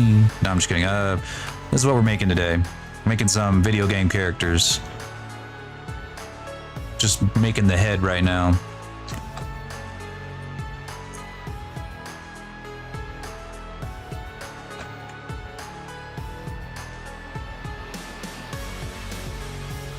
Collect any of the like download them? I did not know that. Don't know if I ever would, but if I ever did, that'd be super dope.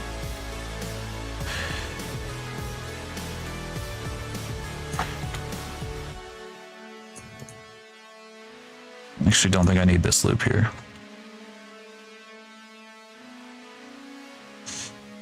My sister-in-law does that though.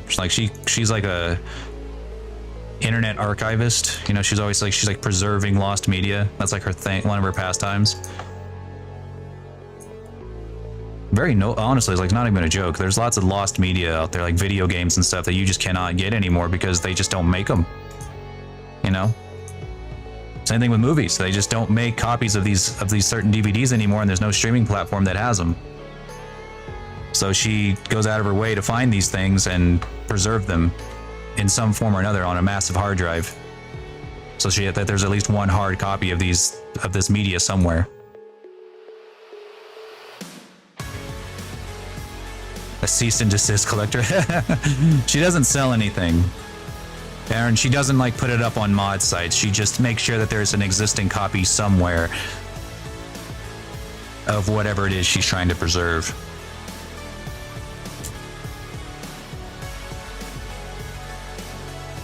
First time a streamer's ever responded to you? Well then. Hey. That's wild.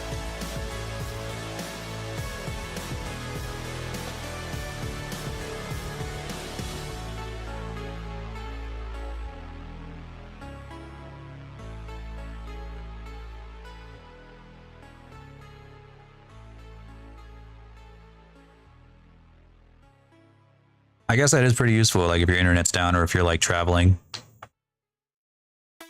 on a plane or something.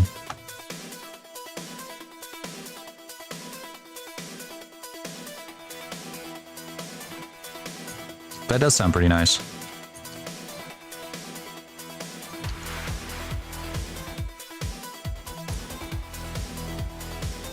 No, it's not at all.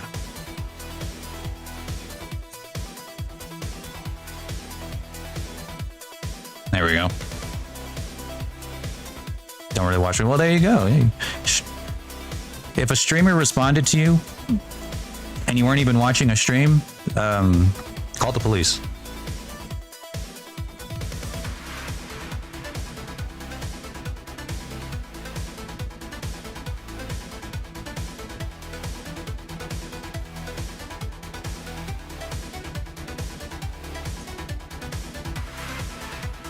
Alright, we're gonna make a loop here.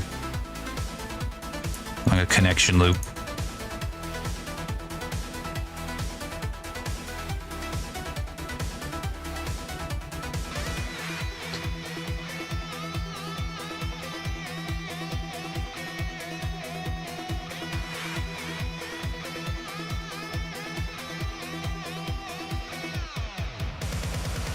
Is it hard? Not for me. But yes, it's art, you know, it takes practice. I think anyone can do it. Just takes practice. Time, effort, you know. dedication, discipline, like anything worth getting good at. Yeesh. That didn't really work, did it? Oh, it's because I had this turned on.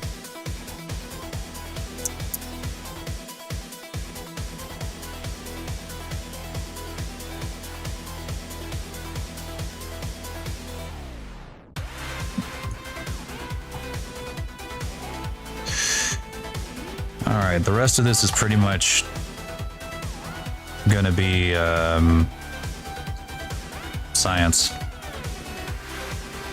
So what I'm gonna do is I'm gonna go ahead and apply this shrink wrap.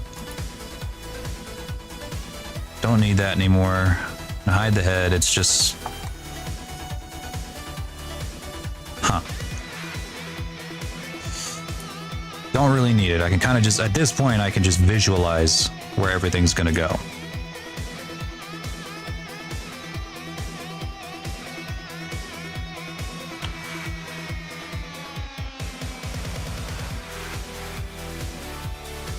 Kitten's biting, and my kitten is always biting me because he's a bad boy. Well, I appreciate the subscription.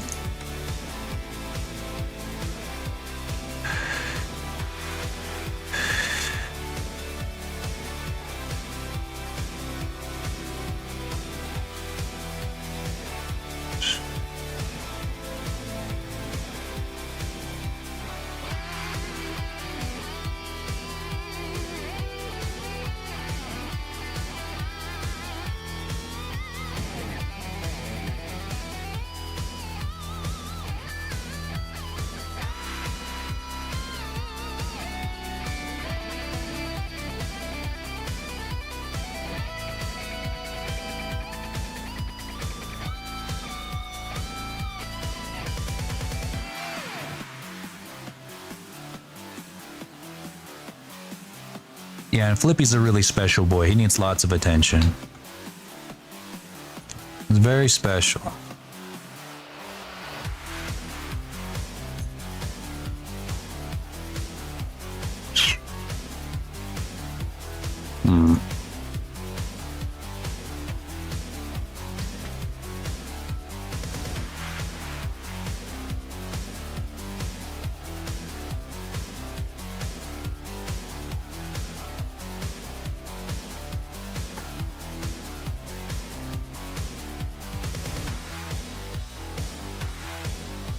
Yeah, we're talking about kittens. Flippy is my special kitten.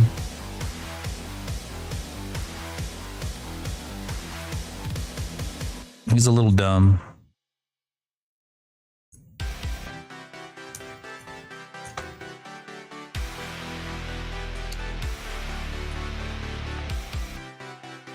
He doesn't really get along with the other cats, so we have to keep him out here with me in my office.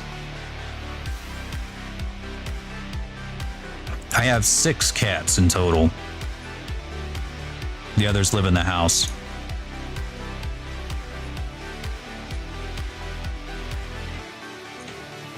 It's like he gets along with the boys, but something about women just sets him off.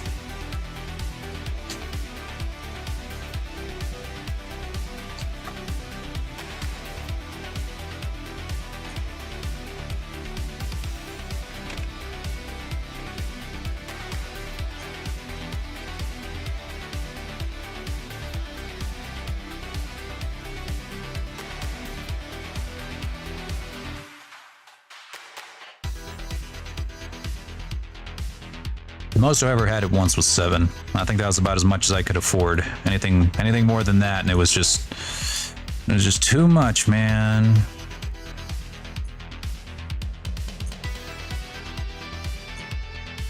It was too much money.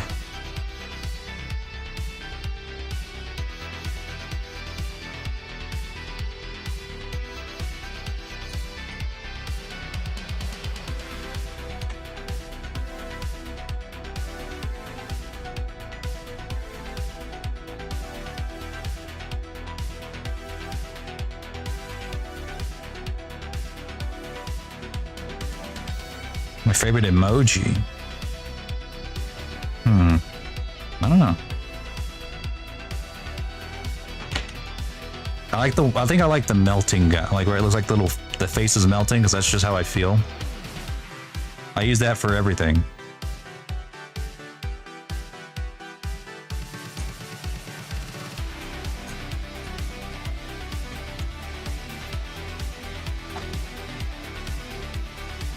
I think it's like my top used emoji.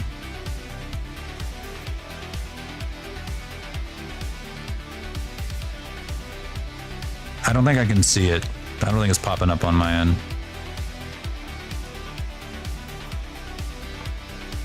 But I'm assuming you're popping up the right one.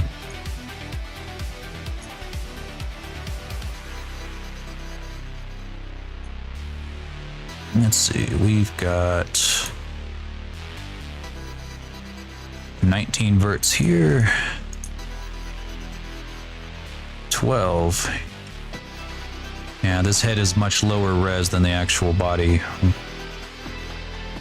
Well, that's fine.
Yeah. Yeah, I saw JoJo Siwa's like emo now. Is that her thing? Good for her. Proud of her.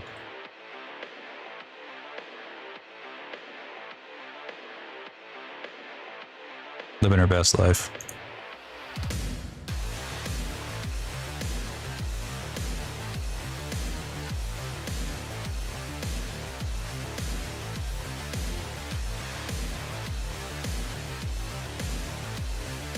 I don't think I've ever listened to any of her songs.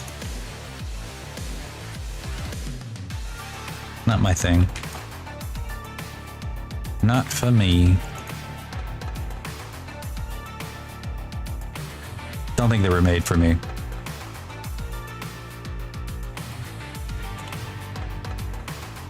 I think they were made for Flair, actually.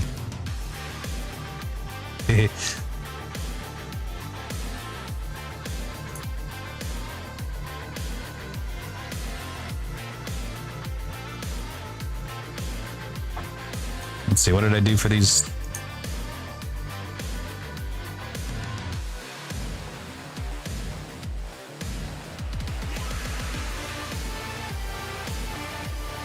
Yeah, that's what I figured. Just a grid fill right here.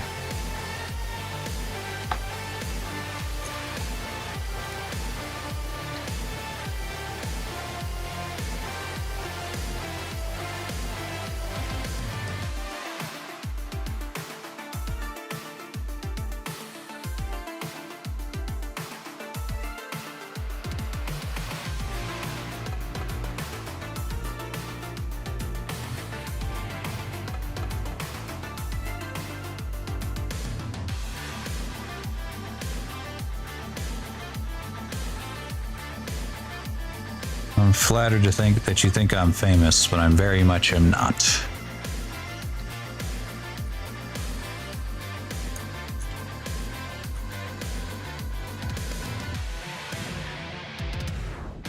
I was TikTok famous for all of like half a year. It's about as close as I ever got.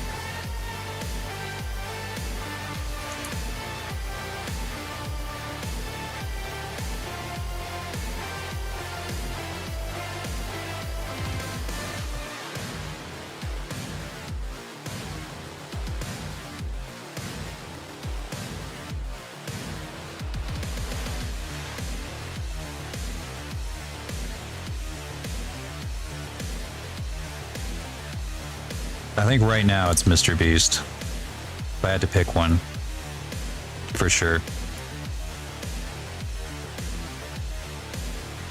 I think at one time it may have been PewDiePie, but I think his time is done. Like, dude's washed up. He's done. Like,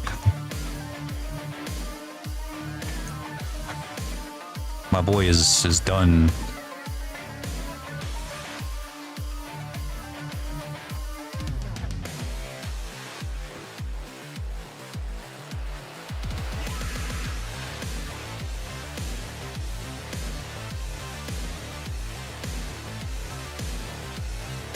I don't think I've ever even heard of Flamingo.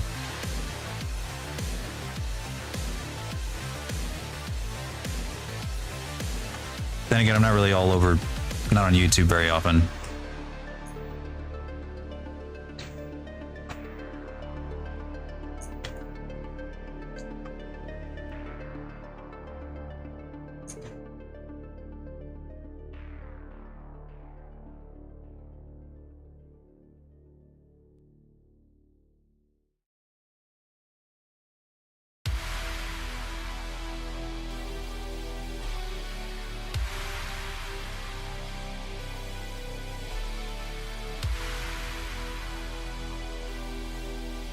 My wife watches Roblox stuff.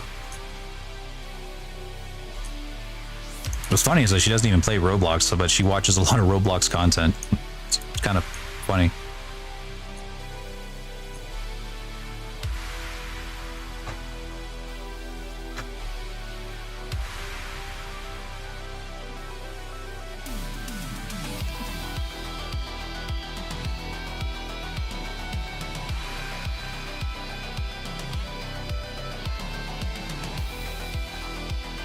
What the?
Sorry, I was concentrating on this thing.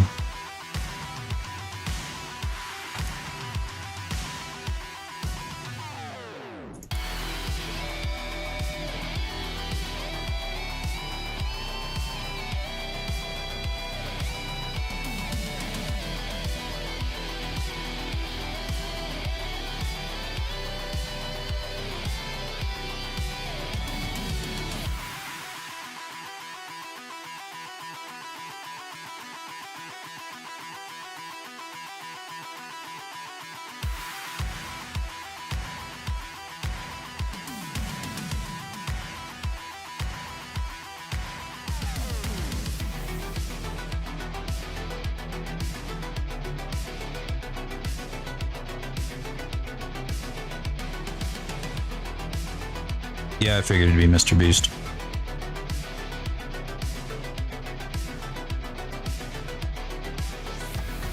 Is he the most subscribed channel?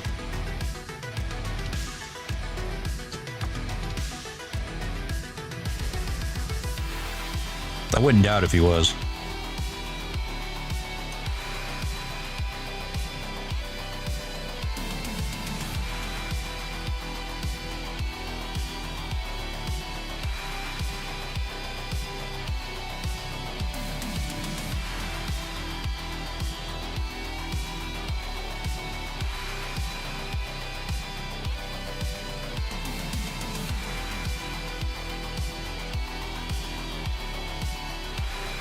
Jesus Christ, this probably would have been faster if I just would have modeled it, box modeled it.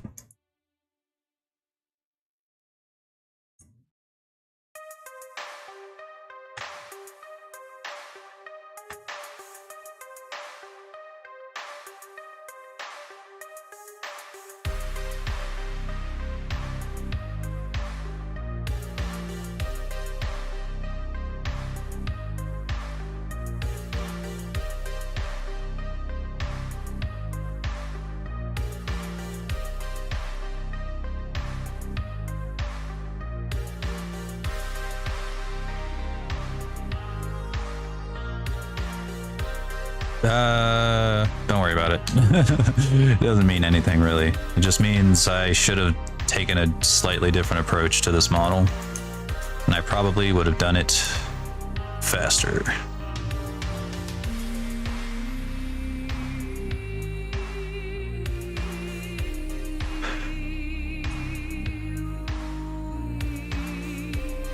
Sheesh.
Horse thing? That was probably Young Pup's model. That was a commission.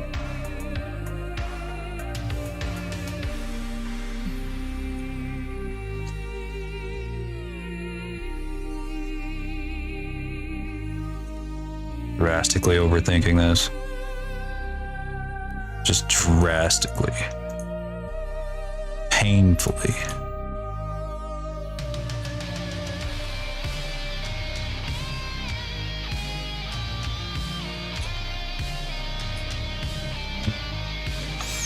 Modeled fucking Miranda in like a day. Miranda's head in like a day, and like I'm over here still struggling on the face for this one model. Didn't even get to the hair yet.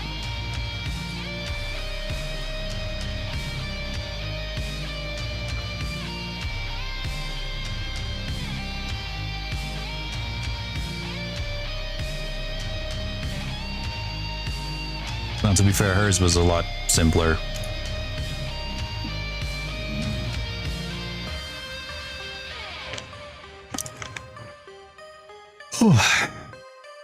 Nah.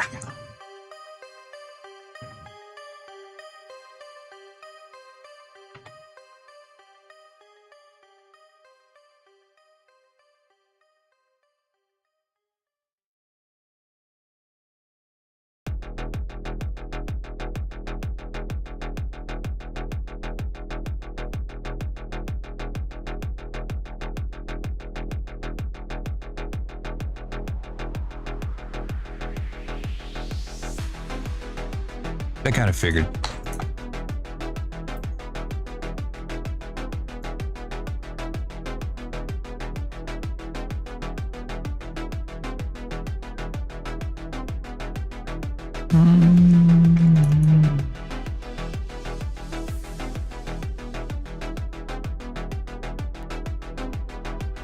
Hey, you guys remember how earlier in the stream I said I kind of like retopology? It's like a puzzle game.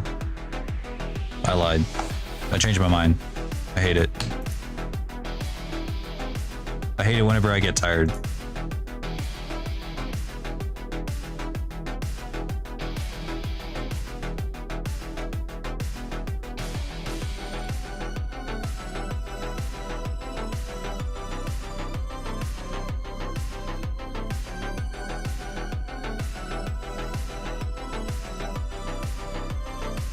What, oh, Gucci. But I thought you meant, like, I've heard that term used once or twice. Retopology? Like Flair, come on. Like, really? Like,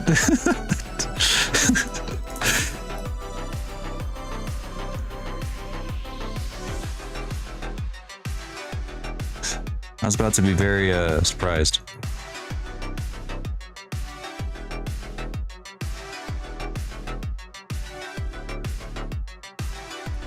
That's what I thought you were talking about.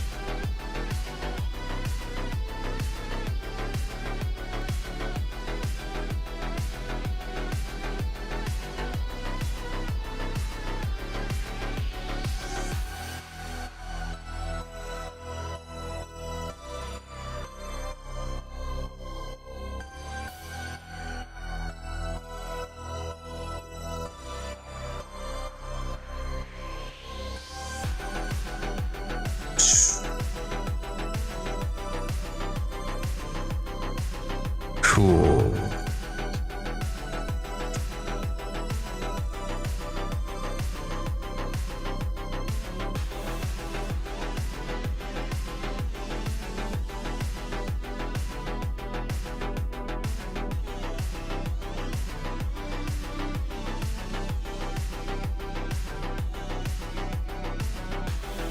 I may know what Gucci means, but I gotta admit I'm a little old for the skibbity toilet stuff.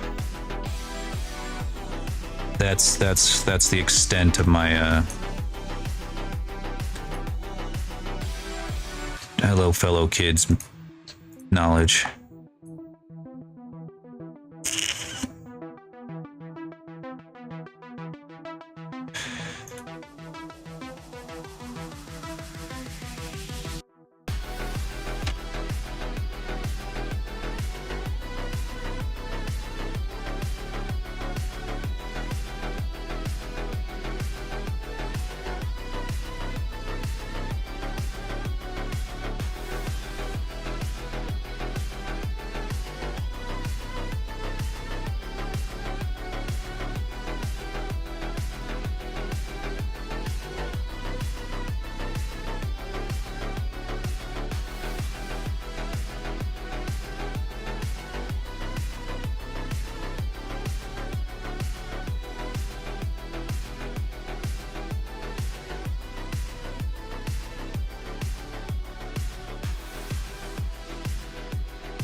Just thinking,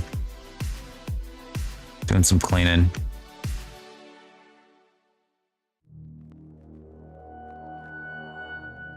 I think I might have reduced this topology a little too much.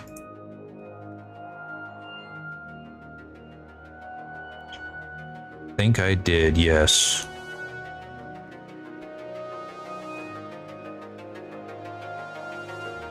Well, maybe not.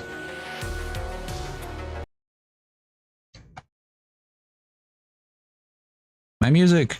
No.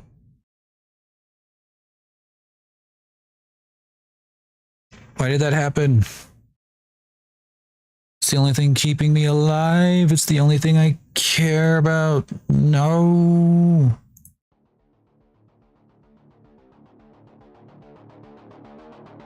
There we go.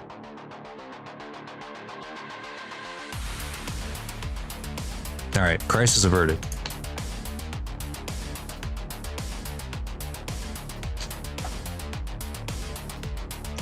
That was a close one, guys. Who knows what could have happened?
Sheesh.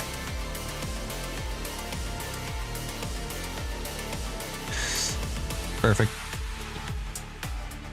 It's perfectly fine.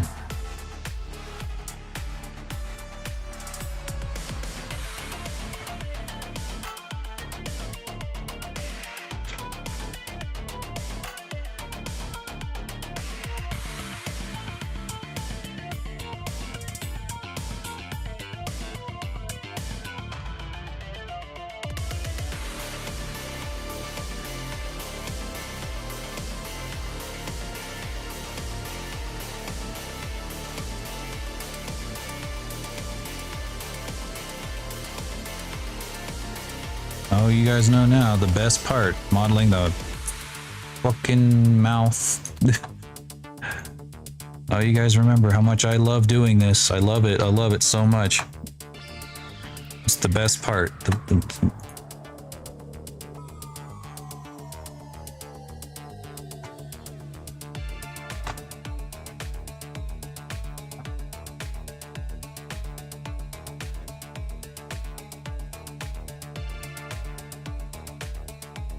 Oh, yes, of course. The teeth and the tongue, of course. Bestest part.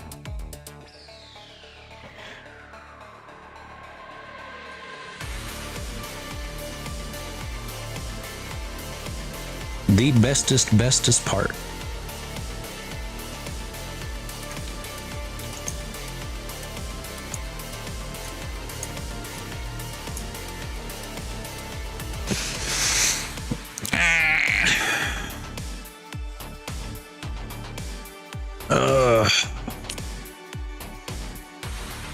Let's see.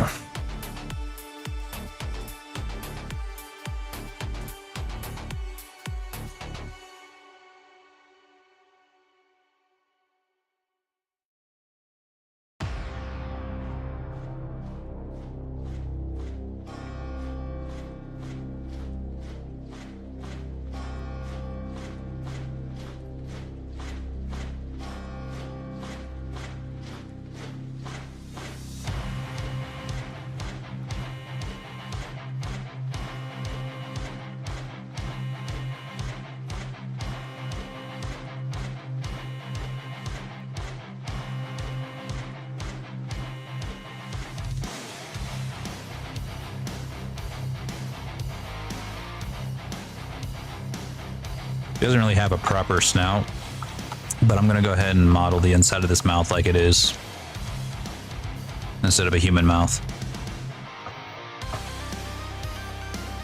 It'll probably be better.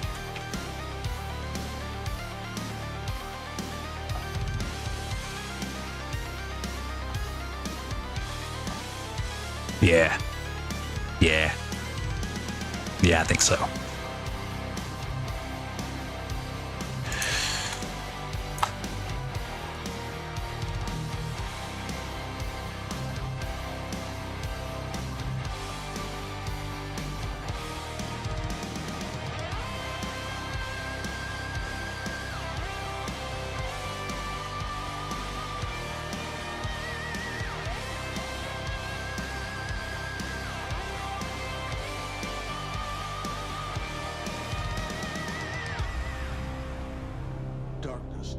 towards the sky.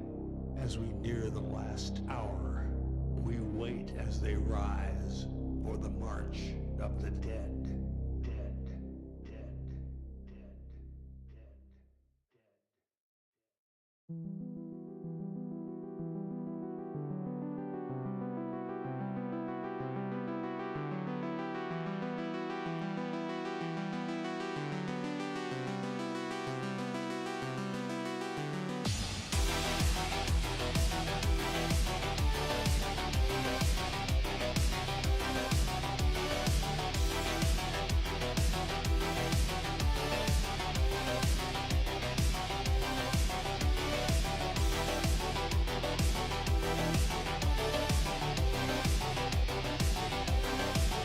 Okay.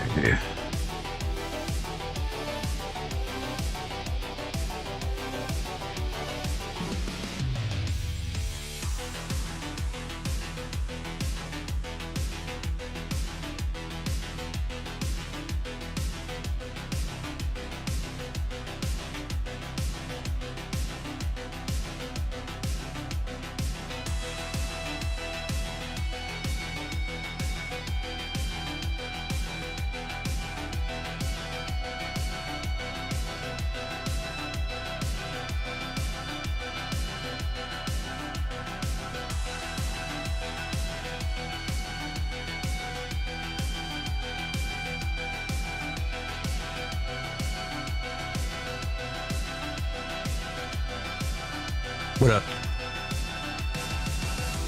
Getting a lot of visitors today. Oh my god, it's getting late.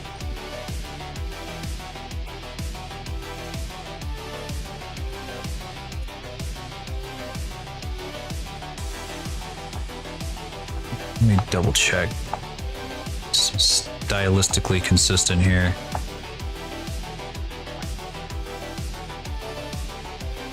Yeah, I did.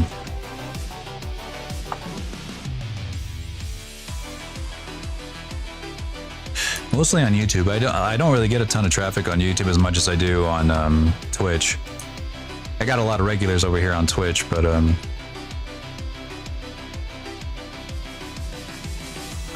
usually also don't stream this late. Most of the time it's around 3 p.m. CST.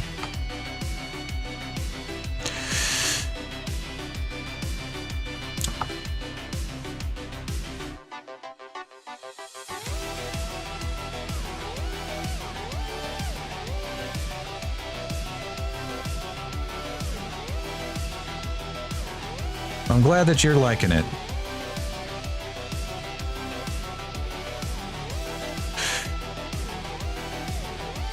Oh.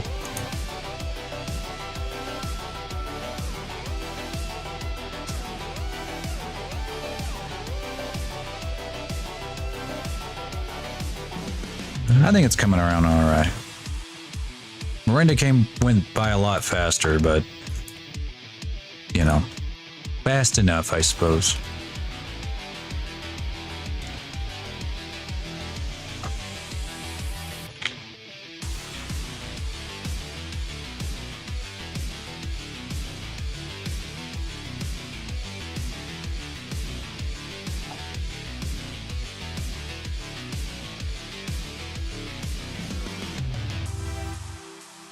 Reminds me of anime.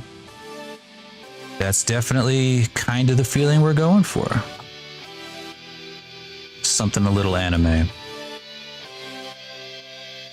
Just a little bit anime.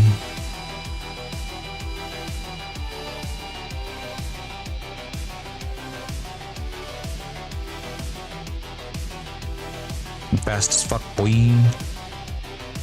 Fast as fuck, boy.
Yeah, sometimes that Addy just hits just right, and I'll pop out a whole model in a day.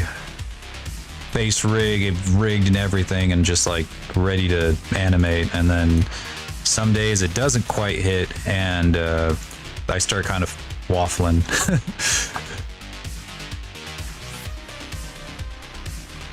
A little bit. I'm gonna go ahead and attach the head.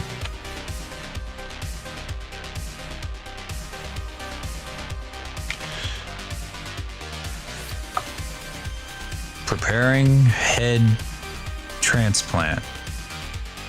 And then we can work on proportions.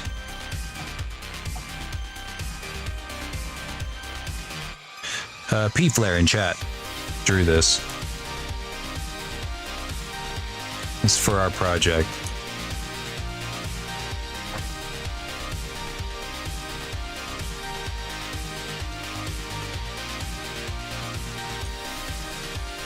I'm gonna go ahead and put a mirror modifier on this because I'm probably gonna have to do a lot of, or redo a lot of this body anyway.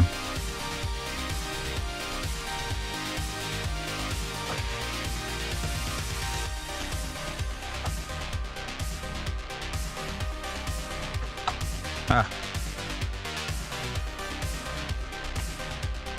Oh, I can just do this. Oh. Damn it.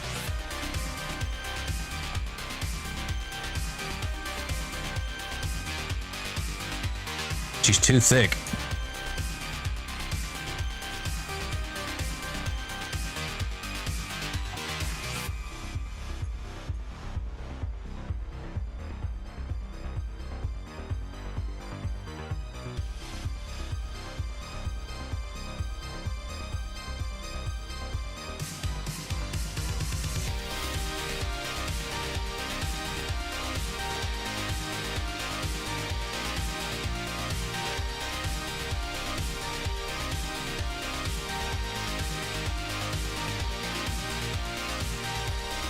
Oh, you didn't draw it. Oh.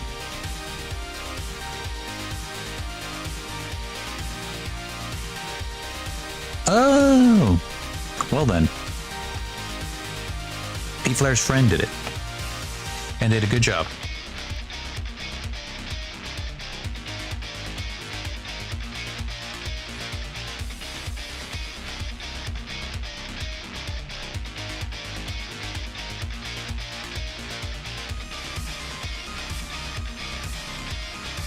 Yeah, Sophia's a little thick.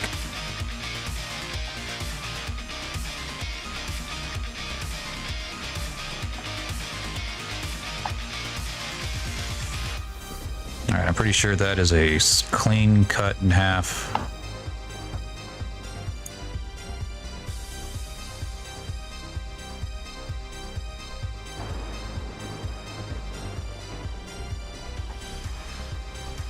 All right. Preparing head for transplant.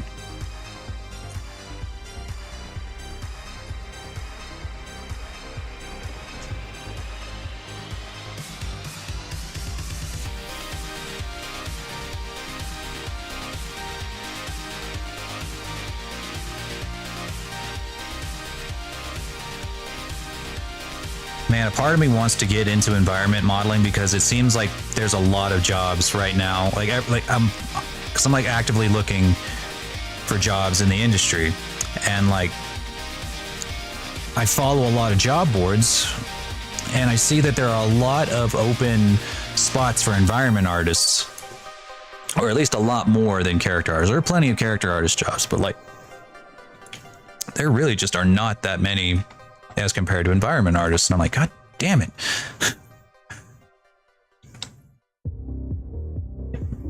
I would love to have one of them jobs you got there.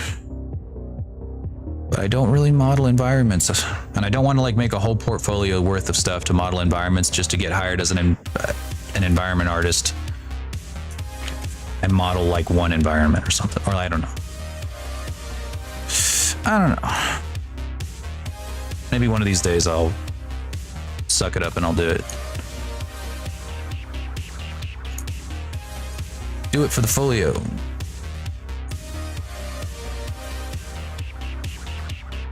Instead of do it for the vine, it's do it for the folio.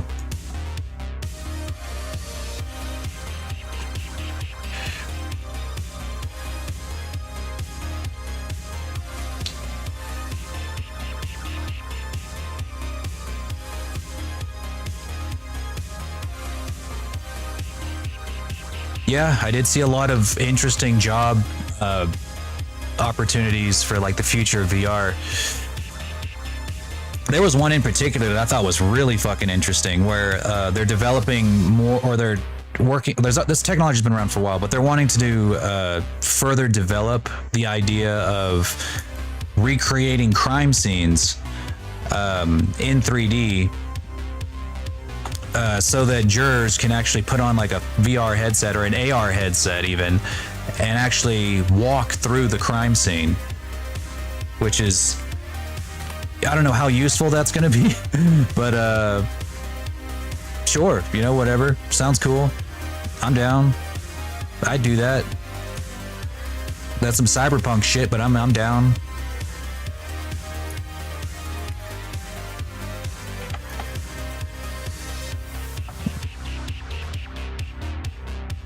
But you need a good environment artist for that.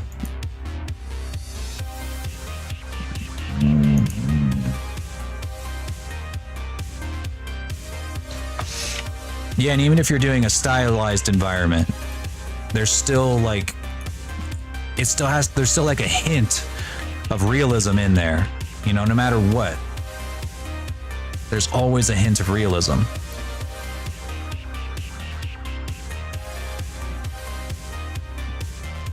And sometimes that can be difficult to balance.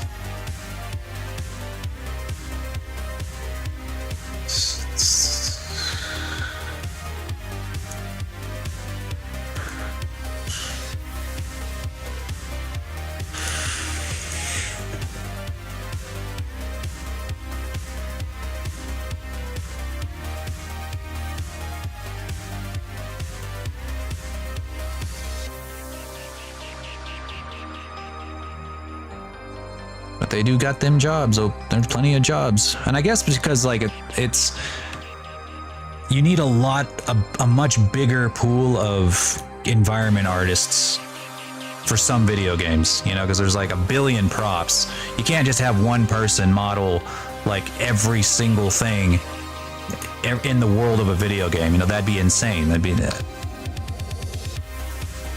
I guess you kind of can now. There's a lot of procedurally generated stuff, but you know, for the most part, you need like a whole fleet of environment artists for a project, whereas like you might not need quite as many character artists, if that makes sense.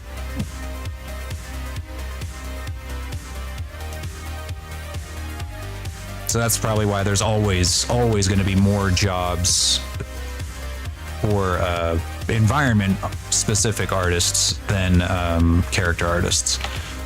Prop artists too. But sometimes they just call environment artists prop artists. It's my understanding. I have always I've had this idea for a horror game for a while, where like you're trying to escape from a dragon's cave, and like, sorry, I thought my wife was calling me. Where like you're this knight or this prince who's like who thinks he's a big shot and he's gonna go slay the dragon, but then the dragon just eviscerates your entire army, and you're trapped in its cave, and you're just trying your best to just get the fuck out.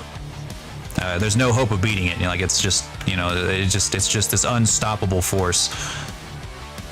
And every time it sets something on fire, it burns forever without without like dousing yourself in a very specific spring that's in the cave, guarded by the dragon. So like throughout the whole game, your health is like constantly going down because you suffered a burn from the dragon, a minor one, but still it continues to burn no matter what, and you have to continually find puddles of this spring to stay alive long enough until you can find the source and save yourself, cure your burn, and then escape. But if you try to leave before, you know, curing your burn, you'll just die. Or just suffer forever, I guess. That'd be pretty cool. Don't know if I would ever make it. It'd probably be one of those like really short horror games, you know, something that like you'd see Markiplier play on one of his compilation videos where he'd play like 3 fan submitted horror games. Make it? Yeah, sure, hold up. Let me just make it real quick.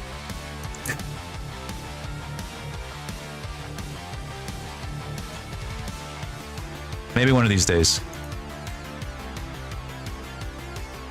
Gotta be a little less busy.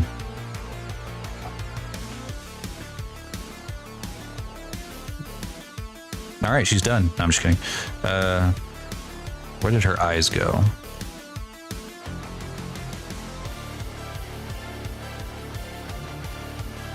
Just gonna plop those in real quick.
For me, the characters are the easy part. I think the first project I ever want to take on, like myself, is like a full-on, like, indie project of my own creation. Would be like, I have this idea for a video game that's kind of like, that plays kind of like Star Fox on the Nintendo 64, but it's instead of like a jet or an R-wing, it's you're playing as a dragon.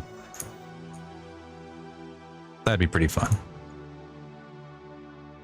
You're a dragon fighting like a modern world with jets and planes and shit. You gotta shoot them down. That'd be dope. Now that's a game I feel like confident that I could make. Maybe even by myself, because it wouldn't even be that long. You know, just be like a pretty short $5 kind of game. That'd be a good time.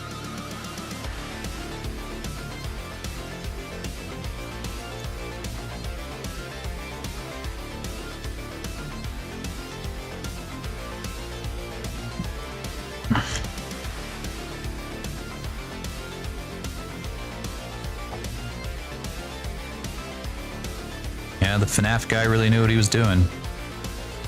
Or maybe he didn't even know that he was about to make like a massive cultural phenomenon. He just had no idea.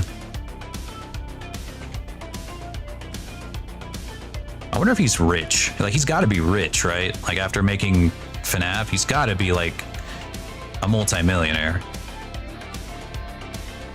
I swear I'm just gonna look it up on the internet and someone's gonna be like, nope, actually he got robbed of like all of his money or something. I don't know. FNAF, or I'll see like a headline saying the FNAF artist has not made a penny from his massive IP. I don't know, so that happens sometimes. I don't know how it happens, but it just happens. I hope he's rich.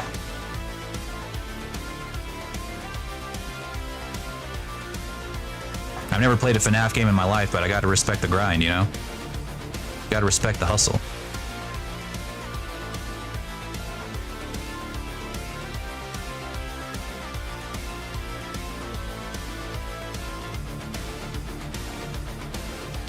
Damn it.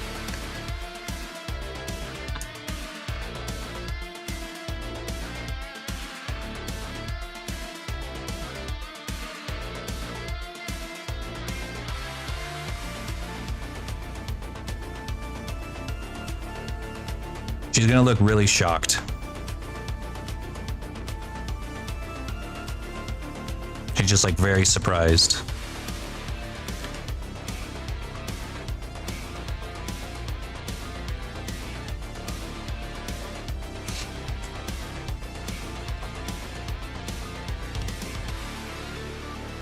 Hey, Much, welcome back.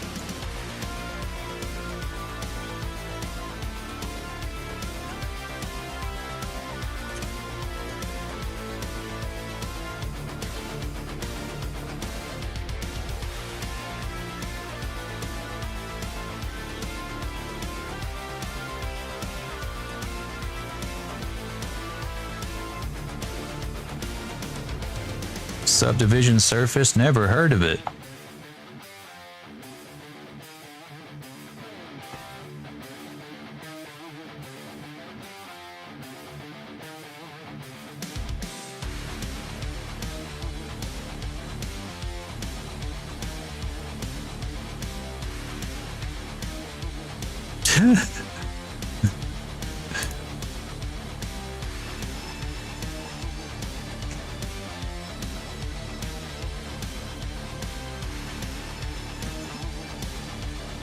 Alright. Let's give her some ears so that she may hear.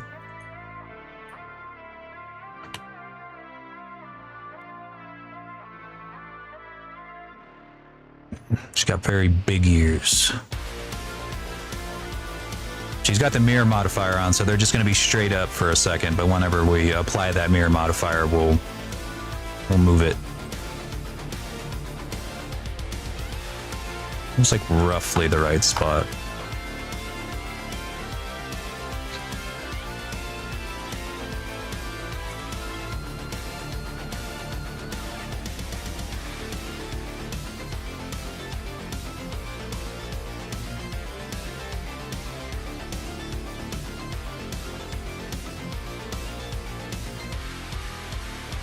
Not wide enough.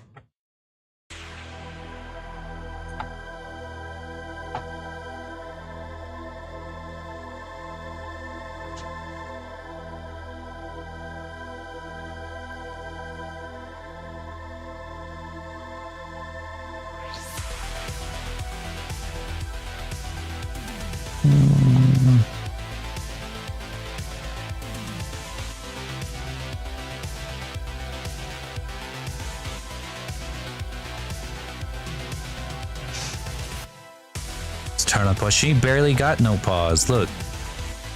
She's got human feet. I likely won't even have to model the feet.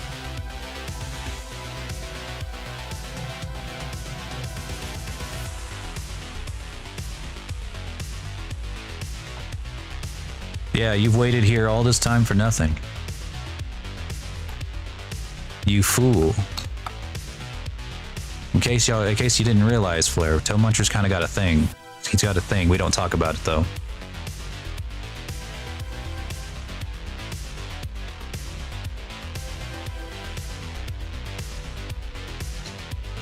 He's gifted some subs, so we don't talk about it.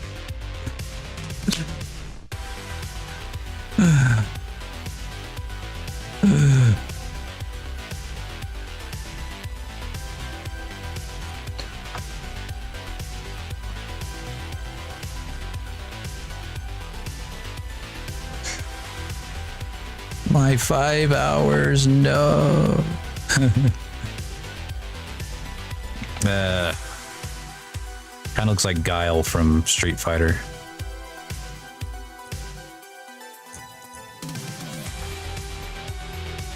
In a way, this is kind of like doing retopology but backwards.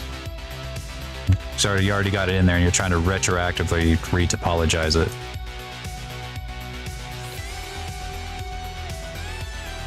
If that makes sense.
Blah!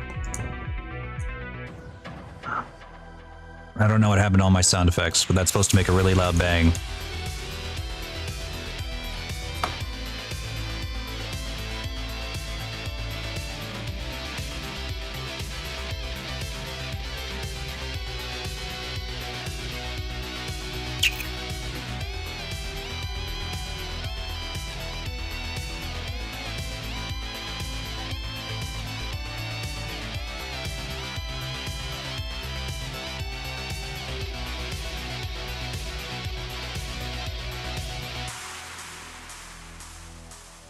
He has been drained of his powers.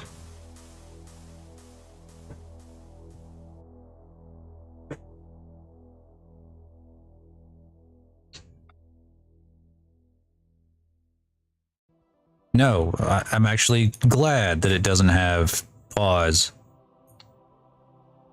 You have any idea how fresh it is for me to not have to model a fucking anthro foot?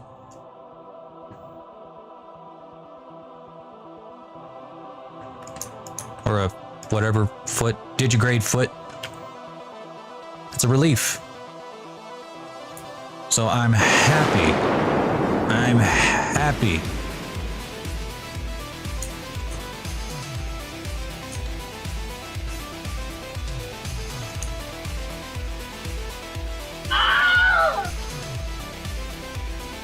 Abuse me all you want, but I'm happy now. God damn it.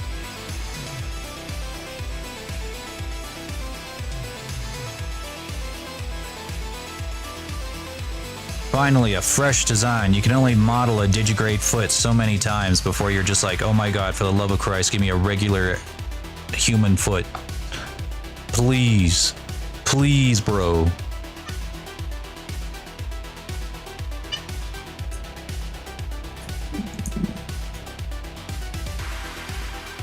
Yes, Flippy, I see you. He's mad too, don't worry. He's big mad too. He's got a thing.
show us some feet. Get out of here.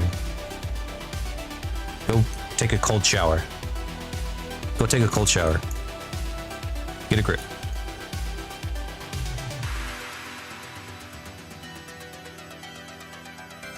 Y'all can go goon somewhere else.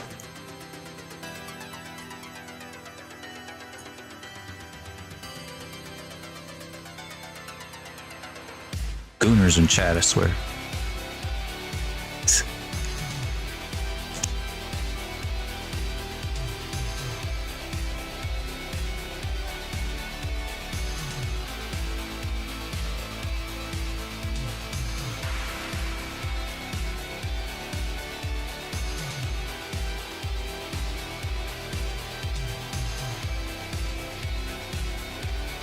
Yeah, I've kind of looked into some of the history of like how they used to do some 3D models back in the day, and it's unbelievable. And sometimes like as like studies, I'll download models from PS2 games or like old consoles just to see like how they optimized their stuff and how, you know, how well they planned out every single vertex and how much they were able to stretch a single texture, you know, across like and get as much pixels on that texture as possible and put them to good use. And it's just like they didn't have these insanely powerful graphics cards and PS5s to, you know, lean on.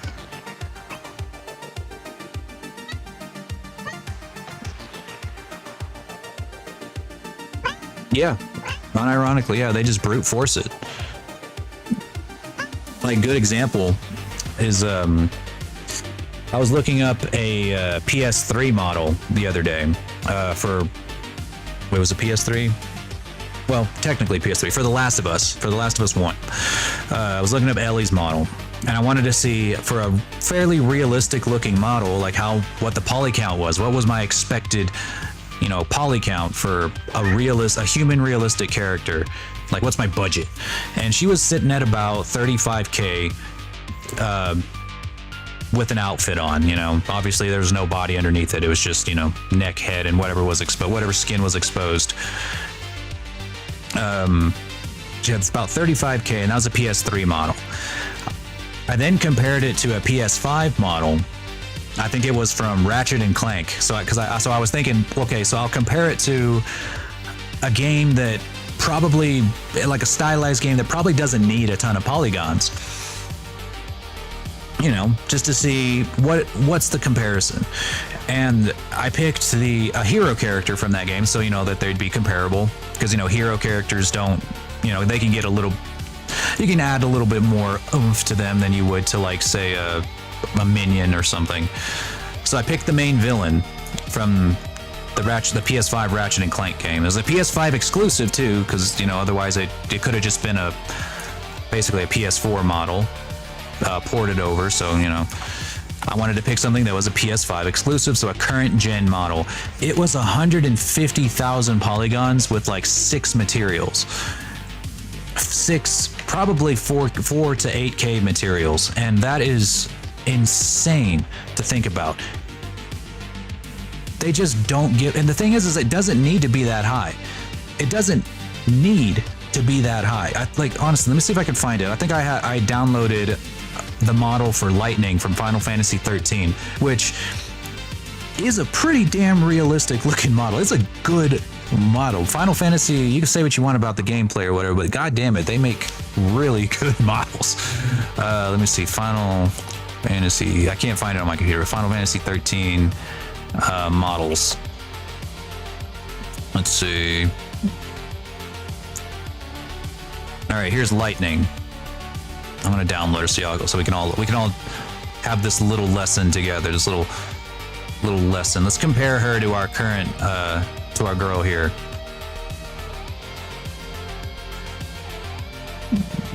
Let's see what she's at. I'm gonna hide you. No, I gotta unzip it. And by it, I mean my pants. No, I'm just kidding. Is it an FBX? OBJ. Okay.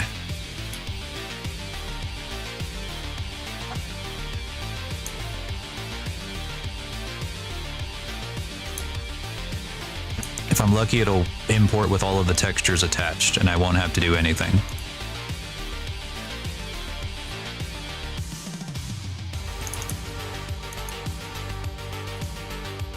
Yes, okay. Damn it.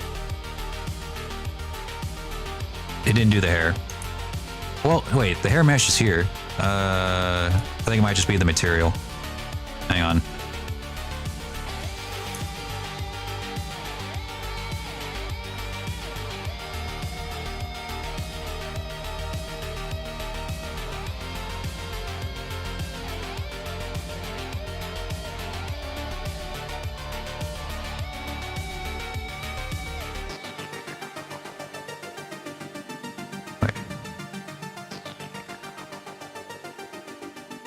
Which one is the hair?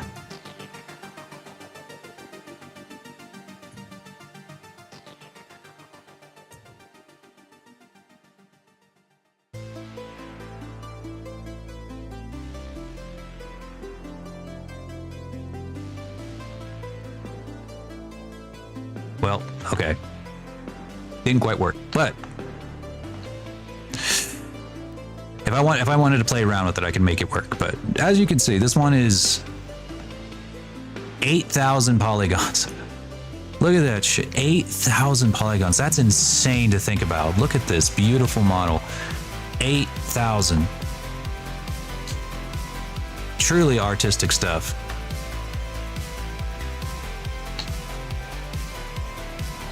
Incredibly well painted.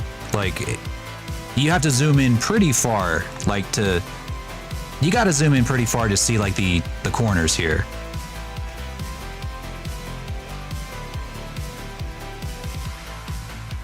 But this was for the Xbox 360. You know, this was supposed to run on the Xbox 360. Like, you won't see this. You won't see this on a PS4, much less a PS5. Look at these fingers.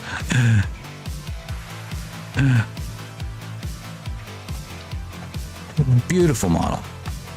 This is the lengths that they had to go to, you know, to get something, to get a game to run. They had to be like, okay, if we need to make 8K. We need to make 8K go as far as we can possibly get it. And of course, also, like, they did have, looks like 1, 2, 3, 4, 5, 6 materials. Let's see, what does it tell me what resolution those materials are?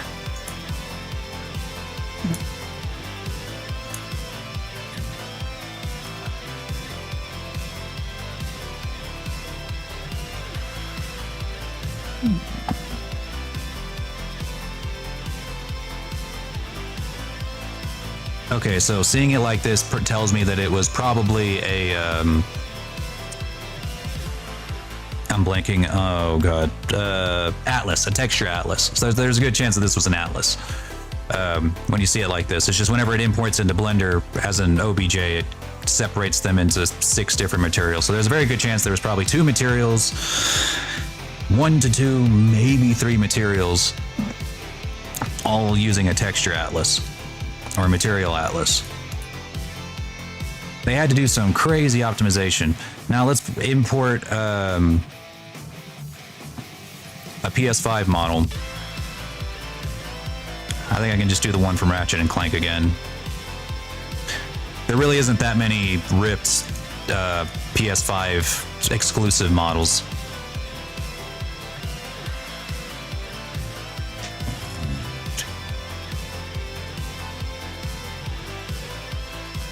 Yes, they should. They absolutely should.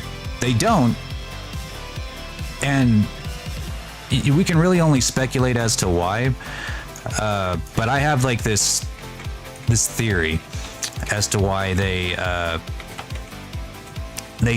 actively discourage, and I say this like loosely, like they actively discourage optimization to that level because they have a like the graphics card companies.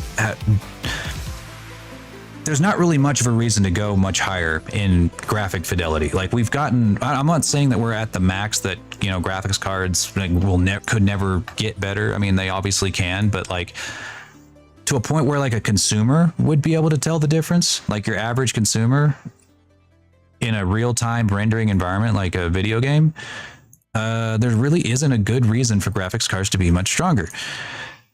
Unless every fucking model in the game is terribly unoptimized, uses particle hair, uses, you know, just has, you know, shit going everywhere, rendering at all times, whether your camera's pointing at it or not.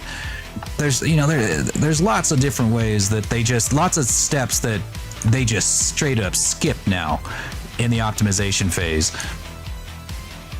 And I think they do it on purpose, not because they're lazy, but because graphics card companies, which are also heavily intertwined with, you know, VFX studios, might be like, hey, we'll give you guys a little bit of funding here or there if you guys just, you know, stop optimizing your shit.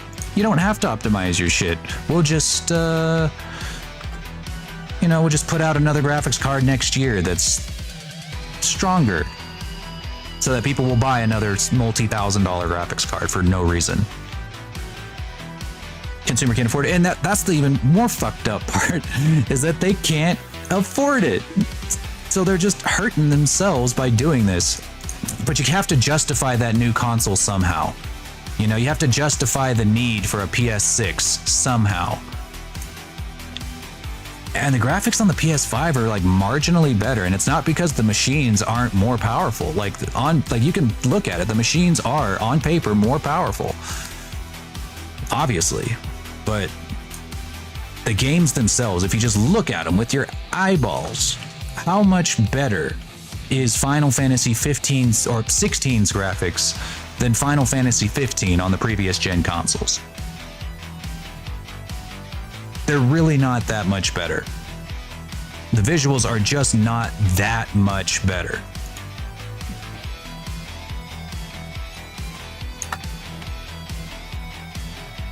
The only big difference is that maybe more games can use the models that they use for cutscenes in their actual real-time environments. Because, you know, in Final Fantasy 13, I'm pretty sure, like, I'm fairly certain that, like, the model that you use for lightning when you're running, like when you're actually in-game moving, is not the same model as the one they use for cutscenes. So they can get like these super close-ups, you know, and like it looks insanely high def, and then like whenever you actually get into the game, you press, you know, you exit the cutscene, there's a loading screen, and then you run around, never see her face. Or you never see her fingers, let's put it that way.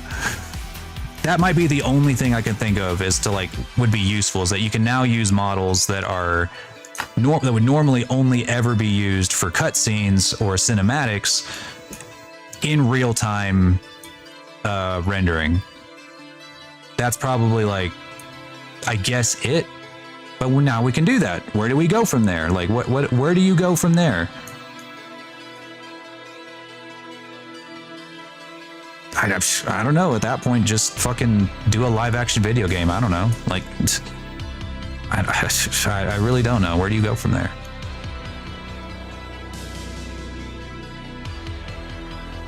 Yeah.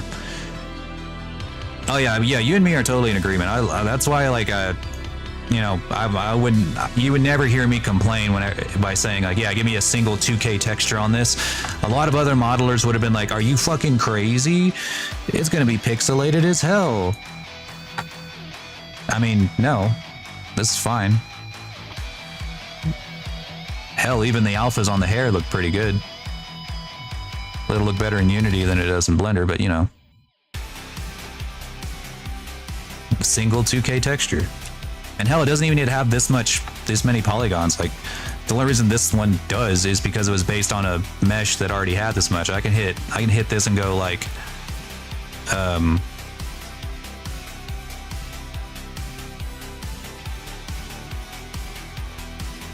unsubdivide. I mean, obviously I wouldn't do that for the hair. The hair might need a little more trickery than that, but I could do this, re-export it into Substance Painter, give it a quick tune-up so that these areas don't look so fucked up. But yeah, we can make this thing 15,000. I'm almost in a day. It would take me like 1 day's worth of work to make this 15,000 if I needed to. And it would still look pretty good.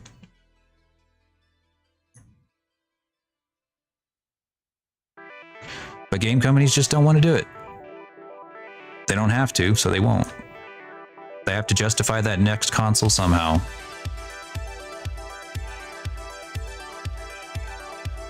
And I'm sure maybe one of these days I'll get like an industry job as like a character artist, and I'll be like, hey, I can make this model in 30K polygons with one 4K material. They're like, could you actually make that 150,000 polygons and 7 materials? 8K materials. I'll be like, well, I guess. Hang on, wife's calling me.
All right. She forgot to get me food.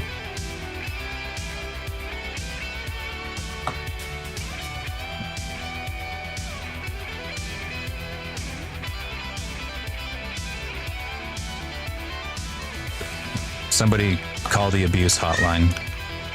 Is there an abuse hotline for specifically for artist husbands who are not fed?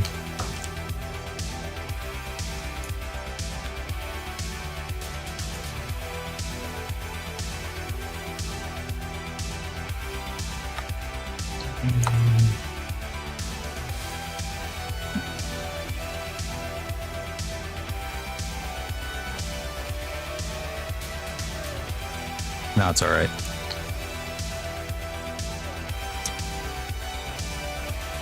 I'm sure someday somebody will care about me. Ah, there we go. That's what I needed. Chicken wings, even though the gun still shoots it really low for some reason. Not sure why.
Fantastic.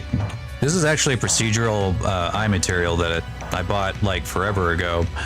I can't even remember where I got it from, but I've been using it all the time for all kinds of eyes. Makes it so much easier than just painting them by hand over and over and over again.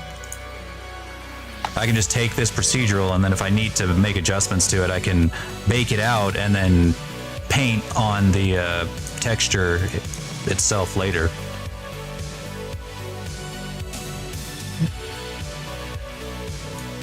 Like, there we got a bunch of different procedural shapes, but I always use the sphere. Easier to animate. Let me see, let me actually look at the colors that you gave me.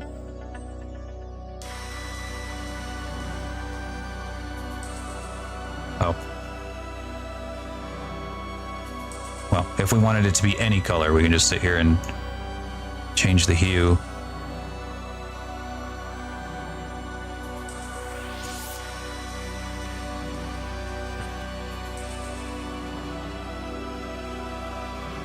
Pupil size.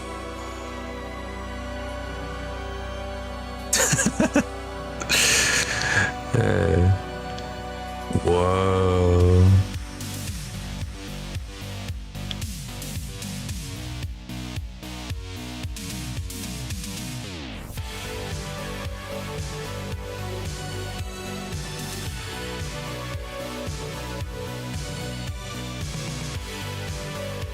It's like she's doing it like she just got like a real big hit, you know, just like this edible ain't shit. I'll probably pick something once I get all of her colors down, and then I'll bake it all out. Ooh.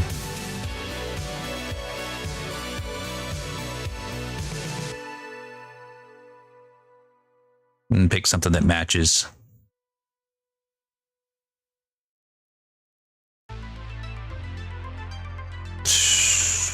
Ooh.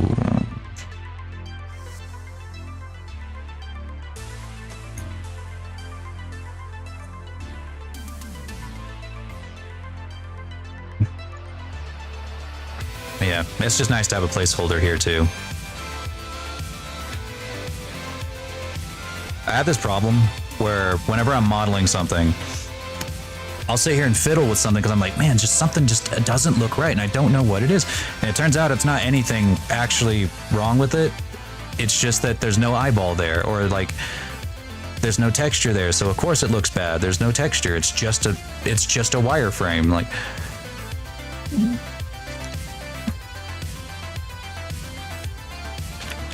no idea. So sometimes I have to like have something that's a little more complete there to actually finish it.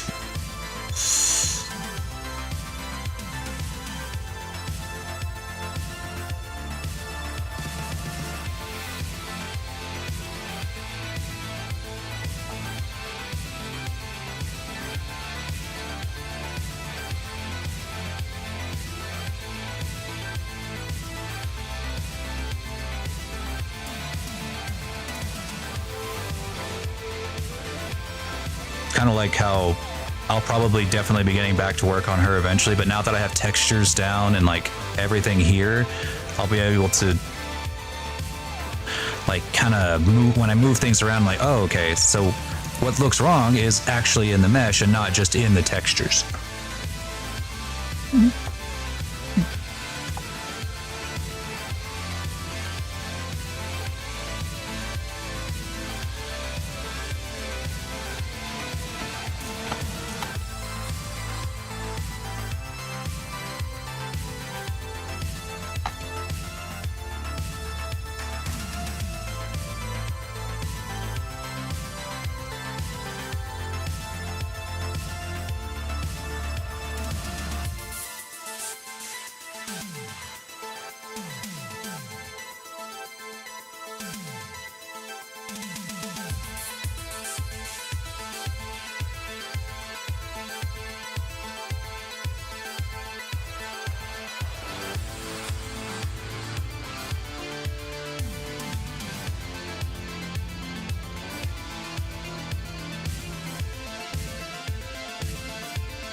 Yoink.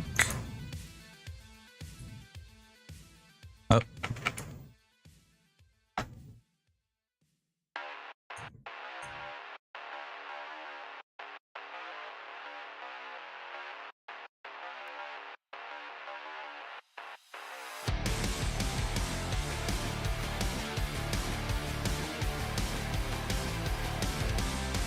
Damn it.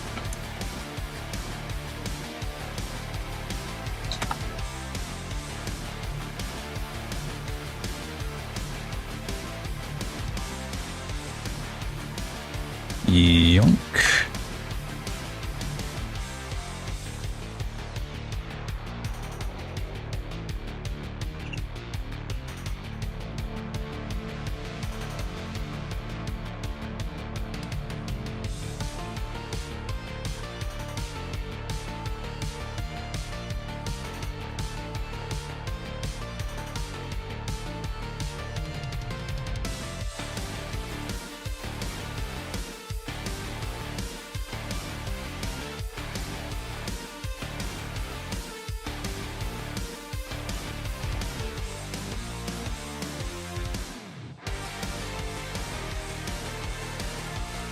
Always nice when things look a little less uncanny.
Thanks, Hyperion.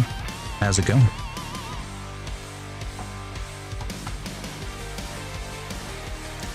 Bum, bum, bum, bum, bum, ba-na-na, bum.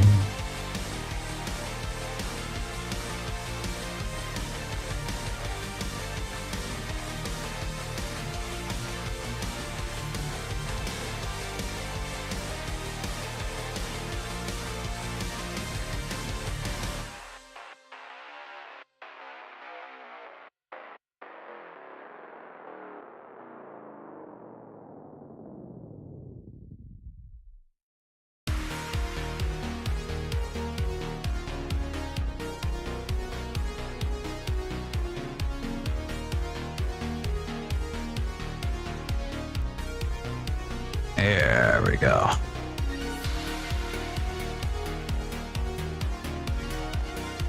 Yeah.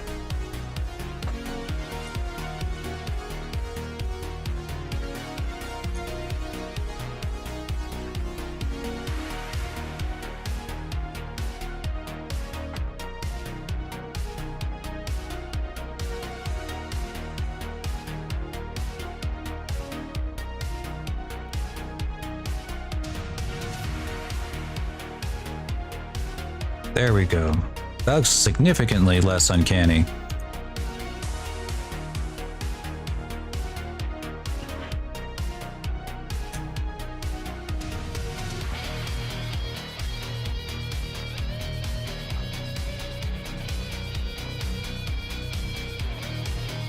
Okay. Let's do some macro work here. Try to get her proportions right. Or at the very least get it to match her bestie over here.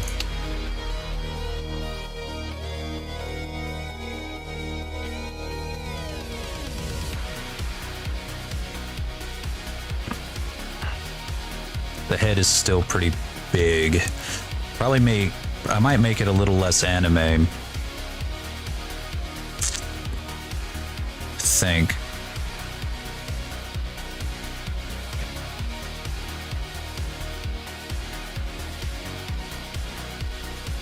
Yeah, it should go all the way around.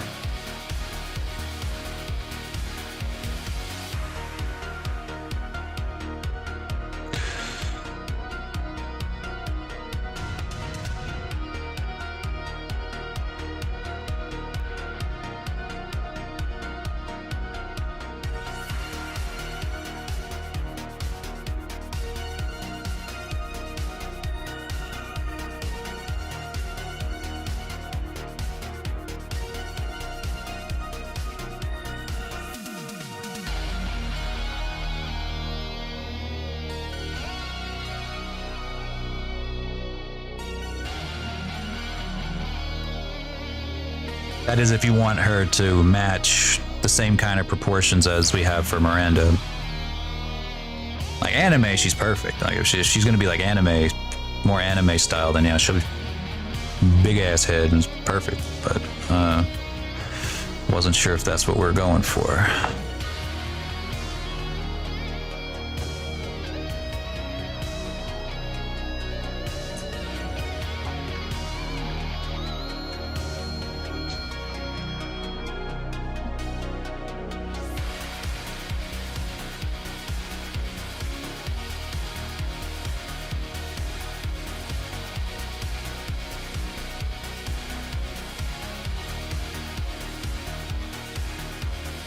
Maybe like slightly bigger, because she's not exactly human.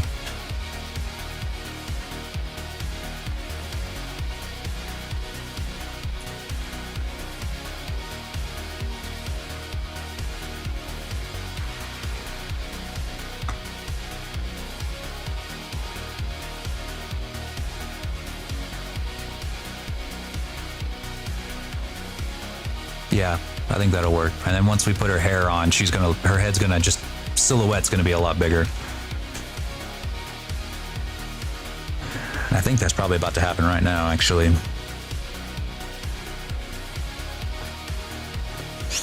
All right, let's make her a little skinnier. She's got a little skinnier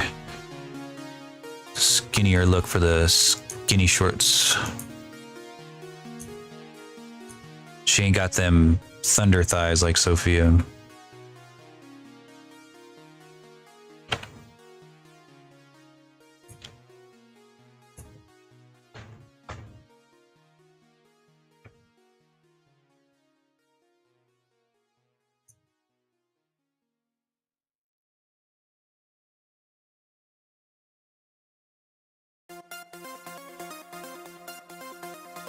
She ain't a thick with two C's like Sophia.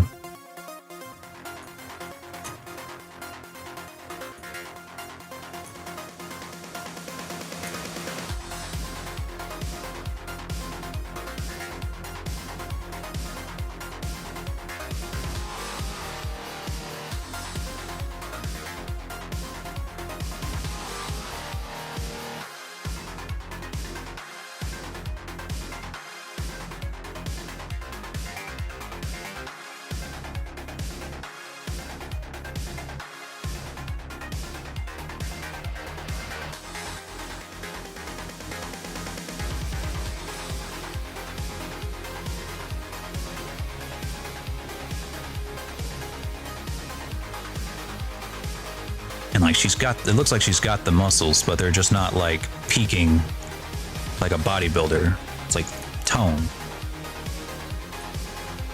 From what I see.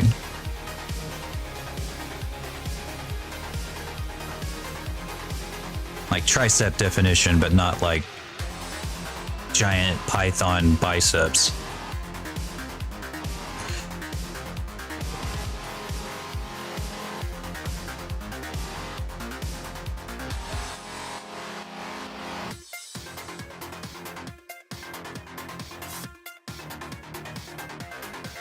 That's why I decided to use Sophia's base instead of the one I used for Miranda, because this one actually has like functional muscles like modeled into the topology.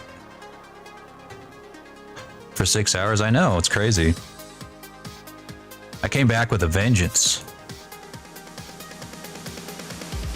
Sometimes that Addy hits and it just hits, you know? Then you model for 6 hours and next thing you know, you have a complete game in your lap somehow. Game you don't even remember making, it's just there. That's how Doom was made. No.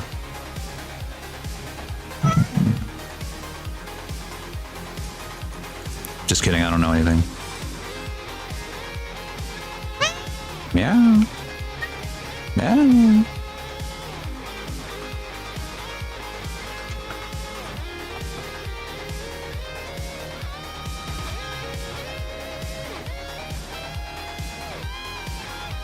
I love the smooth vertices button. I call it my make it look better button. Make it look like how I have it, but better button.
I think you gave me heights for them at one point.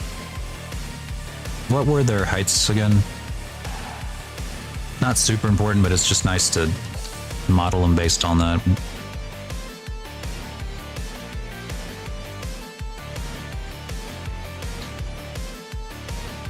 Great minds think alike.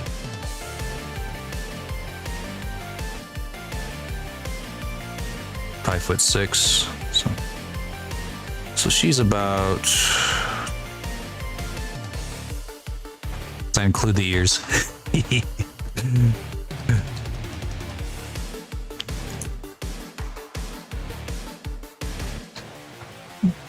This is just going to help with like the body proportions.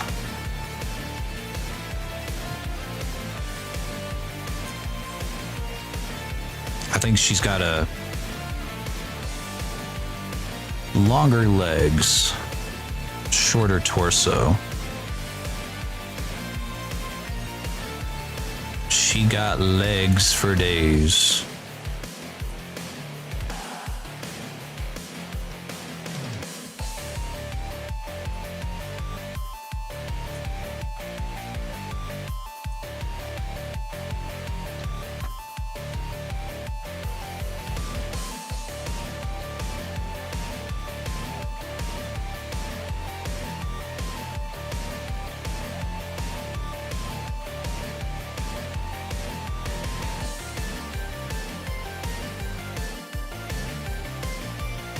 I noticed in the ref that you sent me on in DMs, she doesn't have a tail. Do you want her to have one, or like this one shows?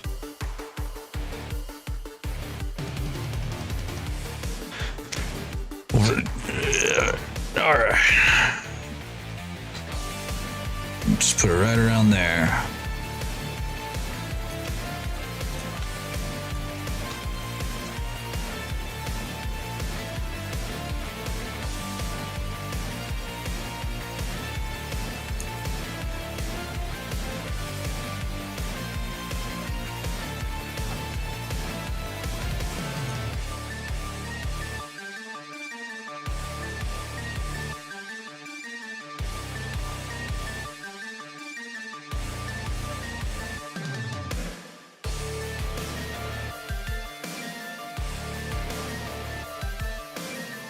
A deformed human. Get him.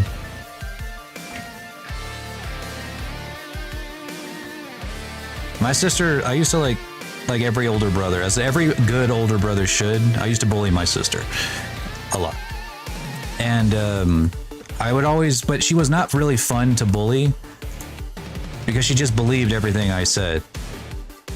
So like if I said, hey, you're adopted, she'd be like, okay, neat. I'd be like, hey, you had a tail. And she was just like, really? Cool. I'm like, ugh.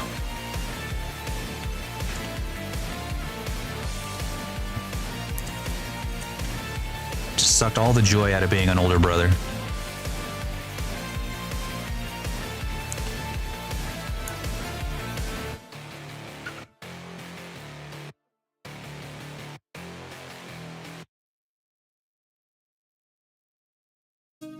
Alright, move it out of the way.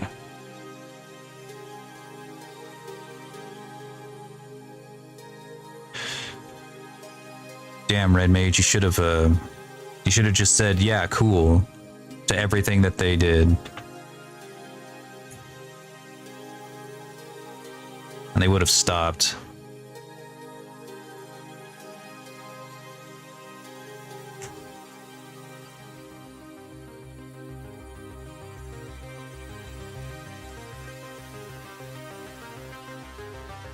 Is that a very common thing, Pup?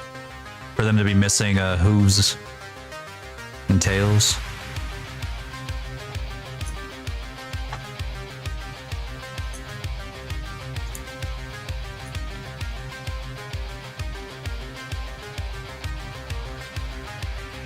Yeah. Trusty old smooth.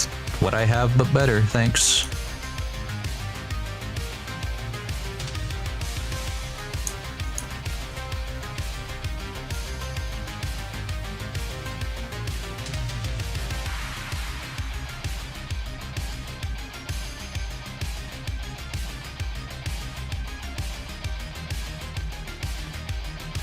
That is true. We do technically have a tailbone. That is true.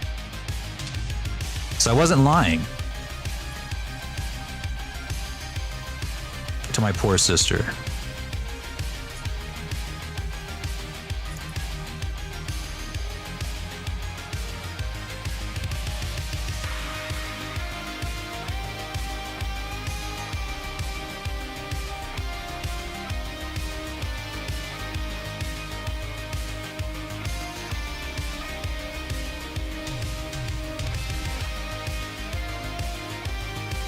That is also very true, Flair. Very true. They just want the cat ears.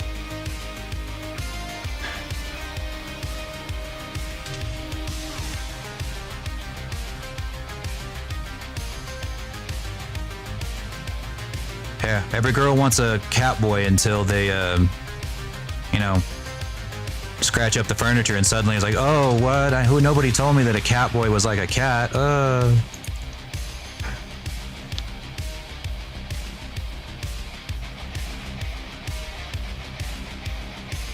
Oh, you won't find that here.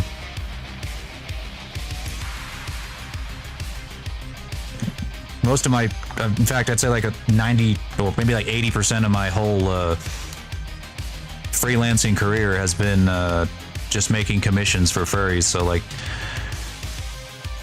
I get it.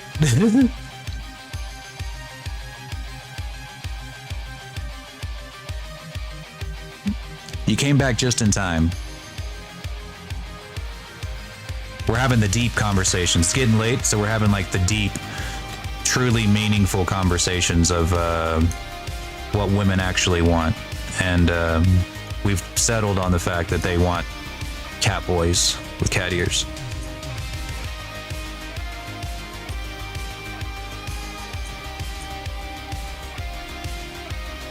Yeah. Yet another impossible standard for men. Yeah.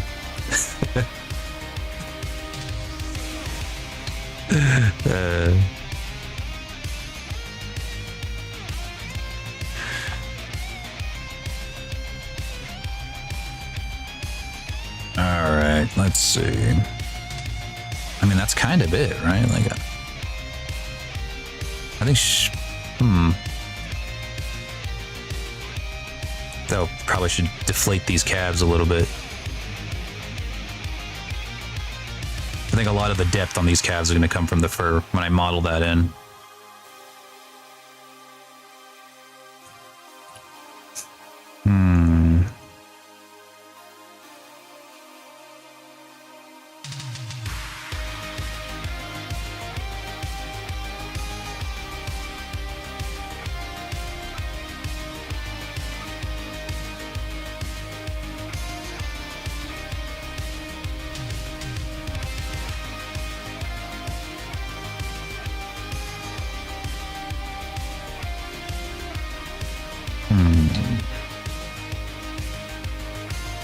What do you think? Do you want her skinnier? I wasn't sure if she was going to be tall and like really skinny, or if you wanted her to be more like Miranda.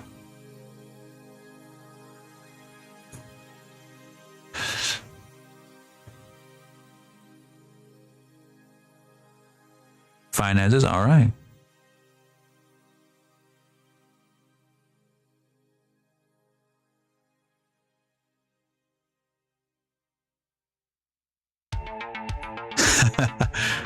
I'm gonna hit somebody's fetish. Yeah.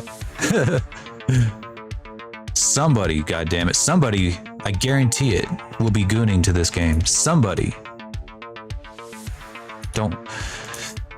To who? We won't know yet. But they are gooning. Promise you that.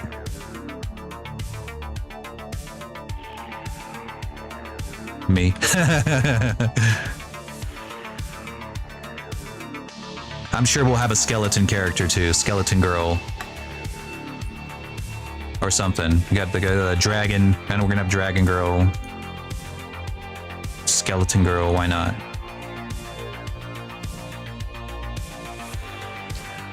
Yeah, the fur is gonna add some. Mostly just the stray hairs like this. That's really what's gonna get modeled in. The rest is probably gonna get textured in. Stuff like that.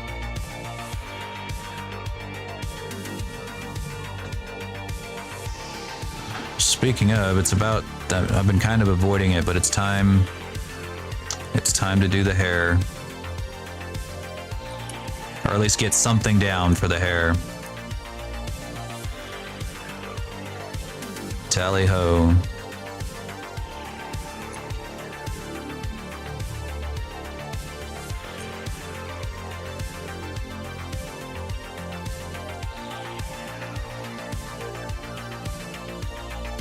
Since it's going to be modeled directly in, if it was toon shaded, it wouldn't matter. Like I like a lot of furry models, especially like VTubers or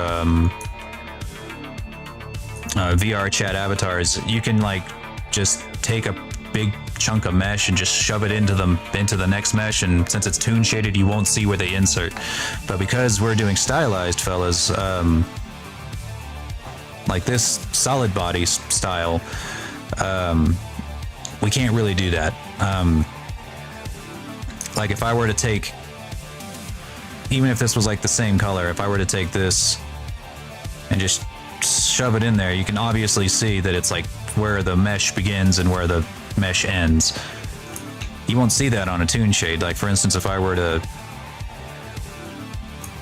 make this just the diffuse.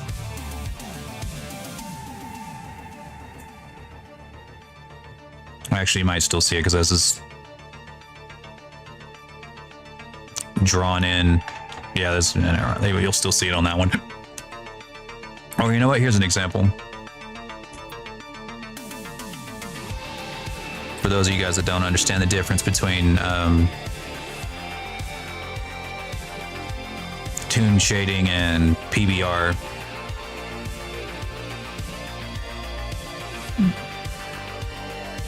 So this model right here, this is the same Sophia model, but as a toon shaded model.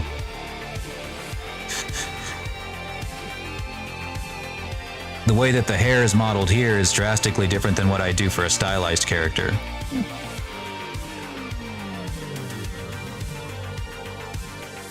Let me hide the rig.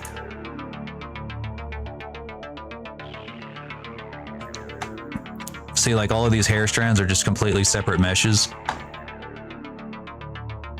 But because I can just shove them directly into each other, and because it's toon shaded, you can't see where one mesh ends and one begins. So you can kind of just shove them in there and call it good. Same thing with like the body, you know, if you wanted, like if I were to like extrude something from this body, or like put something just like, or just take like a piece of it and just put it in, you wouldn't even notice. Like if I could just take like a, or you know, here's another example. If I move over back to Sophia stylized, I couldn't quite do that. I can't just like shove them all together. Damn it.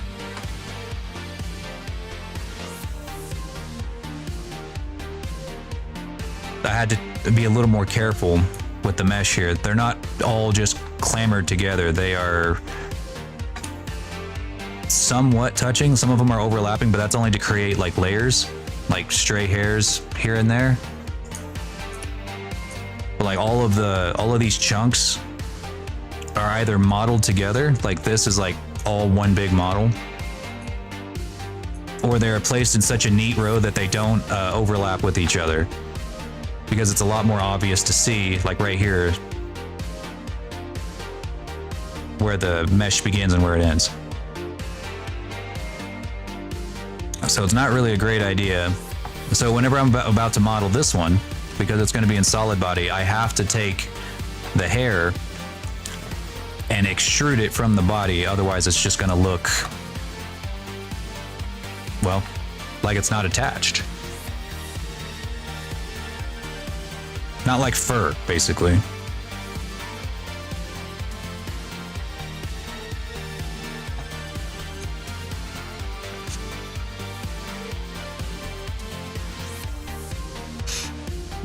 Put it in Valheim. Yeah, you could. They take VRM, so you could do it. It's crazy that they do. It's wild. It's pretty cool. All right. The main reason I've been like dreading this whole time is because it's not symmetrical. It's gonna be a pain in the ass, no matter what.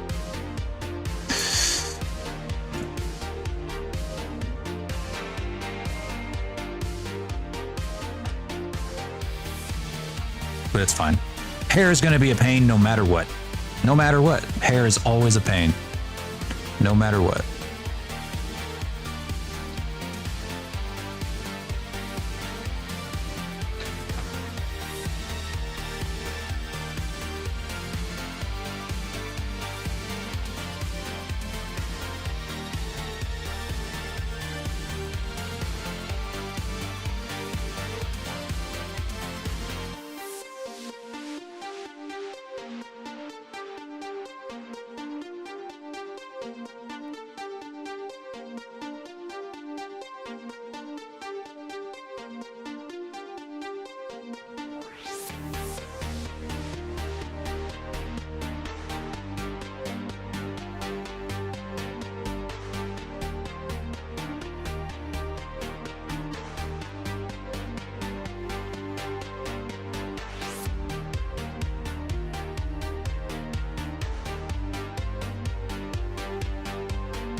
it would be super fantastic if I was able to model all this hair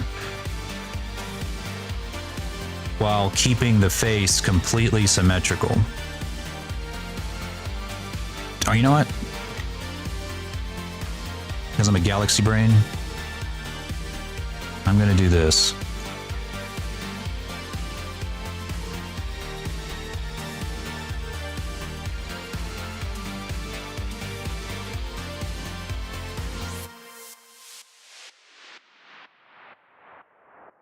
I'm the ultimate super galaxy brain.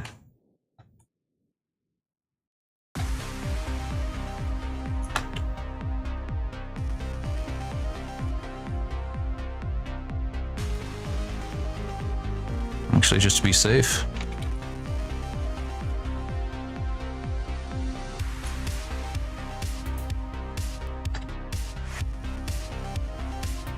That might be too high up.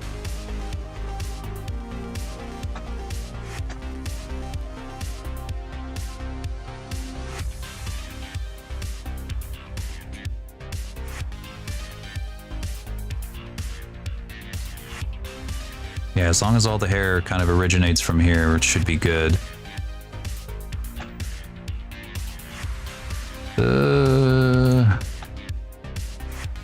Maybe one more down.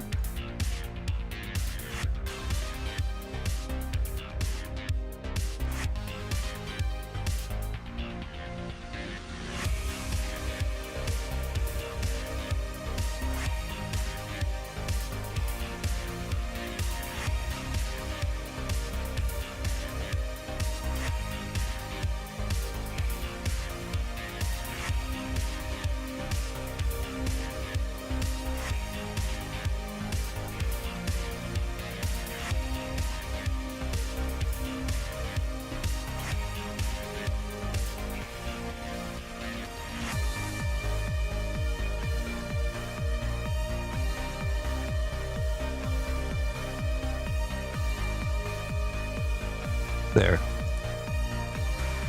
Now the face will stay entirely symmetrical as I sculpt around it.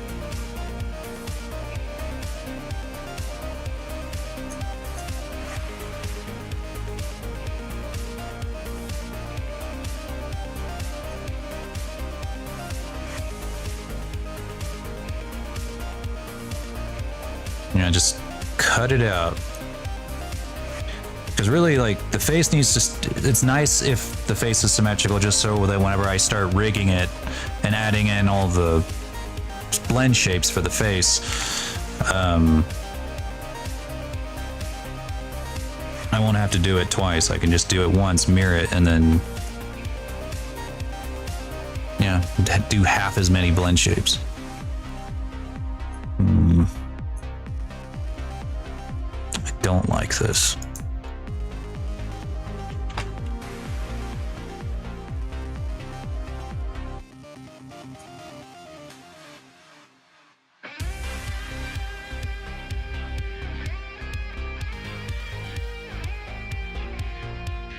Don't even know why I have that, honestly.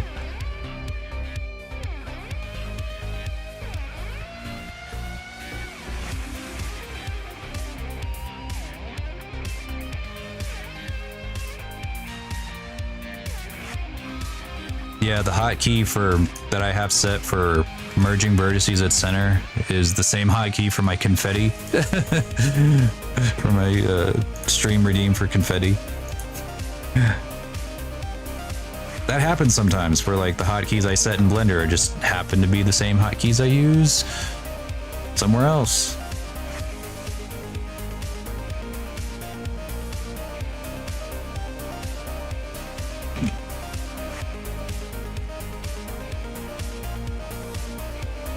This is gonna be tricky. Trying to get something that's 3D to work in 2D. All right. We'll just try a real simple block out first.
Tricky, tricky.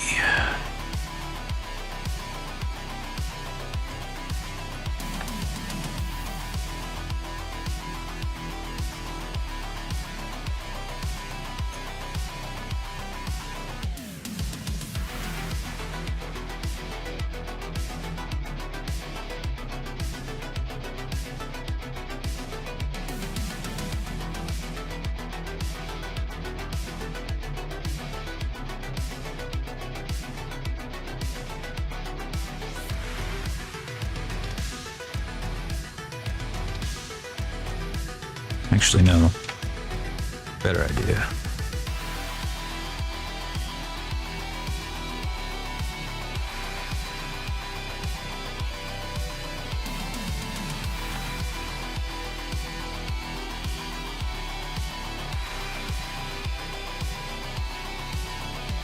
Well, they are like bangs.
I think that'll work, but better.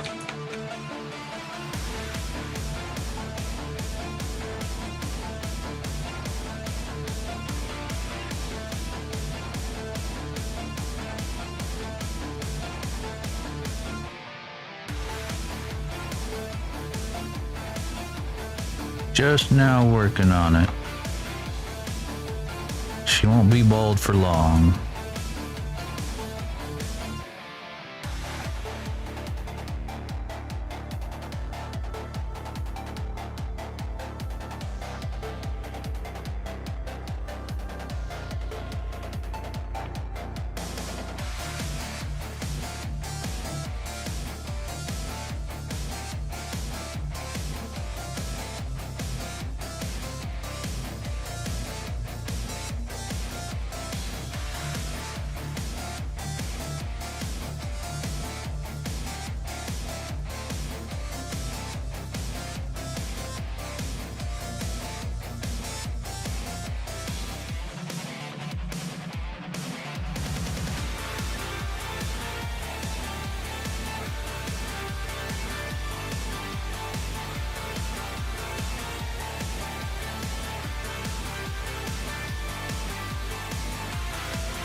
should have masked this area right there.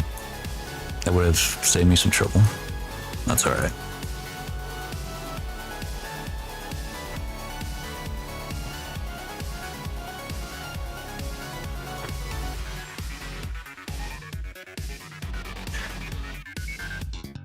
And these edge loops are going to be temporary. Like, right now I'm just seeing how much I need by giving myself a really high poly count, but like later on, what I'm going to do, like if we were really hurting for polygons, I'd do something like this. Like once I figured out like, okay, this is as much resolution as I need for this strand.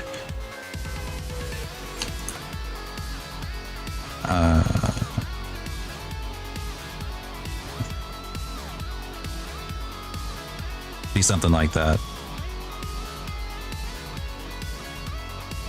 And just start kind of stitching it together to a point where it loops into itself like that. And then I can take the edge loops out of the head.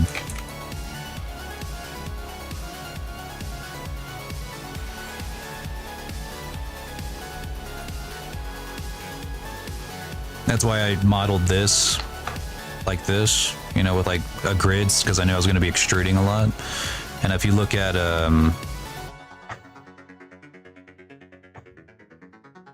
Miranda here,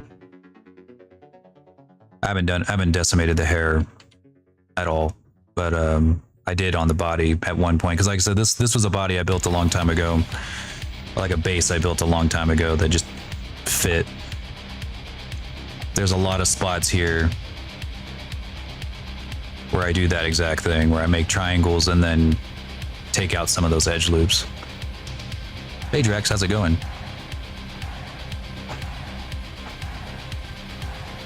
Especially in areas where you can't see, covered by hair and whatnot.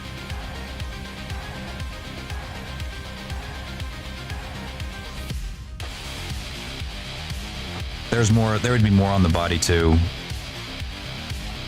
Yeah, like right here on the fingers. Where places need to go from like high density to low density, like from fingers to arms. I can't remember if I've done that on Sophia's face or not yet.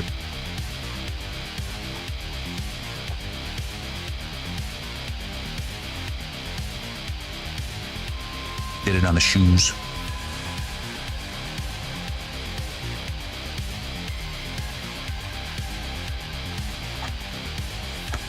Yeah, if we're ever hurting for polygons, which we shouldn't be unless we're porting to PlayStation 3,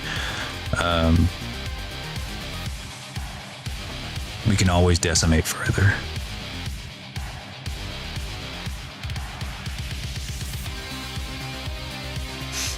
What makes it more difficult is that normally the way that I would do hair, like I did for Miranda, and how I do it much quicker,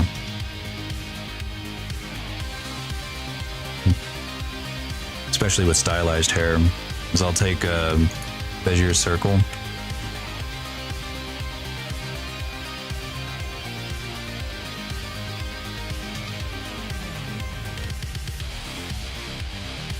make like a design out of it, usually with some bumps.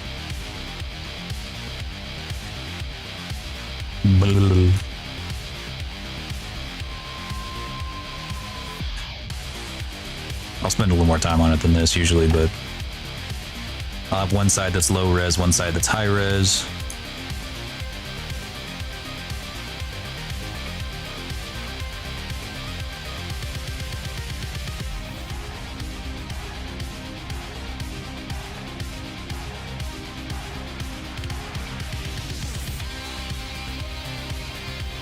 Then I'll take a NURBS path, go to the NURBS path options here, go to geometry, set the bevel to object, then I'll select the Bezier circle as the object.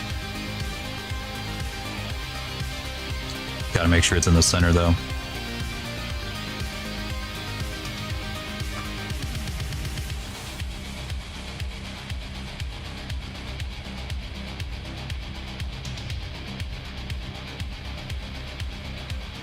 There we go. Money, money, money. Then I'll take one side, pinch it.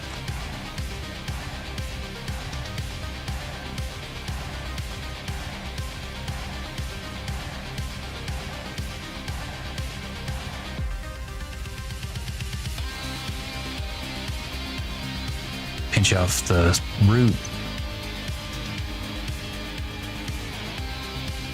Then you can just move it around. You can get real creative with how you design like the bevel. And it looks like it's high density right now because the shape is has a really high resolution. But if I turn down that resolution, you can make it more low poly. Same thing with like the NURBS path itself. If I turn down that resolution, you can make it like Nintendo 64, PlayStation 2, PlayStation 3, 4, and 5. I'm just kidding.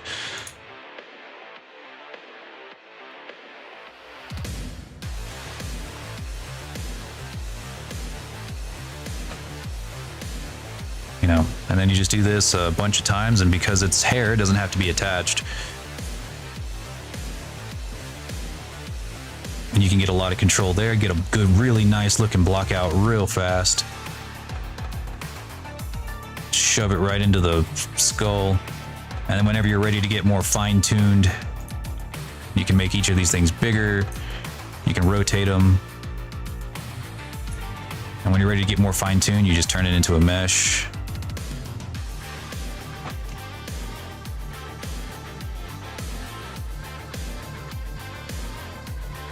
Do what you gotta do, make some splits.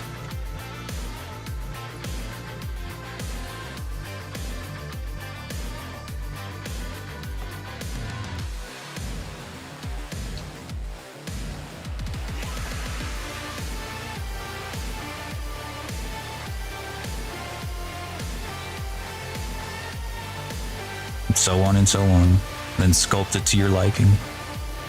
That's how I do hair most of the time, and it's super easy, super fast. Get a lot of power and a lot of control. I'm pretty sure this is how they do it in the industry too, but heck if I know.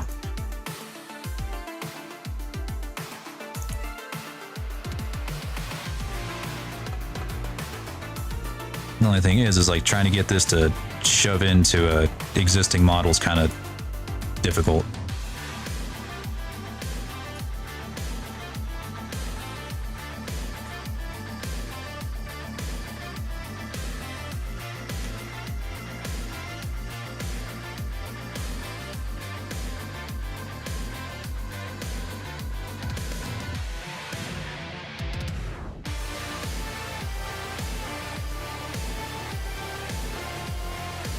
There is a way to like do that though, where like you just shove a mesh into another mesh, and then you can do like a data mesh transfer. That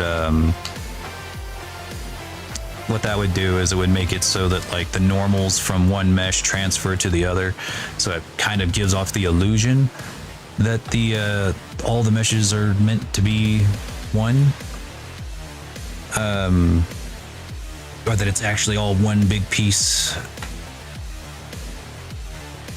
I don't like doing that because in certain lighting you can see it. Yeah, it is very wonky. In certain lighting, or if you use like a normal map, for example, like if you're baking a normal map, forget about it. Forget about it. You just couldn't do it. It would come out looking fucked up.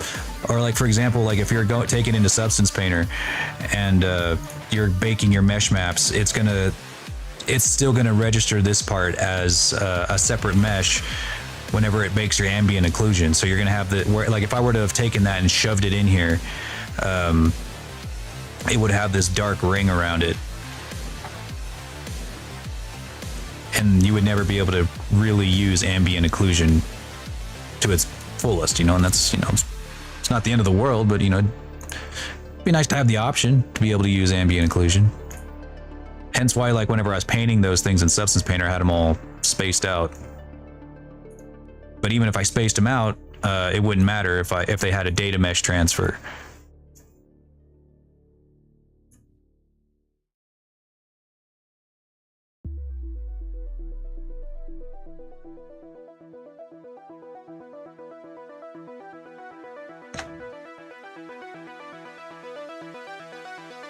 I did try it once though, on a model a while back.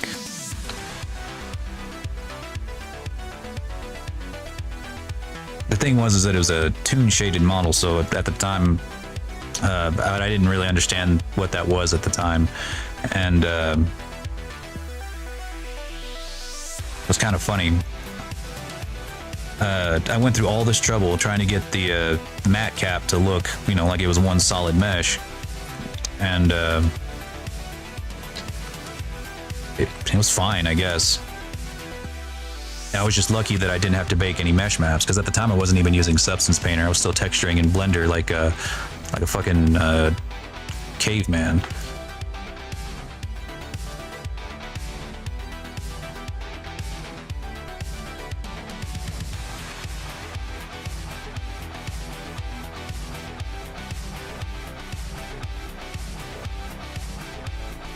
Yeah, I was very much Blender pilled at the time, where I was just like, yeah, Blender's so much better than Maya, dude. Fucking love it. Blender. But Blender does everything better than everything, and it's free. It's free, open source and free. You must do texturing better too. And no matter how many times people told me that Substance Painter is God when it comes to texturing 3D models, or well, Mari was God, but you know, nobody can afford Mari. Nobody. Not even fucking AAA studios. I was like, no, I can texture in Blender just fine. I just need a couple of add-ons, but it didn't matter. You just get Substance Painter. The second I got Substance Painter, I never looked back, and I apologized to everybody that ever tried to tell me that Substance Painter was God. So now I'm Substance Painter pilled, at least when it comes to texturing. And yeah, you know, it's really not that expensive. Out of most of the softwares that, you know, you have to buy to be a professional 3D artist, Substance Painter is not the most expensive. I think the most expensive that I've seen thus far is Mari. But I don't think Mari is entirely necessary for like hobbyists or even like freelancers. It's insanely powerful. Like the shit that you can do with Mari is unbelievable. The level of detail you can get is absurd. It just feels like it's almost like no matter how far you zoom into some of these models that are textured in Mari, you cannot find a blurry pixel in sight. It just seems like it's infinite. It's almost like it's like infinite resolution. I don't really fully understand how they do it, because I've never had the pleasure of messing with Mari, but it's expensive.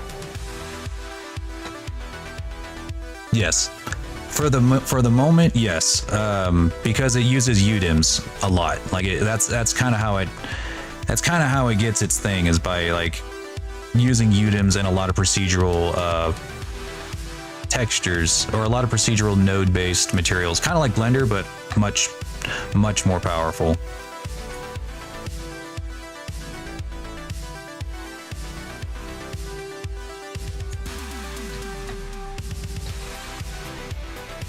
But I have heard that it is becoming more possible, or at least more viable, to be able to use UDIMs for game engine stuff too.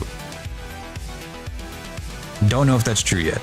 Don't know how useful that is, or even how necessary that is.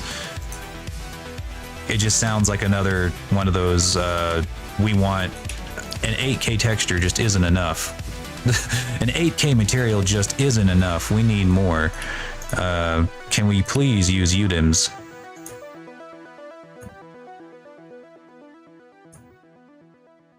I don't know. I'm not going to use Mari until someone hires me specifically to use Mari, and then pays for my subscription, because Mari's expensive. Until then, I am still Substance Painter pilled.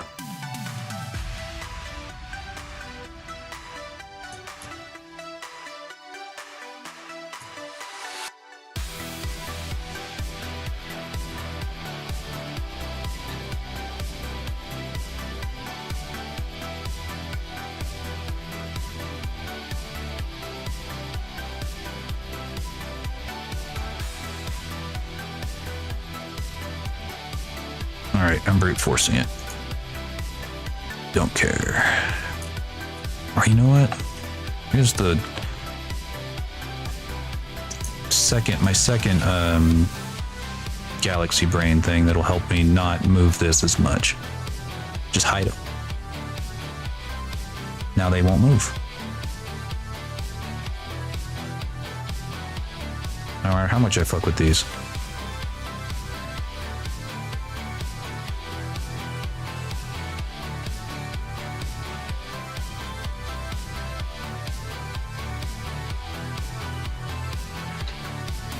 I was really excited whenever you showed me this character. She reminds me of one of my favorite characters from Outlaw Star. That was like one of my favorite animes growing up as a kid. And I think it was like the furry awakening for a lot of boys. I can't remember her name off the top of my head. It's been so long since I watched Outlaw Star. What's her name? That's right, Aisha. Yeah. Ouch.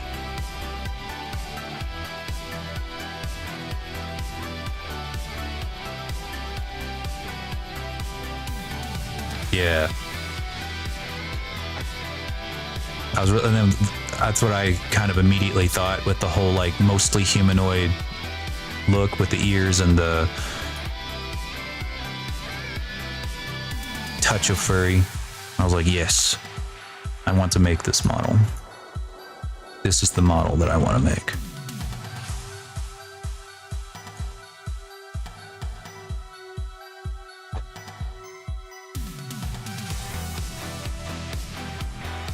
Yes. Yes and yes.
Kind of hoping that'd be a little more forward facing.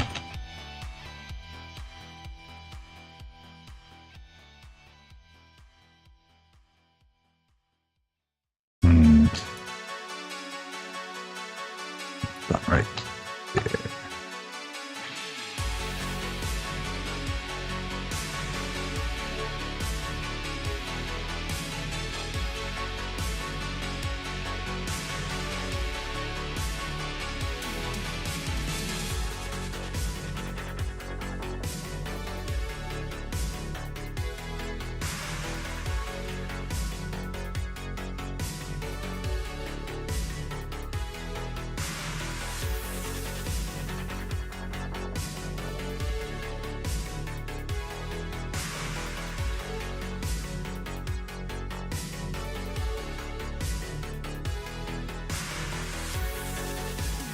Oh, damn, that didn't quite work. I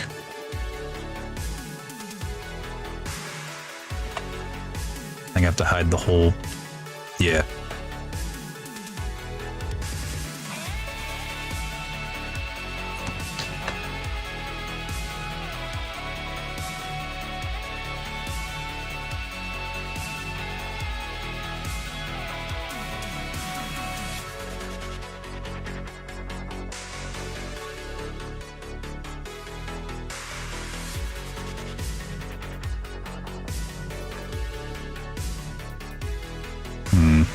Actually, no, this one's just not working. Nope. Nope, nope, nope.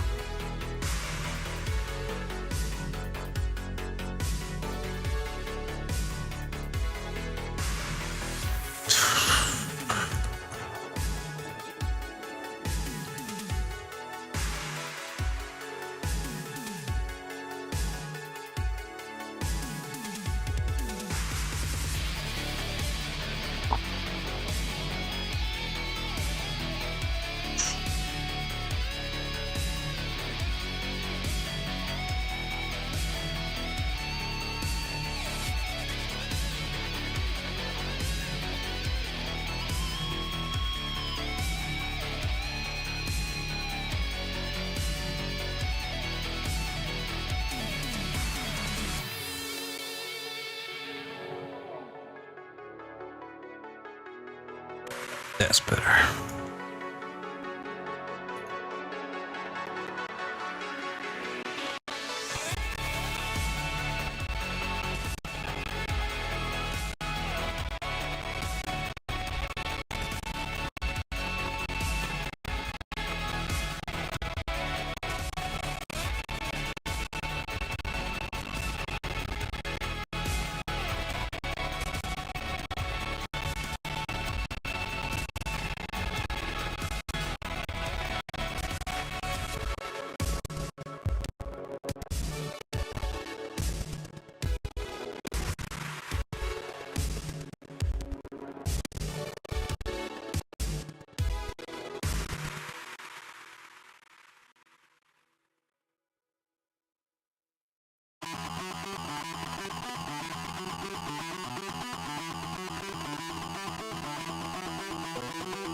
Hyper Police. I don't think I've ever seen Hyper Police or heard of that one.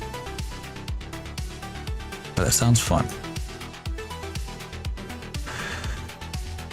But there we go. In Usher. They just want the ears. They just want the ears. Whoever made that manga, they knew what women wanted. They knew. We just weren't ready to listen.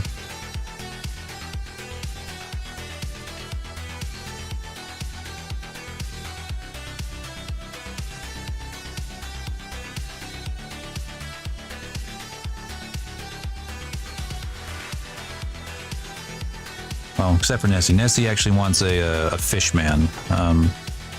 She liked the Shape of Water. She actually wants a fish person. She's not big on the cat ears or the wolf ears. Not her thing.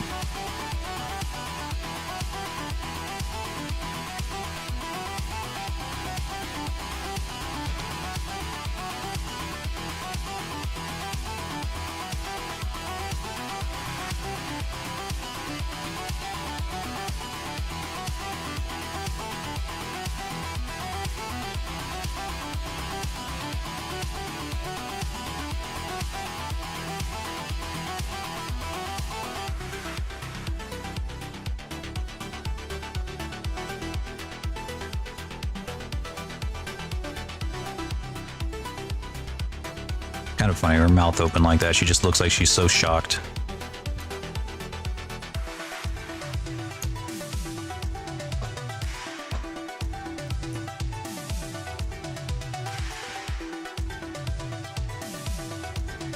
Just appalled by whatever I just said.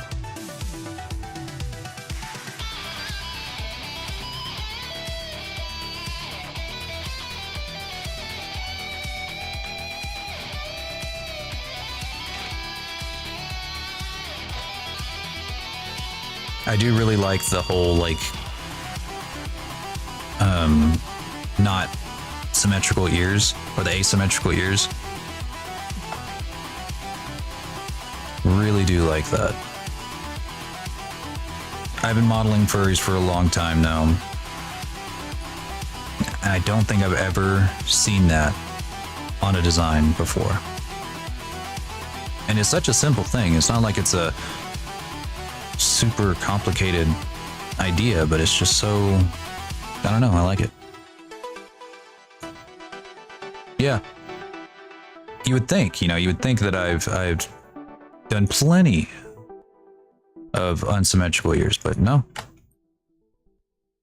Everybody wants perfect years, I guess. I don't know.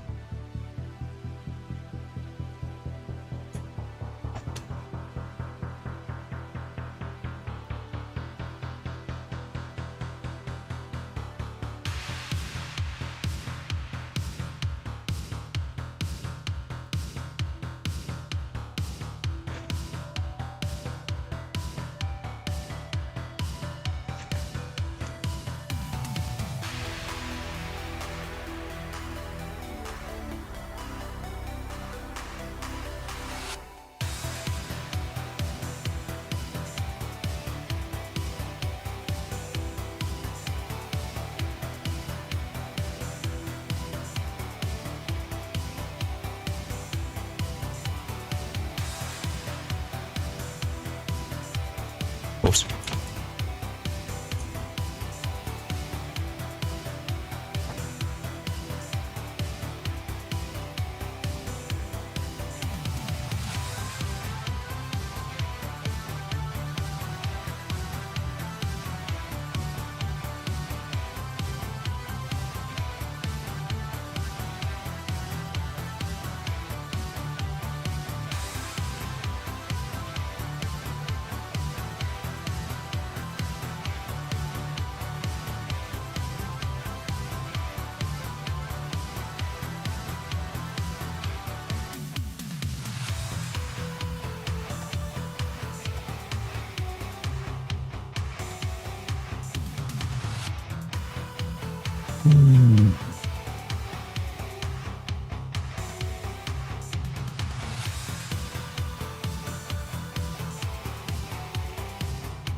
No.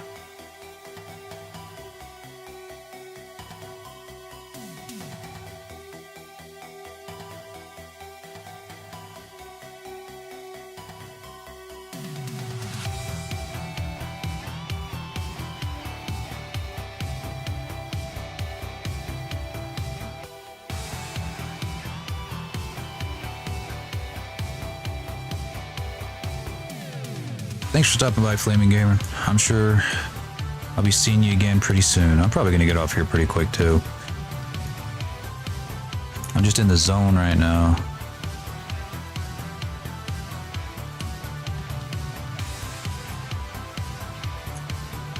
But eventually my need to eat is probably gonna overpower me any second now.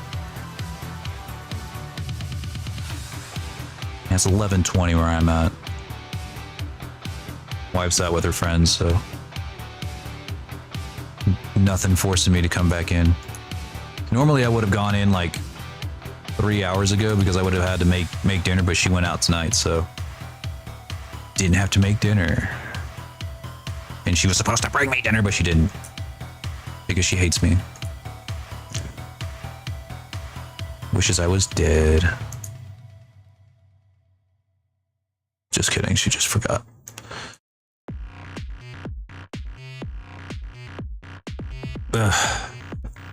Let's see.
Wondering why my smooth brush wasn't really working as intended.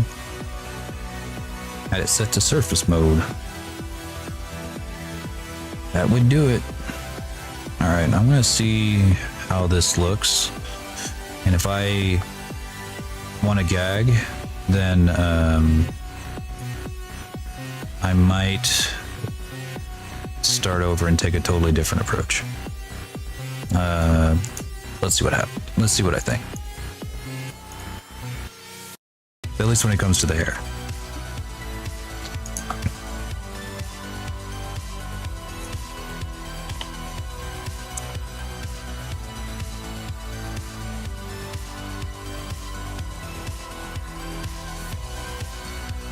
Oh, for real? Seriously?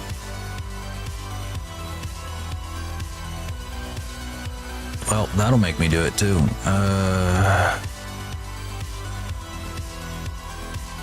Gag.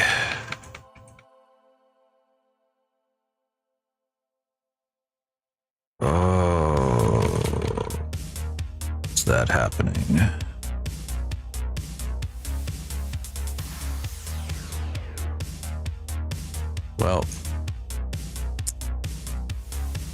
Well, actually, I know why. Yeah.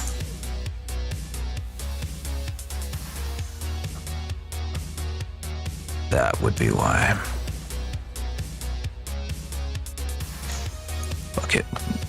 Just give me one more look.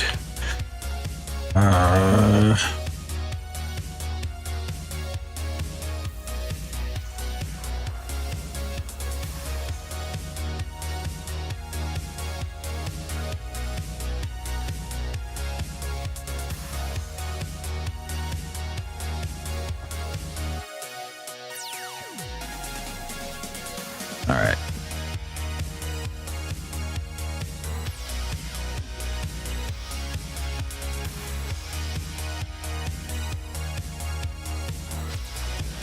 That can't be possible. Why? What?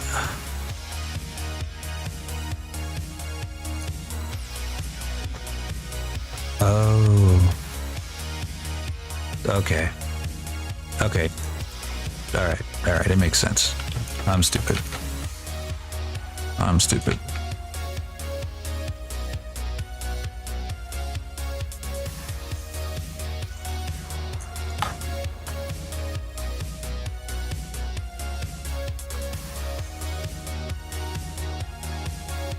Whatever. I'm just gonna do it right here for now, just so I can get a quick look at it.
know it doesn't look good right now, but I'm trying to figure out if I can make it look good with more work or if I should start,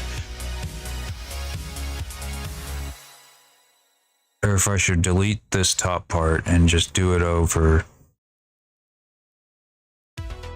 Because a part of me is thinking, part of me has this idea that maybe it would actually be easier and look better if I did something like this. Because what I did here for her hair is I used a shrink wrap modifier so that like it was like right up against, it wasn't clipping into each other. Like these meshes are perfectly laying on top of each other, plane to plane. And I'm wondering if I textured it in such a way.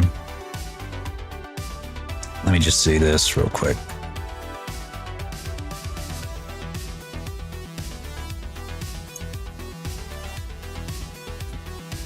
I'm gonna test something.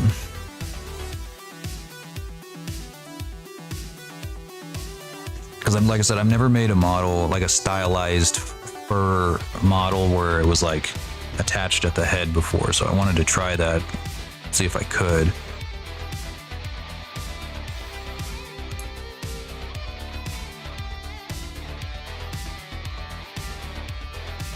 Just do a bit of a trial run right now on Substance Painter and see what happens. I'm not going to do it tonight. This will probably definitely be my stopping point.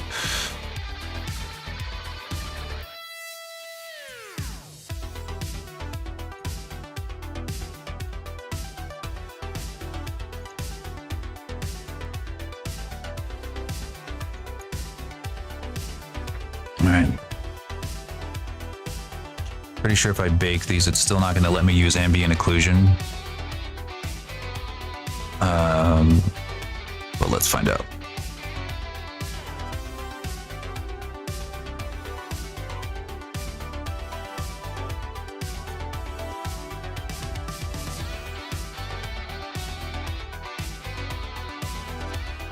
Yeah, it would be a lot of extruding, without a doubt. That's why I'm thinking I might just do this.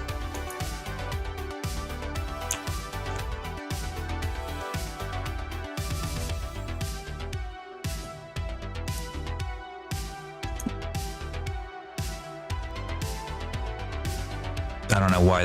I think the ambient occlusion just went crazy there, but I could probably play with that a little bit. Let's see. Where's my stylized fur? See, because like this, I probably won't use these exact materials, but if I can make any of these look good on here, then it would probably work regardless. So here's the plan.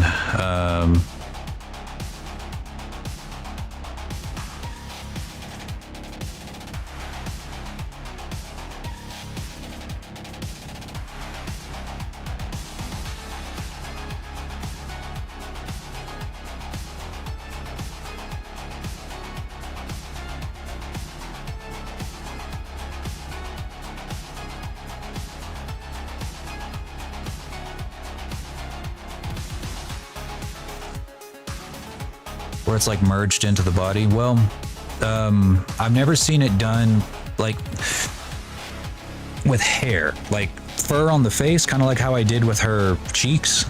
That's all over the place, very common. But when it comes down to like hair not on the cheeks, or like, you know, just like hair, like head hair, you know, I don't know. I'd have to kind of look into that. Even with my furries, like they don't usually have their head hair modeled into them unless it's like a couple, like maybe the spikes in the center, like how I did there. Like that's common, happens all the time. But like the whole head is different. Usually stylized hair is in chunks like this.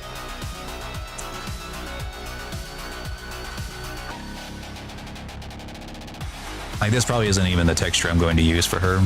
This is just an example. Most likely I'm going to hand paint it something like this.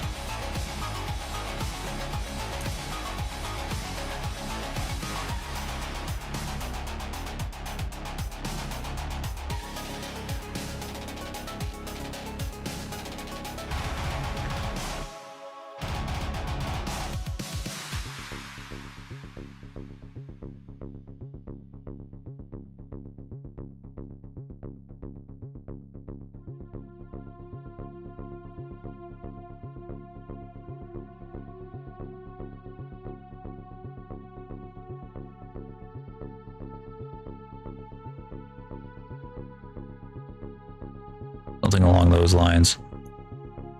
I think is if the I think the reason that this is not coming out super great is because on the UV it's kind of like this is really small on the UV and this is really big. But if they were both fairly large on the UV, then it would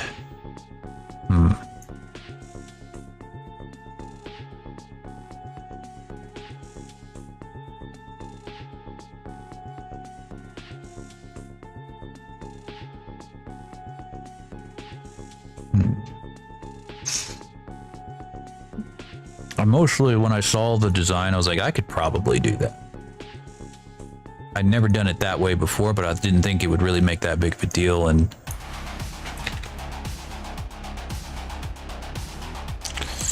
but if I hand painted it like this, maybe. Well, see then like because it's solid, you can see right here where it separates.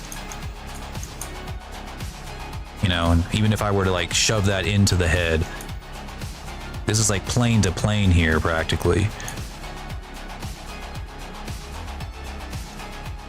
But because it's not directly connected to the mesh, it does kind of look like it's separate. That's just the way to, even if I were to remove all of the maps, mesh maps here, I'm pretty sure it would still look like that.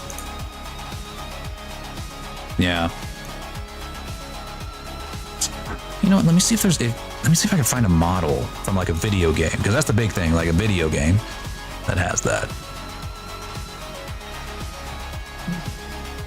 Where like the head hair is modeled in. God, I don't even know what I'd look up from a video game.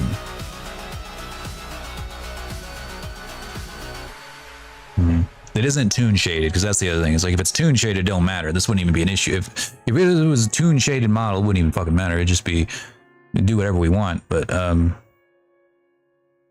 sky's the limit. Let me think. Oh, a video game.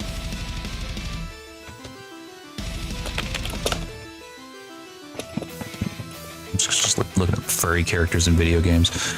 And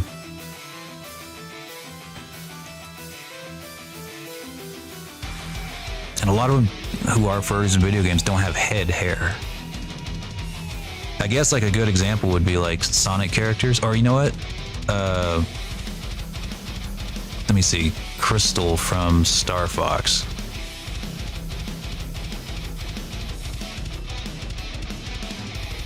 She's got head hair.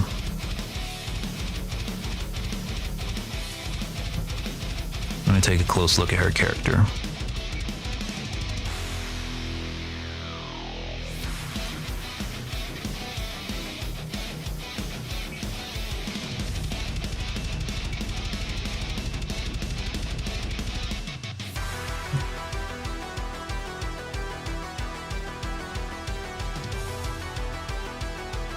You know what? I think I can download her model, actually.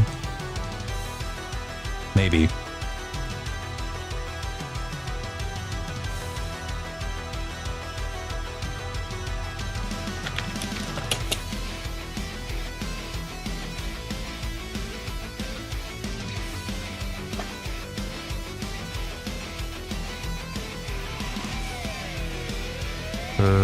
Star Fox Adventure. Let's try Star Fox Adventure. Yes, all right, we do have a crystal model. I wasn't sure if they were going to have one because she's not not a playable character, but it looks like they do. Wait, she is a playable character. I forgot. Like in the first, like 15 minutes of the game.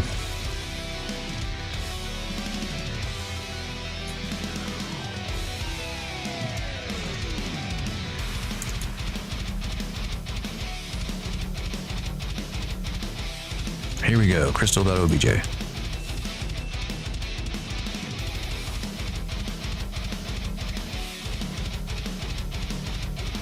Of course, this is a GameCube model, so I don't know how much it's going to tell us, but...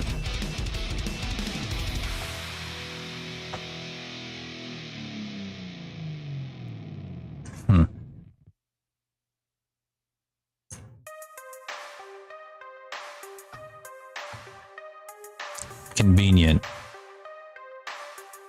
Convenient headband.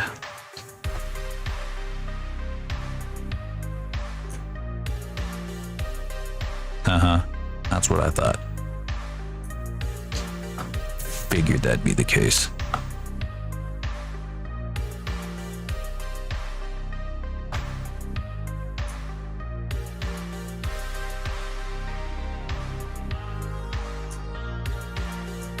Thank goodness. Yeah, I'm just gonna tackle this again tomorrow, but with this idea, just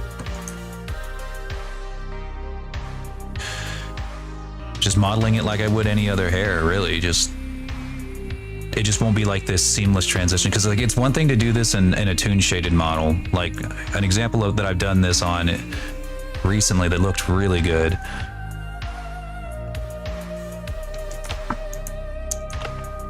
Oh gosh.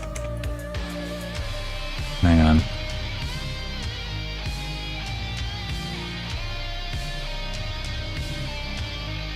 I mean, she can have hair. That's not even the issue. It's just whether or not it's going to look like head hair, or if it's just going to be like this seamless transition from head to hair. That's what we were trying to hit, but I just don't know if that's. Hang on. Let's show you what I did for this guy. If I could find it, I have so many fucking commissions in here. I need to start organizing these into like really old commissions, or at least by year. That might help. Okay, there he is.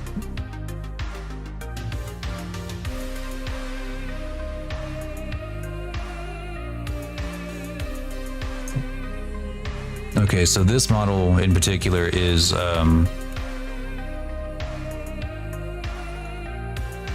toon shaded, but as you can see, like it just kind of, I can just shove his hair into him. But whenever you actually see him rendered, he's 2D in by every angle. And you don't ever, all you see is the silhouette that it leaves behind. So you get like these seamless transitions from body to hair.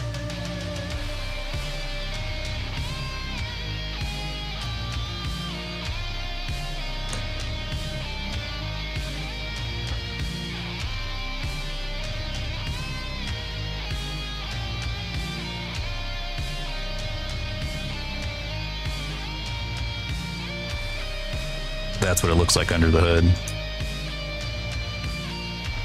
And it would look like this in engine too, so it's not like this is just like a blender trick. This is just, this isn't even with data mesh transfer. This is just straight up just toon shades. Look at that, fucking nasty. So whenever so like the reason that like it might not just be like a perfect transit, what's it called? The perfect transition from the anime concept to a stylized concept would be just because of that. It would probably look more like Crystal's hair. I was trying to replicate that there, but I don't know if there's a way to do it without it just looking real nasty.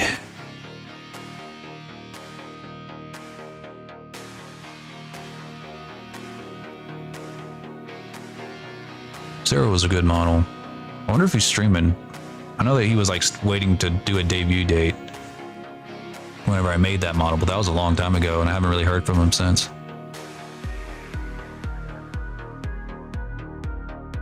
I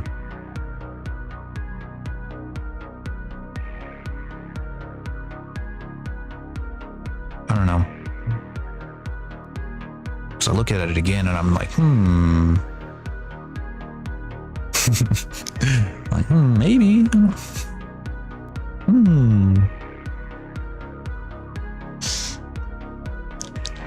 I don't know. I'll sleep on it, and then I'll come back to it, fresh eyes, and see what seems like the best idea. Either way, that's what we got today. Looks pretty good at a distance.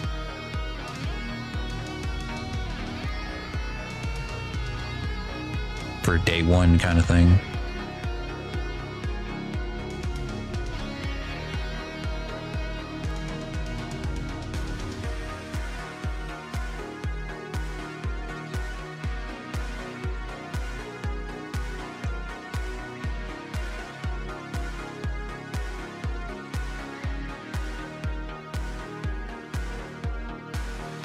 I might just model the ponytail tomorrow.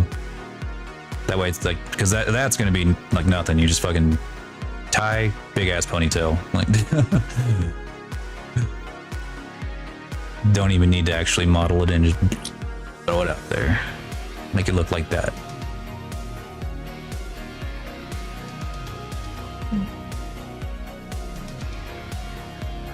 Yeah, I'm happy with it so far. But yeah, that's it for me tonight, guys. I'm gonna go inside, eat me some pizza rolls, and pass out. Damn, almost an 8-hour stream. Jesus Christ. Ah, you're working me too hard, Flair. Working me too hard. Slave driver.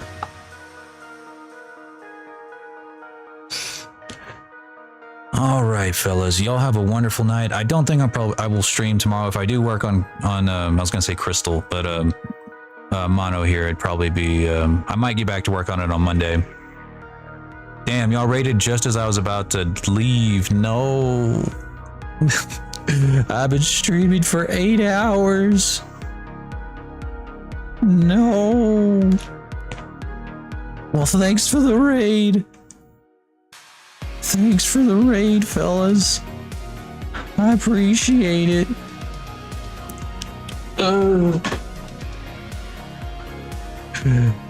Well, it's okay. It's okay. I appreciate it. It's thought that counts, and I hope to see y'all next time.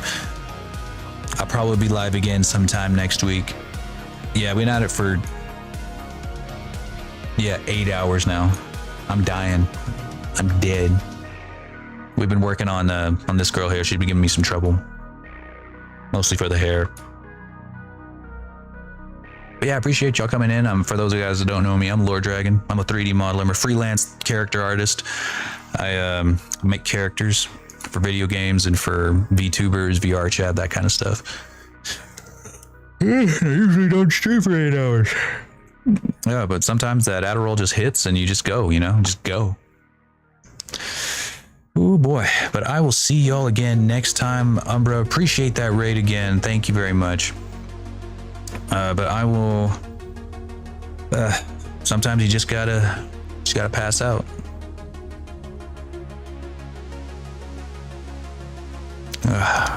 All right, guys. Have a good weekend. Bye.